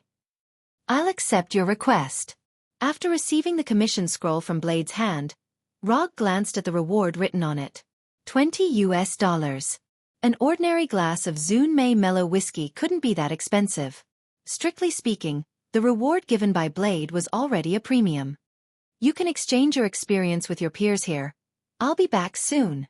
As soon as he finished speaking, Rog's body shone with a brilliant aurora-like light, and then he completely disappeared. At this time, Jacob couldn't have imagined that someone would pay $20 for his life. Moreover, the assassin was a ninja's killer. As the vampire prince of Los Los Los he has a lot of properties in Los Los. This unknown building is one of them. Whenever late at night, Jacob likes to hold a cup of fresh drink that has just been taken out of the girl's body, with some residual warmth, and stand alone in front of the floor-to-ceiling window in his office, admiring the night view of Los Angeles that he never gets tired of. But tonight, Jacob obviously didn't have such leisure time. He still stood in front of the floor-to-ceiling window, looking into the distance. However, he wasn't thinking about the glory of the vampire race or his own life experiences. Instead, he was thinking about how to capture at least 20 active werewolves before the vampire Duke, Grand Duke William, arrived. Jacob would never have thought that there would be a time when he would miss these old enemies so much. If he could, he even hoped that the number of werewolves in Los Angeles could increase several times. It would be best if they were young werewolves who liked to be independent and extremely rejected group behavior. But he knew that this kind of thing could only be imagined in his mind. Although werewolves are crazier than vampires, they are not crazy to the point of being irrational. Just after Jacob sighed for who knows how many times tonight, a brilliant aurora-like light lit up 4 or 5 meters behind him. Then, Rog, who still maintained the appearance of Minato, appeared in the office. Almost at the moment when the light of quantum transmission lit up, Jacob sensed the arrival of Rog. "Who are you?" Jacob exuded a fierce aura, and asked in a cold voice. "Konoha Minato." Jacob couldn't know who Minato was, so Rog deliberately added the prefix of Konoha. Konoha. If there was anyone Jacob didn't want to see right now, it was definitely Konoha's people. Even 2 places higher than Duke William. As for the second place, of course, it was his unaccomplished descendant, James, who would only cause him trouble. We vampires have never had disputes with Konoha, and we don't intend to be enemies with Konoha. With Jacob's identity, vaguely expressing concessions was the limit of what he could do. "I didn't come here for business." While answering Jacob, Rog used chakra to perceive Jacob's situation. Worthy of being a vampire count, his life force was very high. His energy intensity was also not weak, and he should be proficient in a lot of vampire magic. By perceiving Jacob's life force and energy intensity, Rog roughly judged his strength.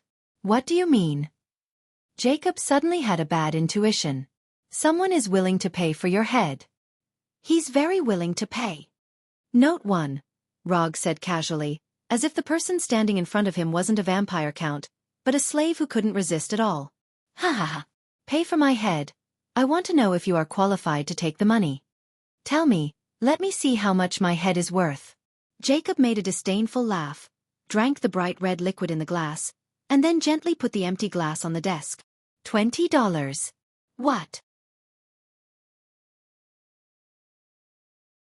Your head is only worth $20. Rog said the Blade Warrior's reward. Then, he saw Jacob's pale face turn red like a drunkard's. "You are Namake's Minato, right? Very good. You have successfully angered a vampire count. I can assure you that I will not kill you. I will turn you into the lowest blood slave, so that your soul will never rest in peace." Jacob suppressed his anger, and a cruel smile appeared on his face. "Is that so? If you can do it, I won't mind." Rog did not take Jacob's threat to heart. A vampire count's threat was not a threat at all. Just as Roger finished speaking, Jacob appeared in front of him like a ghost. Jacob's right hand, which was as white as a corpse's, turned into a sharp claw and grabbed at Roger's heart. Shadow Claw. In the face of Jacob's ferocious attack, Roger did not dodge. It was as if he could not react in time. However, just as Jacob's claw was about to touch Rog, an orange flame appeared out of thin air in front of Rog, helping him block Jacob's attack. What is this? The moment the orange-red flame appeared, Jacob realized that something was wrong. However, it was too late. The orange flame, which looked no different from ordinary flames, instantly swallowed his right hand. Although Jacob immediately urged the blood power in his body to protect his right hand, it did not change the fact that his right hand was quickly burned to ashes. Hellfire. As a member of the blood race, Jacob was no stranger to hellfire. Although the Blood Clan had a recovery ability that was far superior to that of ordinary people, this kind of extraordinary recovery ability was not always effective. For example, when facing hellfire, with his right hand burned to ashes, Jacob did not hesitate, and immediately retreated, trying to open the distance between him and Rog. The idea was beautiful, but the reality was cruel. As soon as Jacob thought of retreating, Rog's right hand grabbed his neck, lifting him up. Bat incarnation! The blood power in Jacob's body surged again, and he cast one of the signature spells of the Blood Clan. Just as Jacob's body began to transform into numerous black bats, a ball of hellfire emerged from Logue's right hand, completely enveloping Jacob's body. The black bats did not have time to take off, and they were burned to nothingness by the hellfire. You want to leave so soon? That's not good. Bat incarnation was not a spell used to attack, but it was a spell used to avoid damage or escape. Depending on the strength of the user, the number of bats they could transform into was also different. If a vampire duke was proficient in magic, it would not be difficult for him to transform into thousands of bats at once. Who the hell are you? When Logue's hellfire forcefully destroyed his bat incarnation, Jacob knew that he was most likely going to be in trouble tonight. I just said, my name is Namikaze Minato. Someone offered $20 for your head, so I came here. After answering Jacob's last question, Rog did not continue to waste time on Jacob, and burned his body from the neck down to ashes. The amazing vitality of the Blood Clan was once again reflected at this time. Even if only his head was left, Jacob still did not die immediately. If he could return to the clan's blood pool in time, he could recover with only his head left. Unfortunately, he would not have such an opportunity. Holding Jacob's head, Rog once again used quantum transmission, and then completely disappeared.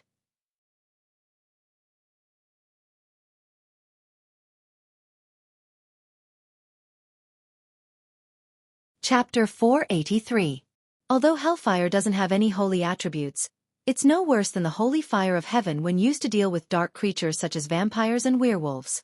The only difference is that holy fire can purify the enemy's soul, while hellfire completely annihilates the enemy's soul. Creatures killed by hellfire won't even be qualified to go to hell. With Jacob's head, Rog teleported back to the Bat Must Die bar. The head you want, I brought it back. From Rog's disappearance to his reappearance, it was less than 5 minutes. At this time, Blade hadn't even finished his first glass of whiskey. This is Jacob? Watching Rog put Jacob's head on the bar without changing his expression, Blade showed an unbelievable look. As if to further confirm that he was not mistaken, Blade took off the black sunglasses that he would never take off even in battle. It's really Jacob. Jacob Luther, the Vampire Prince of Los Angeles and the Vampire Count of the Brook clan, was placed on the bar. Blade, who took off his sunglasses, looked at Jacob's head repeatedly for a few minutes, and finally took Jacob's head and placed it in front of him. It turned out to be you, a lowly mixed blood. Lowly mixed blood really can't come up to the table. Even revenge is just a pretense. Although Jacob didn't have most of his body, the vitality of the vampire was perfectly displayed at this time, so that he still kept his mind. Revenge?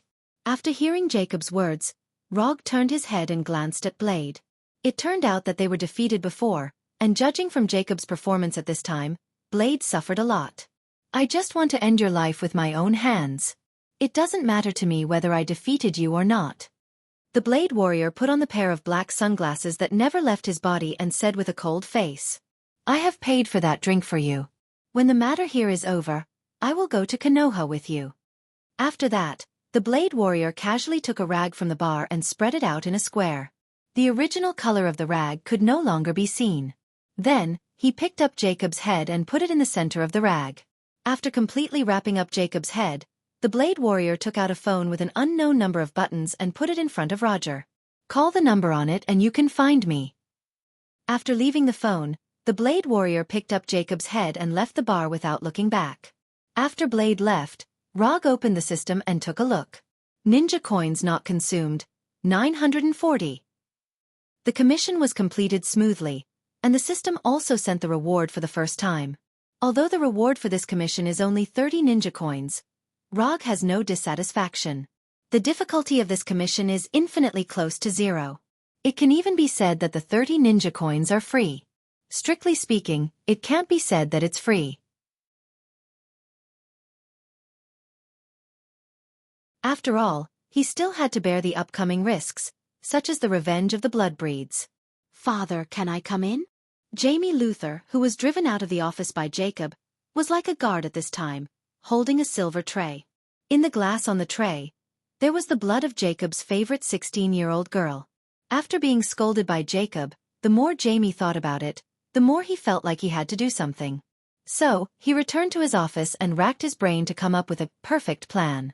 Of course, this perfect plan is just Jamie Luther's own idea. Although he is the only descendant of Jacob and has the strength of a vampire viscount. But ever since he was born, he had never experienced a proper battle, let alone a battle with his nemesis, the werewolves. Therefore, it was easy to imagine how perfect his perfect plan to capture the werewolves would be. Father, I can make up the number of werewolves before Grand Duke William arrives. Can I come in and explain it to you in detail? Jamie Luther, who didn't get a response for a long time, asked again and said his purpose. Under normal circumstances, no matter how angry Jacob was, he would let Jamie enter the office. However, after waiting patiently for a few minutes, Jamie still didn't hear Jacob's reply. If he had a little bit of experience, he would have realized that something was wrong. But this noble vampire viscount didn't react at all. He still stood at the door like a fool, waiting for Jacob's agreement. Los Angeles, Beverly Hills Hotel, 5-star suite. After the Blade Warrior left Bat Must Die, Rog also left. Bat Must Die was an old bar that didn't suit his taste.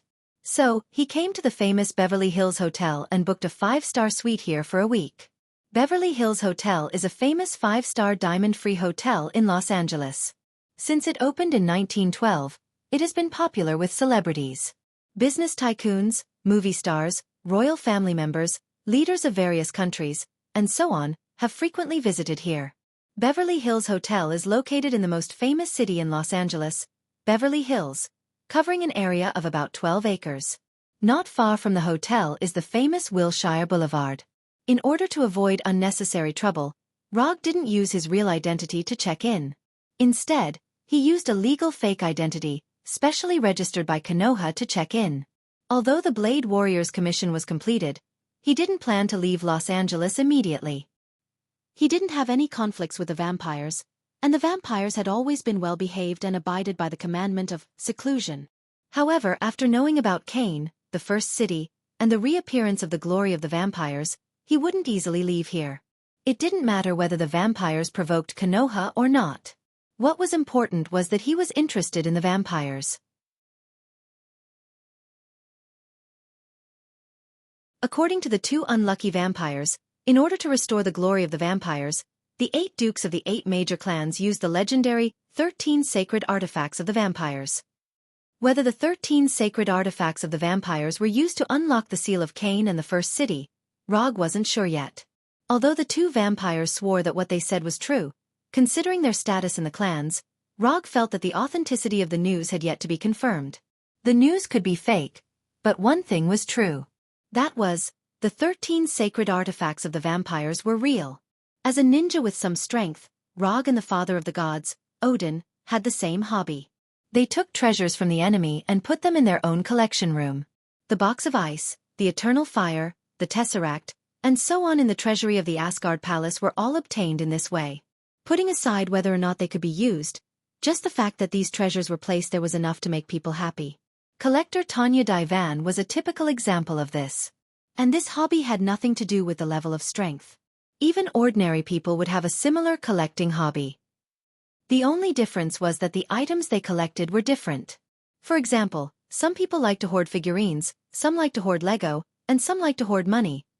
While thinking about how to make the 13 sacred artifacts of the vampires his own collection, Rog took out the phone left by the Blade Warrior and took out the SIM card inside. Then, he threw this outdated phone into the trash can and inserted the phone card into the latest fruit phone. After doing this, he summoned a shadow clone and gave the special bullets he bought from Bat Must Die to the shadow clone. Since he was going to deal with the vampires, it was reasonable to prepare some weapons to deal with the vampires. When the shadow clone returned to Konoha with the silver bullets and ultraviolet bullets, Rog picked up the phone in the room and called for room service. The Beverly Hills Hotel was famous for its luxurious rooms and exemplary hotel service. Rog, who hadn't eaten for a night, certainly wouldn't let himself go to bed hungry. The next morning, Rog, who had changed into casual clothes, drove a Chevrolet SUV out of the hotel. This Chevrolet SUV wasn't a psychic one. He had rented it from the hotel. As for why he didn't drive his own sports car, the reason was simple. The place he was going to next was not suitable for a sports car. Last night, outside the secret base of the Blade Warrior, in less than 10 minutes, he met 3 waves of gangsters who tried to steal his Dodge Tomahawk. In order to avoid this kind of thing, he chose a more ordinary SUV. I don't believe that you won't even let go of a car worth tens of thousands of dollars.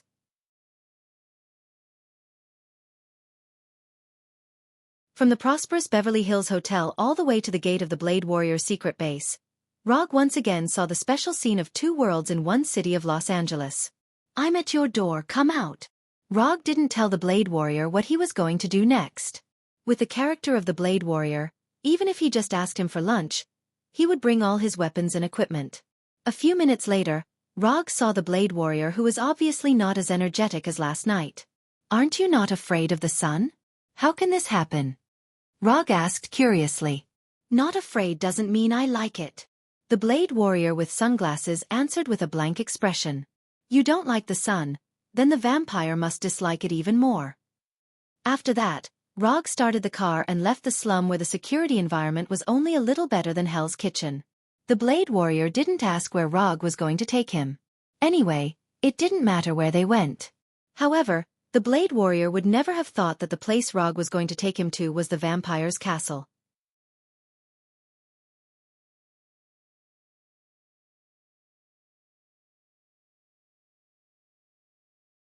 Chapter 484. Rog is now going to a castle in the suburbs of Los Angeles.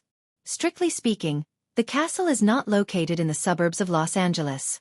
After all, when the castle was built, not to mention Los Angeles, even the United States of America had not been established. The United States is indeed the most powerful country in the world at present, but its history is not very long. In 1776, the Declaration of Independence was issued and the United States was officially established. The castle Rog is now going to was built at the end of the 15th century. Last night, when he was tutoring on the knowledge of vampires, Rog found a very meaningful place. Although the main country where vampires are currently active is the United States, vampires, like the current American people, are not indigenous to the North American continent. Since the 15th century, European people have migrated to the North American continent.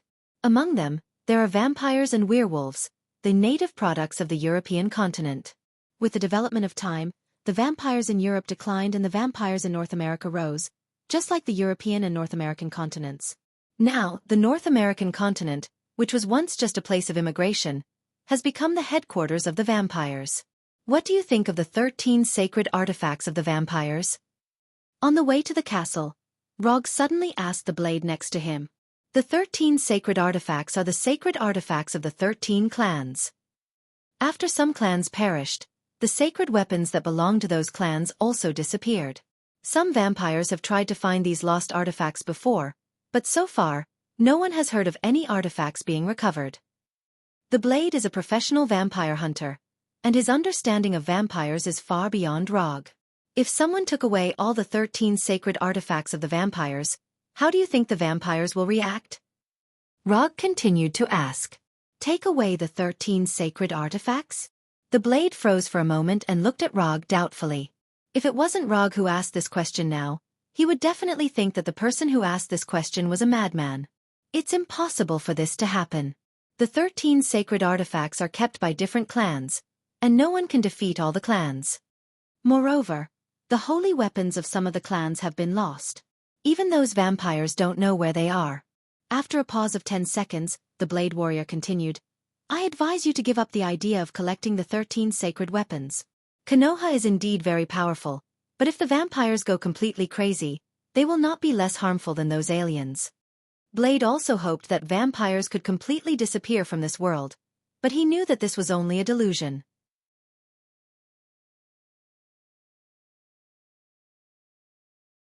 Ever since the first vampire, Cain, appeared, no matter how people dealt with these vampires, they were like malignant tumors that clung to the human world.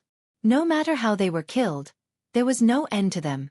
Even the church that worshipped the Heavenly Father could not do this. Where there is a will, there is a way. If you don't try, how do you know you can't do it? Rog replied with a smile and ended the topic. For the rest of the time, Rog and Blade did not speak. Even when they took a break for lunch, they ate separately, as if they were two strangers who did not know each other at all. At 3 o'clock in the afternoon, Roger and the Blade Warrior finally arrived at the castle surrounded by walls.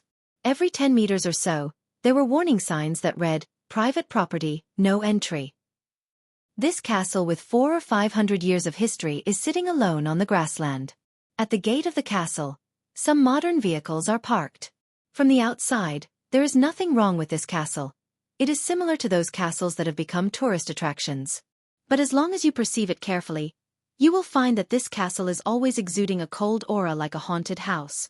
Even if it is now 3 o'clock in the afternoon when the sun is at its strongest, the castle still gives people a deep chill. Don't tell me you are going to attack this castle next. The Blade Warrior turned his head and asked Logue. You already have the answer in your heart, why ask me? After that, Rogue opened the door and went to the trunk. Although this car was rented from the hotel, the things in the trunk were not rented. When Rogue opened the trunk, a small arsenal appeared in front of him. Daggers, katanas, grenades, pistols, rifles, grenade launchers, rocket launchers, Gatling guns. In the trunk, there are enough weapons to equip a U.S. Army combat squad. Most of these weapons were taken directly from Konoha's armory last night by the Shadow clone. Only the daggers, katanas, grenades, and bullets were processed overnight. The daggers and katanas are silver, and the bullets and grenades are also specially modified ultraviolet versions. Take whatever you like. After seeing Blade's arrival, Rogue said casually. He has just perceived that there is no powerful existence in the castle, only some low-level goods. It seems that you really want to go against the vampires. Blade didn't know why Rogue suddenly had the idea of killing vampires, but he knew that after today, Minato's name will definitely become the most important one on the vampires' hit list. The vampire hunters in Los Angeles have known about the existence of this castle for a long time, but this castle has always stood here. The reason is simple. There are too many vampires in the castle. For these vampire hunters, this castle is a forbidden place, and once they step into it, they will completely lose their lives.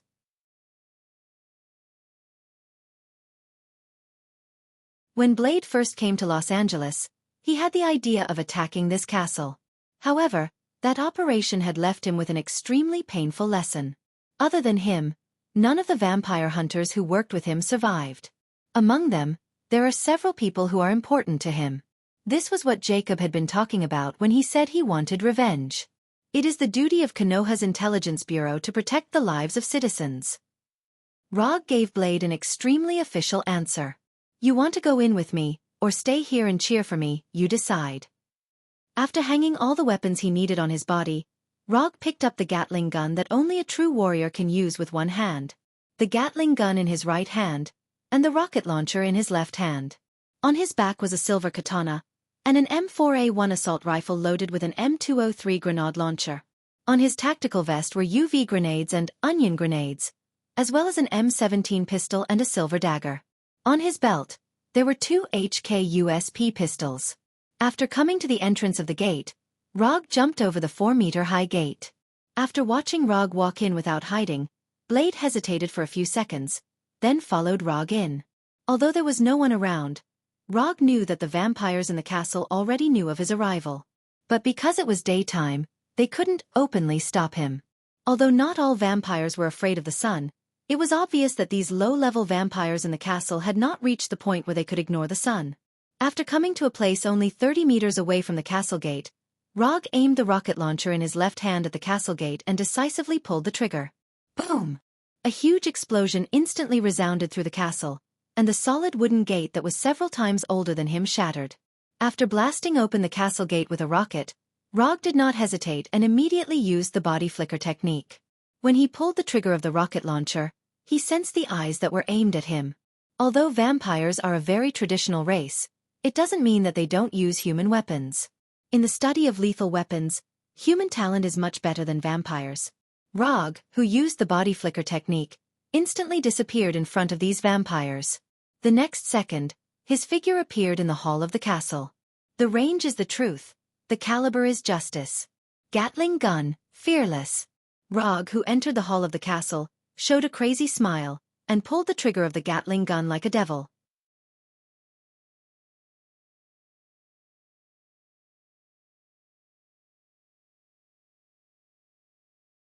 Chapter 485.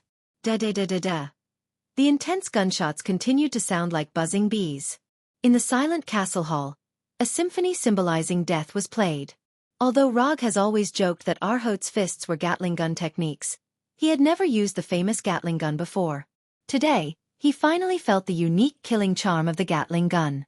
After he teleported into the hall of the castle, the vampires in the castle swarmed towards him like a swarm of locusts. However, these vampires that showed their fangs like ghosts were as fragile as a piece of white paper in front of the Gatling gun that used ultraviolet bullets. The 6 barrels rotated at an amazing speed, and the place where the muzzle pointed was like opening the door of death. Looking at the vampires that were hit by the ultraviolet bullets turned into ashes, Rog had a deeper understanding of the word, mowing. At this time, although he was surrounded by vampires, he was not the slightest bit nervous. Instead, an untimely joke appeared in his mind. Since the invention of the machine gun, the nomad's racial specialty changed from riding and shooting to being able to sing and dance. Under the frenzied fire of the Gatling gun, it didn't take long for him to wipe out the most numerous and weakest small fry vampires in the castle. After emptying all the bullets of the Gatling gun, Rog put aside the hot barrel of the Gatling gun and picked up the M4A1 assault rifle on his back. After loading the M4A1 and loading a grenade into the grenade launcher, he ignored the blade warrior who had just arrived in the hall and walked directly into the castle. The vampires in the hall could only be regarded as an appetizer. The real main course had not yet been served. He didn't know if the vampires had the habit of closing the door, or if it was because of his arrival that all the doors of the castle were closed. He was soon blocked by a door in the side hall. A solid wooden door with a long history. At this time, Rog did not have the idea of protecting the antique and directly launched the grenade. Boom! The solid wooden door shattered, and large and small pieces scattered on the ground. Unlike the main hall, there weren't many vampires in the side hall. Moreover, unlike the vampires in the hall that only pounced on him like wild beasts, the vampires in the side hall were obviously much more advanced. They wore the same dark red uniform and held various cold weapons that looked like antiques in their hands. If it was any other time, Rog wouldn't mind playing with these swordsmen-like vampires. But now, he had no such intention. Although he was carrying a silver katana on his back, he wasn't going to use it to deal with these vampires who looked like guards. Thus, he made a move that suited his current image. Aim, fire, all in one go. Although he hadn't undergone professional shooting training, it didn't mean that his shooting skills were bad.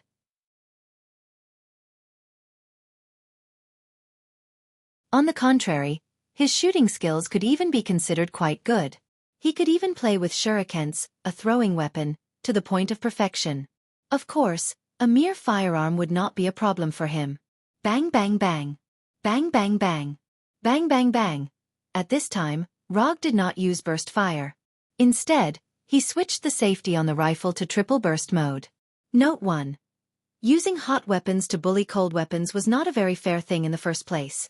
Especially now, the people with hot weapons were far stronger than the people with cold weapons. The result was obvious. Hot weapons were superior to cold weapons. Although these vampires wanted to rely on the high agility of the Blood Clan to quickly approach Rog, they were killed by Rog, who used Mozambique shooting technique before they could get close. The Mozambique shooting technique was a shooting technique that he had learned from movies. Strictly speaking, it couldn't be regarded as learning. He just opened his 3-tomo Sharingan and watched it for a while. Mozambique shooting technique, simply put, was to shoot the target's body twice, and then shoot the target's head once. The principle of this shooting technique was very simple, that is, the body was hit the largest area, and it was the easiest to hit. Shooting at the body first can effectively reduce the target's mobility, and then shoot the head to completely kill the target. In game terms, it was a hard hit first, and then a critical hit. After easily killing the 7 vampire guards with Mozambique shooting technique, Rog took out the unfinished magazine and replaced it with a full magazine. He knew that the bullets in the magazine were not finished, but he couldn't change the habit of reloading cancer in the game. Since he couldn't change it, then he wouldn't change it. There were many players who had reloading cancer like him. People like them, as long as there was a little gap, they would unconsciously reload. Although this would lead to an accident of being killed by the enemy when reloading, a full magazine could provide them with a sense of security and satisfaction. However, other people's reloading cancer only appeared in the game. There were not many people who brought this habit to the real world except him. After reloading, he did not stop and continued to walk inside the castle. Bang bang bang bang bang boom. Boom. Intermittent gunshots and explosions sounded in the castle. Rog was like a special forces member who was clearing out terrorists, one room after another.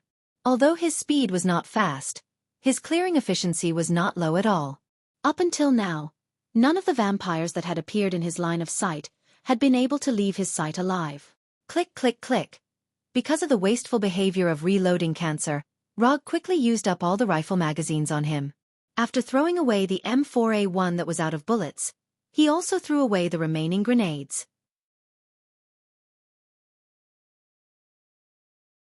Then, he pulled out the 2 HK-USP pistols on his belt.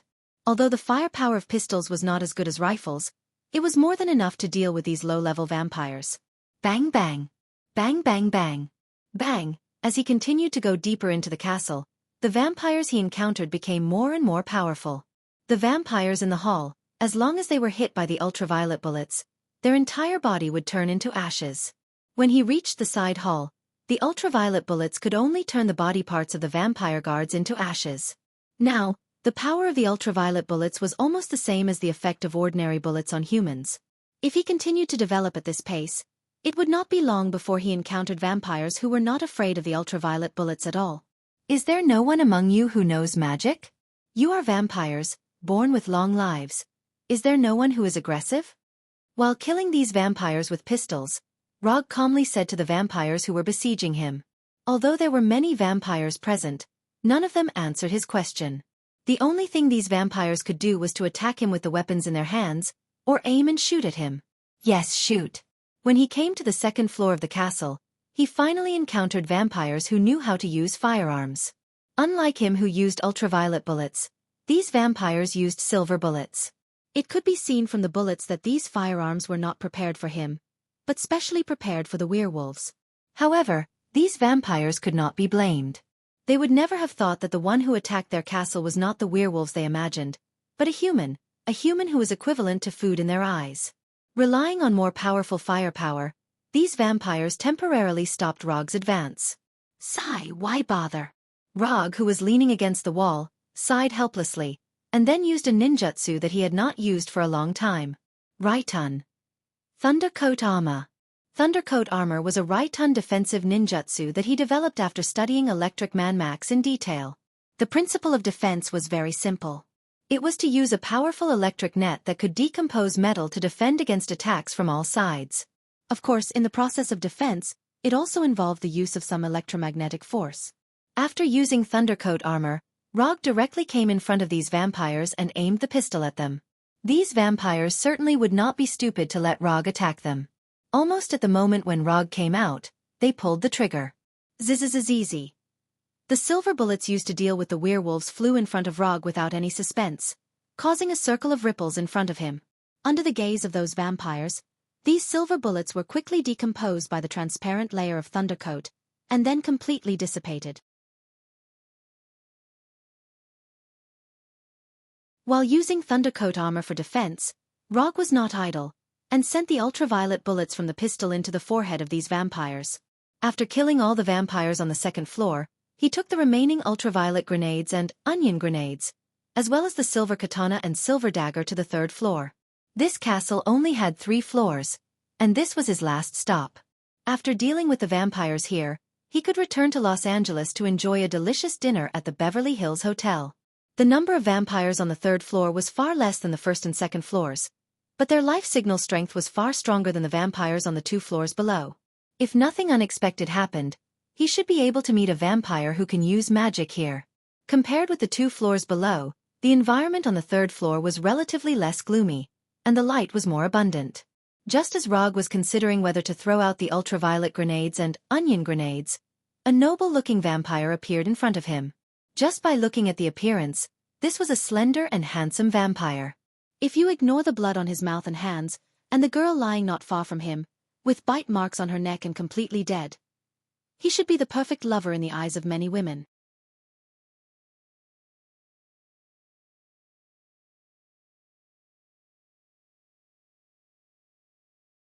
Chapter 486. Her white dress was stained with blood, and her messy blonde hair was spread out. Her eyes were wide open, and her face was filled with horror. The girl's fear before her death was vividly displayed. Although Rog didn't have any personal grudges with vampires, there was one thing that he hated. Although vampires needed to consume blood to survive, he hated the way vampires treated humans as playthings. Natural selection, survival of the fittest. In order to survive, it was understandable for vampires to consume human blood. But there were some vampires that consumed blood not to survive, but to satisfy their own perverted desires. For example, they enjoyed the fear and panic of humans when death approached, and used the insignificance of humans to contrast their strength and superiority, thus obtaining pleasure. You were able to come here under the siege of those trash. You have the qualifications to be my descendant. Kneel down and submit to me. I, Alexander Christ, will grant you eternal life.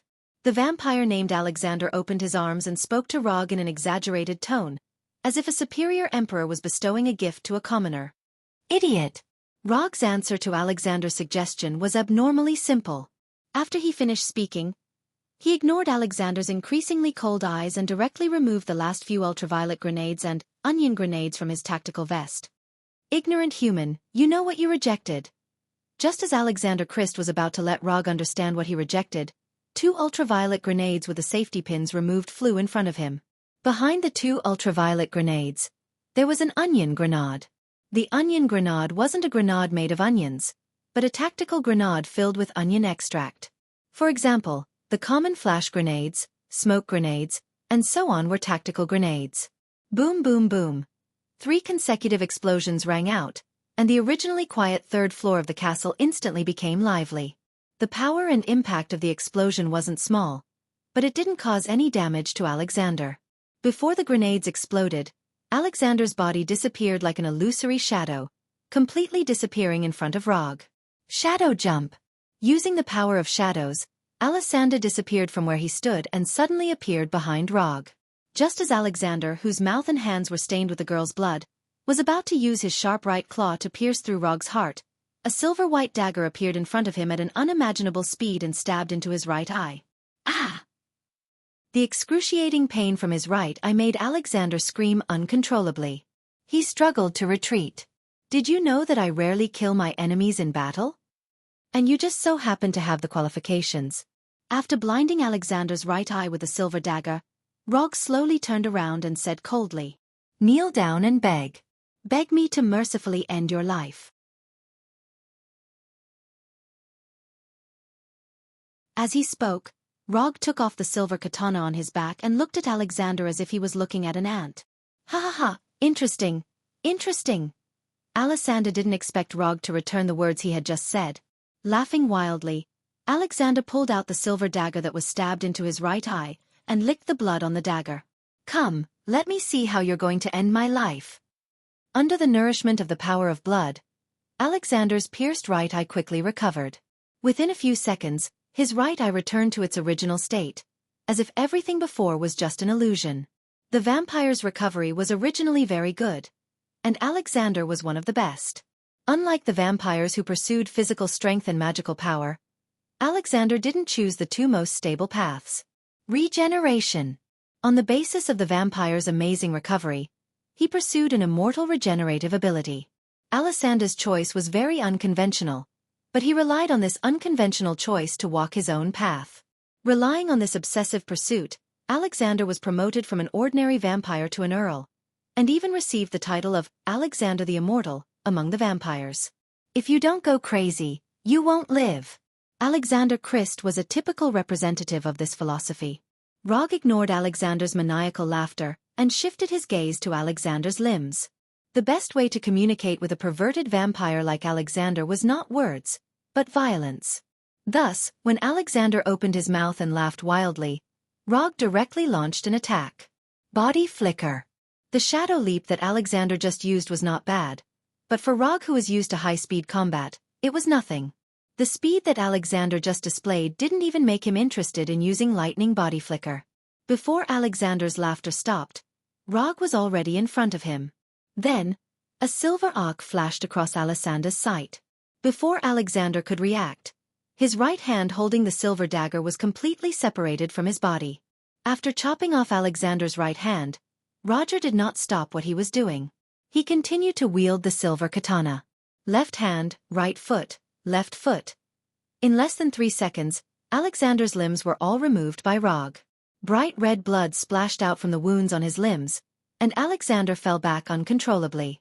However, Rog's attack still didn't stop. Before Alexander's body fell to the ground, the silver katana slashed across his chest again and again, cutting the clothes on his upper body into pieces. As the pieces of clothes fluttered like fallen leaves, the wound on Alexander's chest was fully revealed.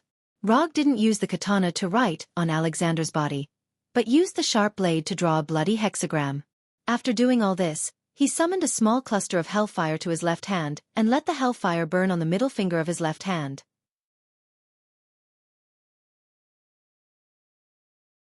Alexander didn't expect Rog's attack to come so quickly. It was indeed painful to have his limbs cut off, but it couldn't suppress the shock in his heart. "Who are you?" Alexander, who was cut into a human stick, shouted in horror. Rog didn't answer his question, but slowly came to him with the katana that was still dripping with blood, waiting for him to recover. Alexander's terrifying regenerative ability, which he obtained with all his might, was once again reflected at this time. Under Rog's gaze, his limbs began to recover quickly. However, just as Alexander's limbs were about to recover, Rog once again waved the katana in his hand.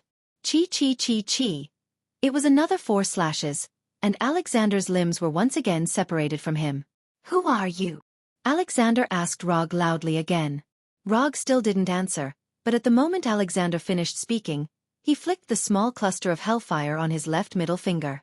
The hellfire bullet, which was only the thickness of a finger, hit Alexander's chest like a bullet, and then ignited the blood on Alexander's chest like igniting oil, igniting the hexagram cut out by the katana. "Ah!" Alexander screamed again.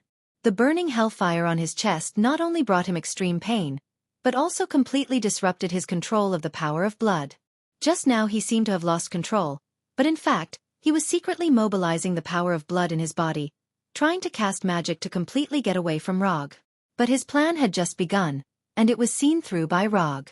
Looking at Alexander, who was rolling on the ground and constantly screaming, Rog's face didn't change. Torturing the enemy to death is not a praiseworthy thing. Similarly, playing with human life with self-righteous arrogance is not a praiseworthy thing. Defeating Alexander, Rog wasn't dissatisfied at all. But he didn't do that. Because he wanted to let this self-righteous vampire feel the despair experienced by the humans who were played to death by him. He wasn't fighting Alexander as Konoha's Minato, but as a human to avenge Alexander. Alexander, the vampire count's screams lasted for more than 5 minutes before they gradually grew softer. Then they stopped. The silver katana was inserted into Alexander's head and nailed him to the ground like a worm. Rog walked toward the other rooms on the 3rd floor.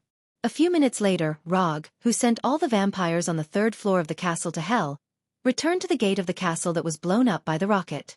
All done. The blade warrior, dressed in black, was leaning against the wall next to the door, holding a cigar of unknown brand in his hand. "Of course," Rog simply replied, then turned to look at the castle where there were no vampires.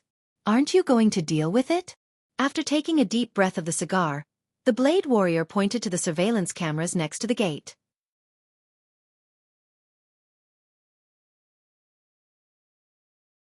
"I killed so many of their people, I have to leave them a target for revenge, otherwise, it would be too unreasonable." Rog came with the idea of completely offending the vampires from the beginning. Otherwise, how could he wait for the revenge of those vampires? Without these vampires, he couldn't get the collection he wanted. After returning to Los Angeles, help me spread the news that you and a man named Namikaze Minato have joined forces to eliminate all the vampires in the castle. Before driving away from the castle, Rog deliberately said to the Blade Warrior, "Do you still care about this reputation?" "No, I just hope that those vampires can find me faster."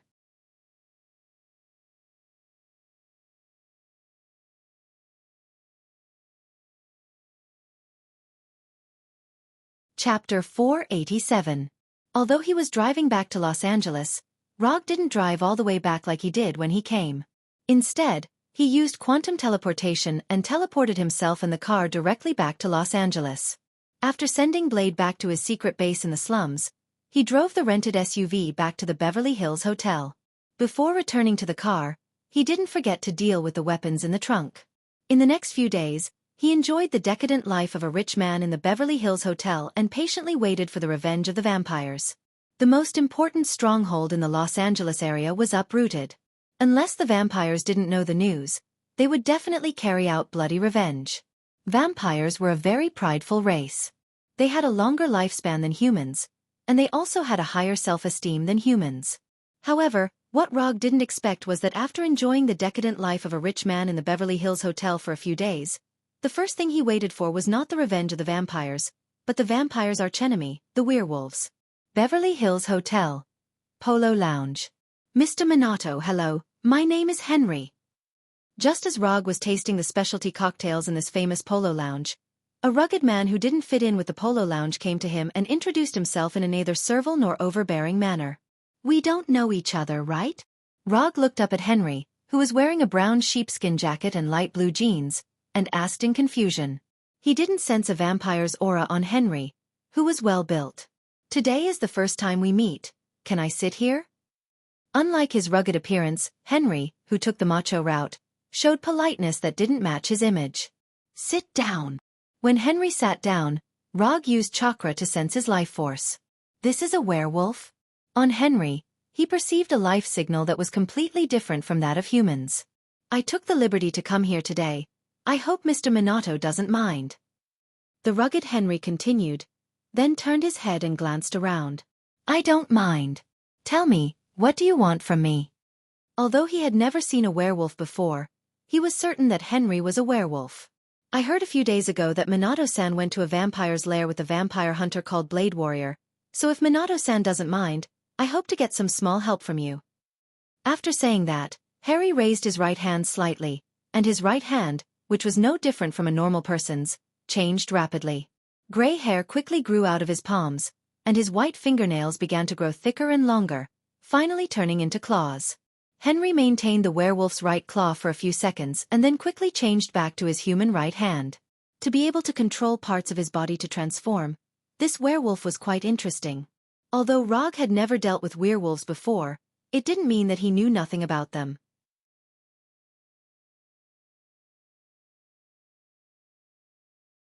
Werewolves and vampires were both dark creatures.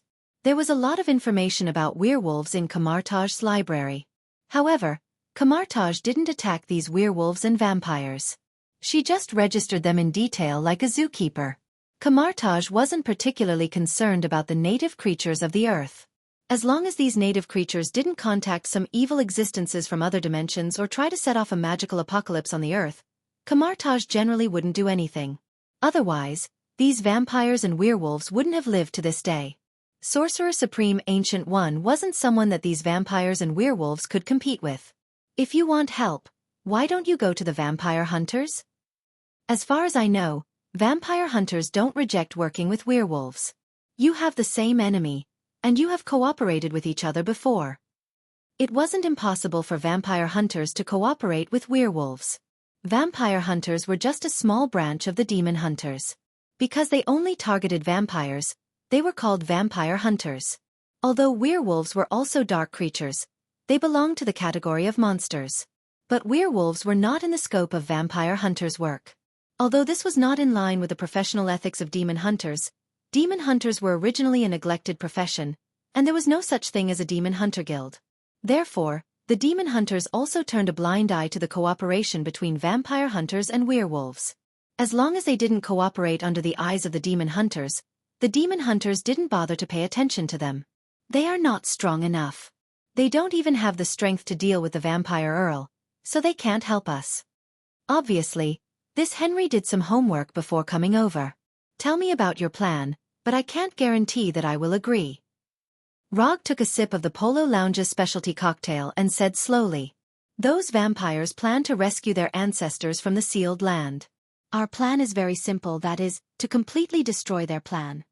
Mr. Minato, you should also know that although we werewolves have gotten rid of the vampire slavery, the strength of our race is always weaker than theirs. So if you don't mind, I hope you can join us in our plan. Henry gave a simple explanation. It was not a secret that the vampires were trying to let Cain and the first city return to the world. Even Rog, an outsider, could find out about it.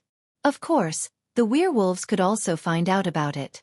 It was normal for Henry to want to stop the vampires' plan. But the problem was, he didn't feel the need to help the werewolves. Before Rog could refuse, Henry continued, "Mr. Minato, you can rest assured that this plan will not let you do it for free. As far as I know, Mr. Minato, you've been interested in the vampires' 13 sacred weapons recently.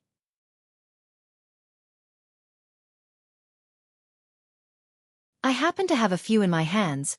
I wonder if you're interested in taking a look." After saying that, Henry took out 4 photos from his pocket and handed them to Rog. Rog took the photos from Henry and glanced at them casually. Bone harp, butcher's knife, ghost lantern, poison bottle. I wonder if these 4 sacred weapons can meet your needs. While Rog was browsing through the photos, Henry said the names of the 4 sacred weapons in the photos. It seems that the vampires and others have underestimated you. No wonder the vampires haven't been able to find these lost sacred weapons. Although Rog didn't know how Henry found these sacred weapons, he was quite satisfied with the reward that Henry gave.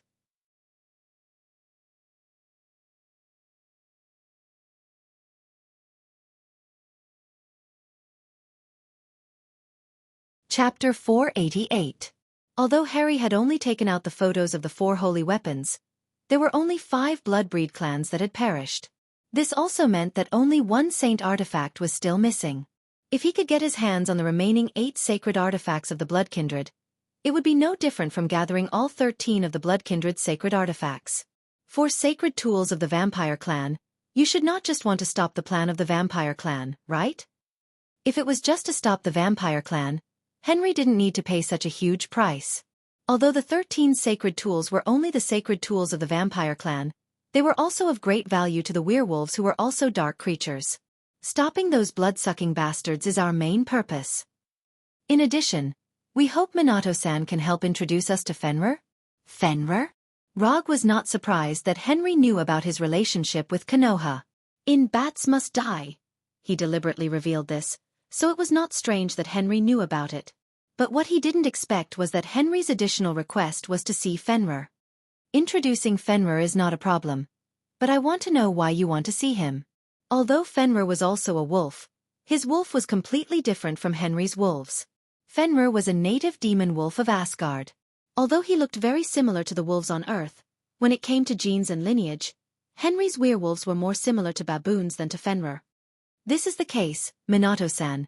You also know that vampires have a common ancestor, Cain. Although the history of werewolves is not shorter than that of vampires, unfortunately, we still don't know where we came from. Some people say that the ancestor of werewolves was an ordinary person who was bitten by a wolf. Some people say that our ancestor was an out-of-control magician who studied black magic in ancient times. Some people say that our ancestors were a group of sinners cursed by God and could only survive in a half-human, half-beast state.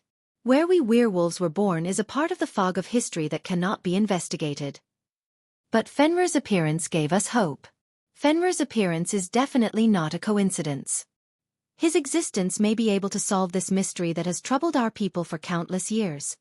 Harry didn't hide anything and told him the whole story. Through Fenrir, the mystery of the birth of werewolves was solved. It had to be said that werewolves like Henry were quite imaginative. Fenrir's appearance was indeed not a coincidence. It was because he had revived Fenrir and brought him back to Earth. However, this had nothing to do with what Henry wanted to know. Fenrir was not a creature from Earth. It was definitely not what Henry and the others had imagined. Just as Rog was about to use practical actions to tell Henry what it means to be an honest and trustworthy ninja with good morals, he suddenly thought of a problem. Wait a minute.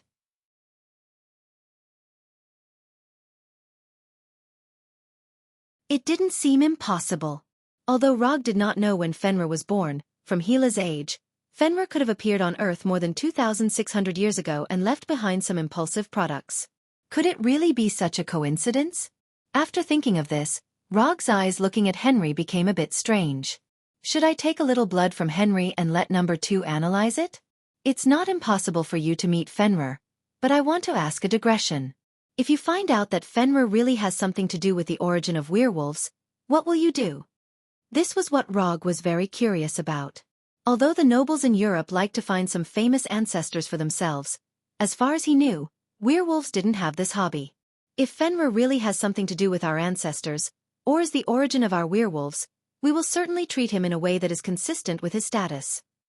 Henry didn't say how he would treat Fenrir, but gave a seemingly flawless answer. I will tell Fenrir about this, but I can't guarantee that he will come to see you. After all, he has just entered Konoha. Rog gave an answer that was very consistent with his current identity. He was now Rog, not the director of Konoha's intelligence agency. He couldn't promise. Although he said that was not what he was thinking at the moment. Fenrir, whether or not your future dog food can be doubled depends on whether or not you made some mistakes that young wolves should make when you were young. No problem. This is my contact information. If there is any progress, you can contact me at any time. After that, Henry took out a business card with only a phone number and handed a document to Rog. This is some information about the butcher's knife and other sacred weapons. Minato-san, you can browse it if you have time. After handing the business card and the document to Rog, Henry left the polo lounge that didn't match his temperament at all. When Henry's figure completely disappeared in the lounge, Rog put away the smile on his face and became very serious. Henry's performance just now was indeed very polite, but Rog could see that Henry didn't say a word about what he really wanted. Stopping the Blood Clan or seeing Fenrir was not Henry's ultimate goal. Even if Fenrir was really the source of the werewolf, Henry would never treat Fenrir as an ancestor. Although the time of contact was not long, he could be 100% sure that Henry was a very ambitious werewolf. Henry wanted to use his power to stop the Blood Clan's plan, which was very reasonable. It was not particularly strange that he wanted to see Fenrir. Including the statement he gave, it was also very reasonable. But the problem was that these two things should not happen at the same time. The news that Fenrir was in Konoha was known all over the world. The werewolves wanted to confirm whether Fenrir had anything to do with their ancestor.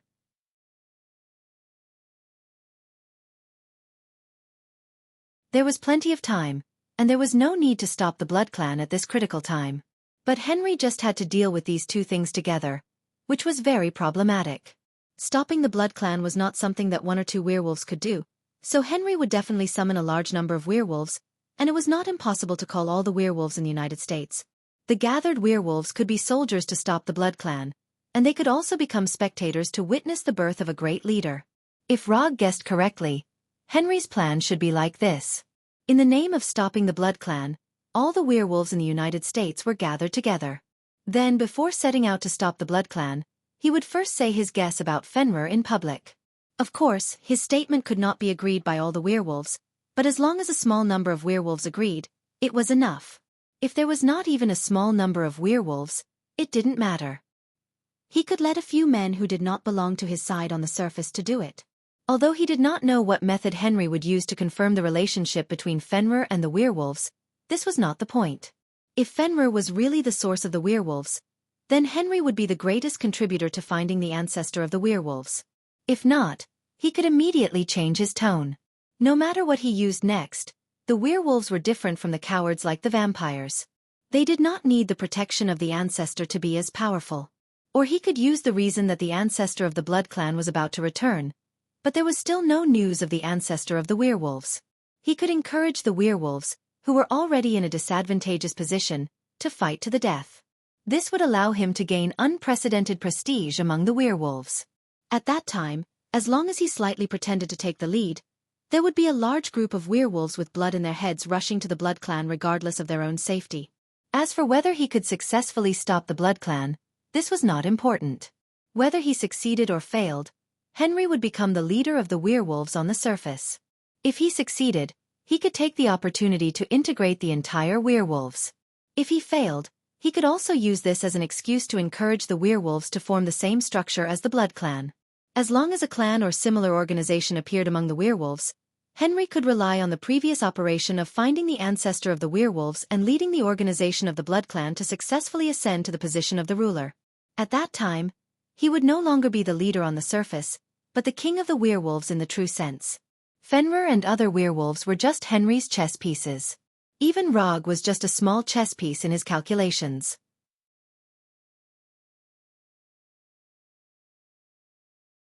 As long as Henry could gather the three elements of the werewolves, Fenrir, and the Blood Clan, no matter how things developed in the end, he would be the biggest winner. Judging from the current situation, except for the element of Fenrir, which he could not determine for the time being, he already had the other two elements. Although these were only his own guesses at present, Rog believed that his guesses were correct. When he sensed Henry's life force, he found that Henry's life force was far stronger than that of the Blood Clan Count. If Henry really cared about the future of the werewolves as much as he showed, he should have come to Los Angeles to rescue his compatriots when Jacob captured the other werewolves, instead of waiting until Jacob died and the castle's stronghold in the suburbs of Los Angeles was also uprooted before appearing in Los Angeles. And Rog now had reason to suspect that Henry's plan was temporarily made by him. Because he knew that a member of Konoha named Namikaze Minato suddenly fought with the Blood Clan, he made a plan that included Fenrir.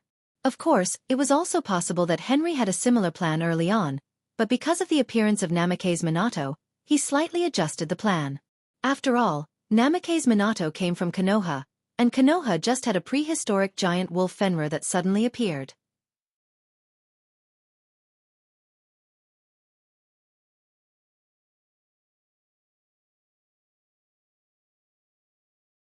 Chapter 489. Outside the Beverly Hills Hotel. Sir, are we really going to give the 4 sacred tools to this guy named Namikaze Minato? This is a treasure that our people have spent hundreds of years and countless manpower and resources to obtain. Wouldn't it be too much of a loss to give them away? In the latest dark green Bentley SUV, the young man sitting in the driver's seat said to Henry in the back seat. Of course, it's a loss to give them away, but as long as we don't give them away, we won't lose.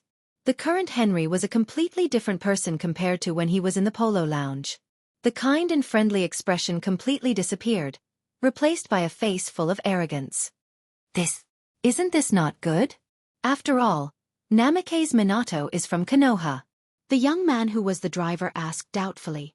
Although Konoha was just a new organization that was established a few years ago, in the dark world, there was such a saying.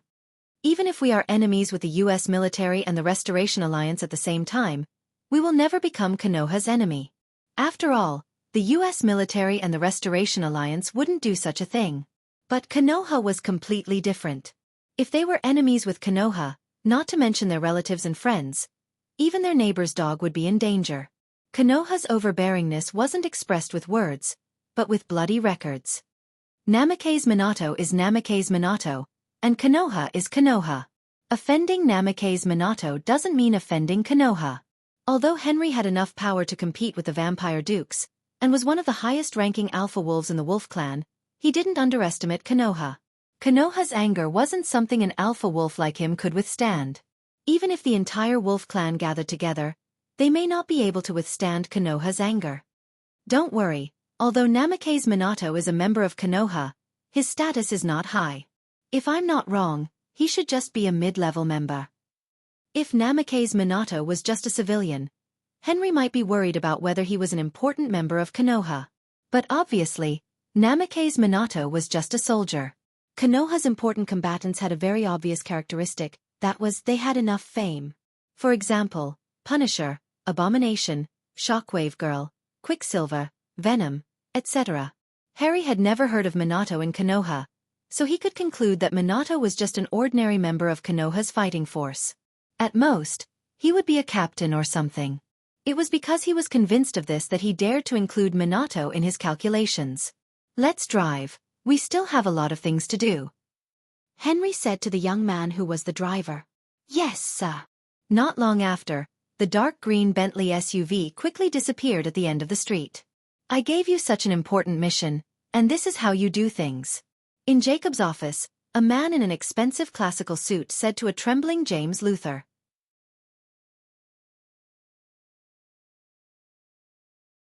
From his appearance, this man was only in his early 40s and was in the prime of his life. However, those who knew him knew that his real age was at least 10 times his appearance. The man who made James Luther tremble was none other than the only Duke of the Bloodrace's Brute clan, William von Balen. Grand Duke. This was an accident. Father prepared enough werewolves and blood slaves early in the morning. It's all the fault of the mad dog, called Blade Warrior. He killed all the werewolves and blood slaves. Vampire was a derogatory term for the blood race. The blood race itself didn't call themselves that. Similarly, the blood race didn't call Blade Warrior and others vampire hunters. Instead they called them mad dogs. Because only a mad dog would bite people for no reason. What I want to hear is not an excuse. All I know now is that you didn't prepare the werewolves and blood slaves, and you allowed 2 mad dogs to break into the castle and slaughter our people. Although Grand Duke William's tone was calm, in James Luther's ears, it was no different from the whispers of death. Don't look at Grand Duke William's polite appearance now. This demeanor showed that he wanted to kill. Grand Duke, this is really not our fault. We had no way to stop them. Father and Alexander were killed by the man called Namakaze Minato. We can't find anyone stronger than Father and Alexander. Although his voice was trembling slightly, James Luther still didn't forget to throw all the blame to Namakaze Minato. And Namakaze Minato is still a member of Konoha. We don't dare to take revenge easily, for fear of causing Konoha's dissatisfaction. Jamie Luther added another excuse. After hearing the word Konoha, Grand Duke William's face became dignified. The higher the strength and status, the more one could understand the horror of Konoha. Like Henry, Grand Duke William didn't want to fight with Konoha. If possible, Grand Duke William even hoped that the blood race could reach some friendly cooperation with Konoha. I will deal with Namakaze Minato personally. As for the other mad dogs, I don't want to hear about them in Los Angeles. Grand Duke William finally made a decision and ordered James. I don't know how Jacob became a prince. In the entire Los Angeles area, there are only 2 counts. This is simply nonsense. My personal guards will assist you.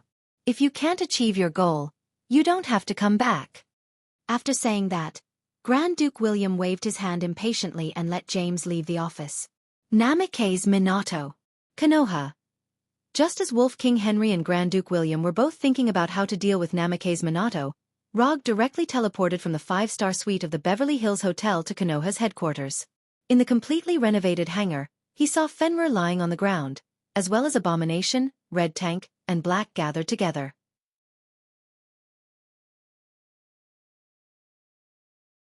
Perhaps it was because of their extraordinary physiques, Fenrir became good friends with Xiao Hei and the other 2. They would often gather together when they had nothing to do. Of course, because they were not of the same race, the only entertainment they had when they got together was fighting and eating. Oh whoa! Fenrir was the first person to discover Rog's arrival. Before Rog's figure appeared at the hangar gate, Fenrir discovered his arrival and greeted Rog in his own way. Hokage-sama. Red Tank and Abomination, who were barbecuing meat, immediately stood up and saluted when they noticed Log's arrival. As for Black at this time, he was like a pool of slime, paralyzed on Fenrir's head. He casually transformed a black arm and waved at Rog as a greeting. Give me a copy too, slightly spicy. Glancing at the barbecued chicken wings and roast beef in the hands of Red Tank and Abomination, Rog said. Then, he came in front of Fenrir and looked at Fenrir and Black on his head. At this time, he discovered that Black was not paralyzed on Fenrir's head, but symbiotic on Fenrir's body. It seems that you finally chose a host. Not bad. You are no longer alone. Rog was not surprised that Black was parasitizing on Fenrir. Although Black was a symbiotic demon weapon he created by imitating the Black Death Sword, Black was still a symbiotic demon after all, so it was not particularly strange that he embarked on the same path as Venom. As for why Black chose Fenrir as a host, it was easy to understand. As a symbiotic demon with strength far beyond the Lord level, Black has his own pride. Ordinary creatures, he doesn't even look at them. Although Fenrir was not a human, he was an out-and-out powerful demon wolf. Choosing Fenrir as a host can be regarded as a strong alliance and mutual achievement. It can't be helped. Who told you not to be parasitized by me? I am also one of the top existences in the symbiotic demon clan, but in the end, I have fallen to the point of being abandoned by my master. Black said in a resentful tone. If someone didn't know the details, they would definitely think that Rog did something to him. I told you before that I don't want you to be a parasite. It's not that I dislike you, but I can't accept being hung on by a male creature. Symbiotic demons have no gender distinction. If you like, I can become someone else just like now. At this time, Black completely transformed his voice into the voice of an earthwoman, and deliberately used a coquettish tone. No need, you should stay with Fenrir. Fenrir is also good. After speaking, Rog patted Fenrir's huge head. Yes, I think so too. Just when Rog thought that Fenrir would answer him with a whimper like before, Fenrir suddenly spoke in pure English, with a magnetic voice unique to a mature man. Damn. The moment Fenrir spoke, Rog was stunned. What's going on? The demon wolf Fenrir actually spoke English.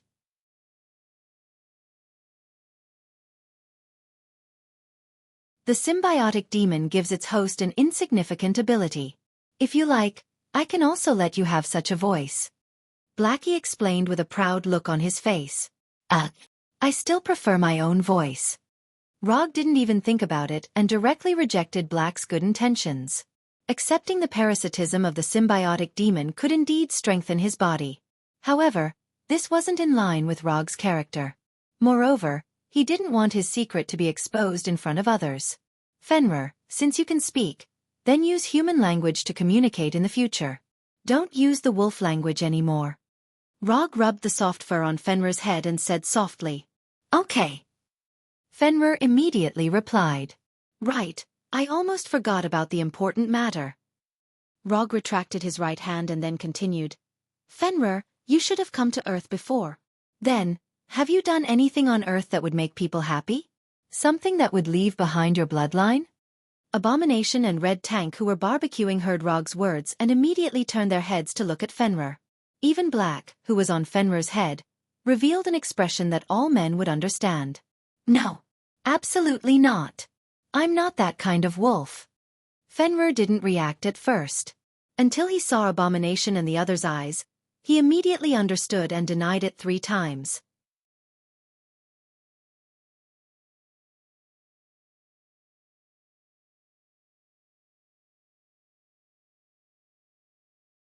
Chapter 490.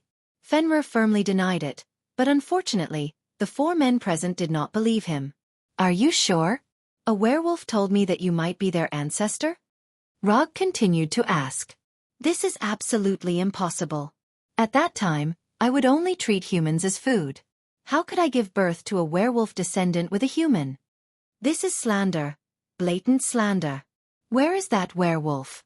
I want to eat him and let him know the price of slandering a demon wolf. Fenrir said fiercely with his teeth bared. However, his behavior made Rog and the others even more suspicious. Fenrir's behavior was similar to those men who suddenly found out that they had a few years old child. Since you are so sure, then you wouldn't mind letting Little Black search your memory, right? It was not that Rog did not believe Fenrir, but his intuition told him that Fenrir might really have some unclear relationship with those werewolves. Of course, I am innocent. I have nothing to be afraid of. Fenrir still had that expression of, I have been slandered. Little Black, look at Fenrir's memory and see if he has forgotten anything. No problem. As soon as Rog finished speaking, Little Black began to search Fenrir's memory. After parasitism, the symbiotic body could search the host's memory at will, regardless of whether the host agreed or not. If the symbiotic body did not take the initiative to mention it, the host would not realize that his memory was being searched. This was also the reason why Rog did not let Little Black parasitize him. The symbiotic body could indeed give the host unimaginable regeneration and transformation ability, but compared to his own secret, these abilities were not attractive to Rog at all. It did not take long for Little Black to search Fenrir's memory, and confirm that what Fenrir said was the truth. No. That's a pity. I wanted to give you double the treatment, but I didn't expect you to be such a rule-abiding wolf. Rog sighed slightly and said helplessly. Although Henry wanted to use him and Fenrir as chess pieces, he did not mind cooperating with Henry's plan a little. In the beginning, he had no interest in the werewolves. What he wanted was none other than the 13 sacred weapons of the blood race. But he didn't expect that Henry would take the initiative to come to him with 4 sacred artifacts. What was even more unexpected was that Henry actually wanted to use him as a pawn. Although Henry kept calling him Mr. Minato when they were talking, Rog could tell that this was just flattery on the surface. Harry took out the pictures of the 4 sacred artifacts and provided the information about them. It seemed that he had shown enough sincerity. But in fact, Henry didn't mention anything about how to hand over the 4 saint artifacts. Not only did he not mention anything about the delivery, but Harry also did not give a clear answer as to how much he needed to do to obtain the sacred artifact.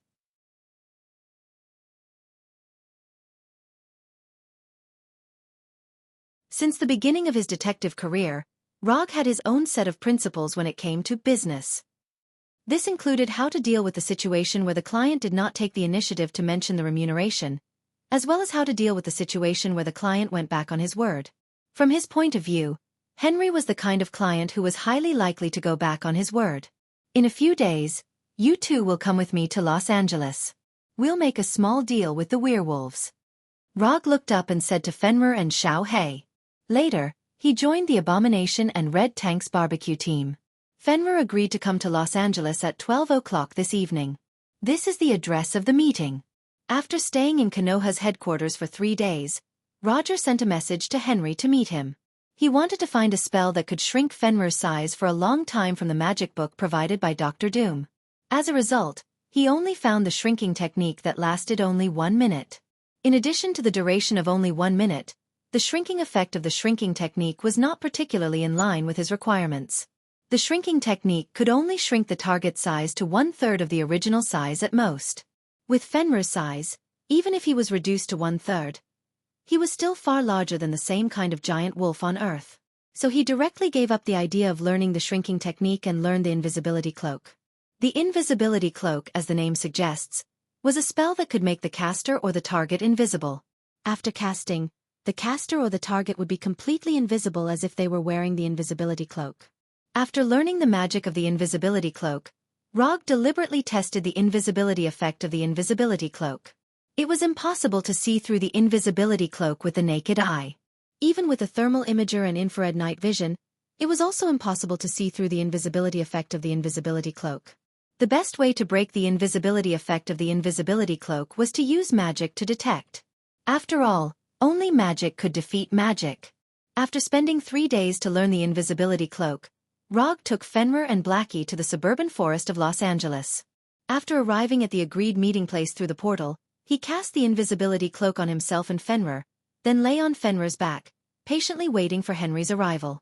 As for Blackie, he was in Fenrir's body and did not need any invisibility. As long as he did not take the initiative to show up, others would not discover his existence at all. In order to make the meeting more enjoyable, Rog deliberately arranged the meeting time to be in the middle of the night. Because the moon was dark, the wind was strong, and the night of murder.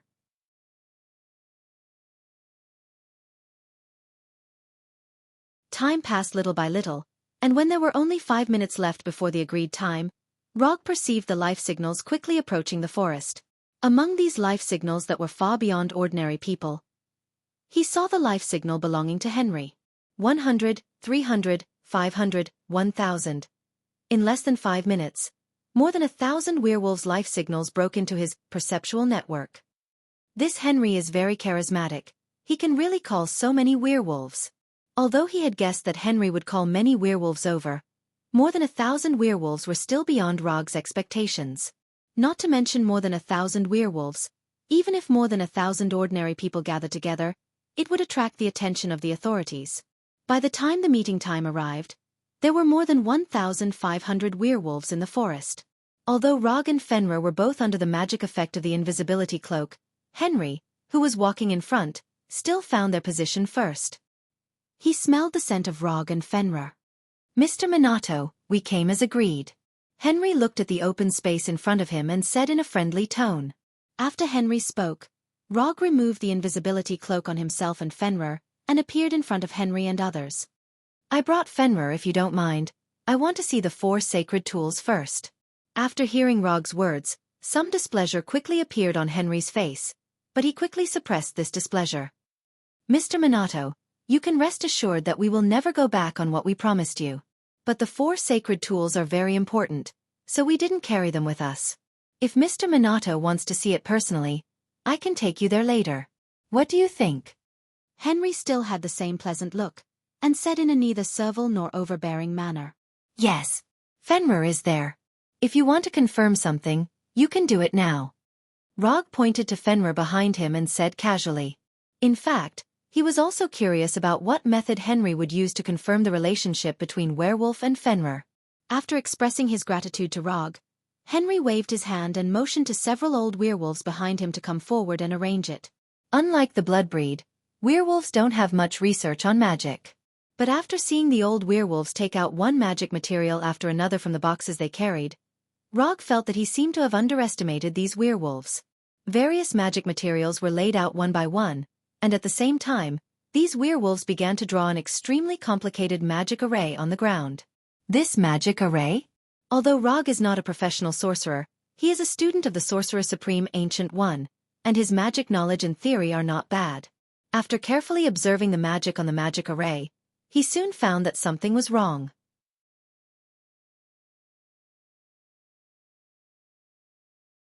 This is definitely not a magic array to confirm bloodline. This is a magic array with the effect of forced enslavement. After discovering this, Rog looked at Henry with some displeasure.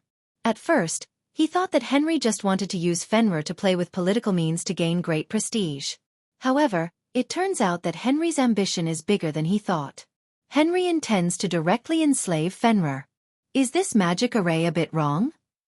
Rog came to Henry and said calmly, "This is the magic array developed by our werewolf ancestors, so it is not the same as the magic array of human beings. Speaking of which, Mr. Minato is laughing at us.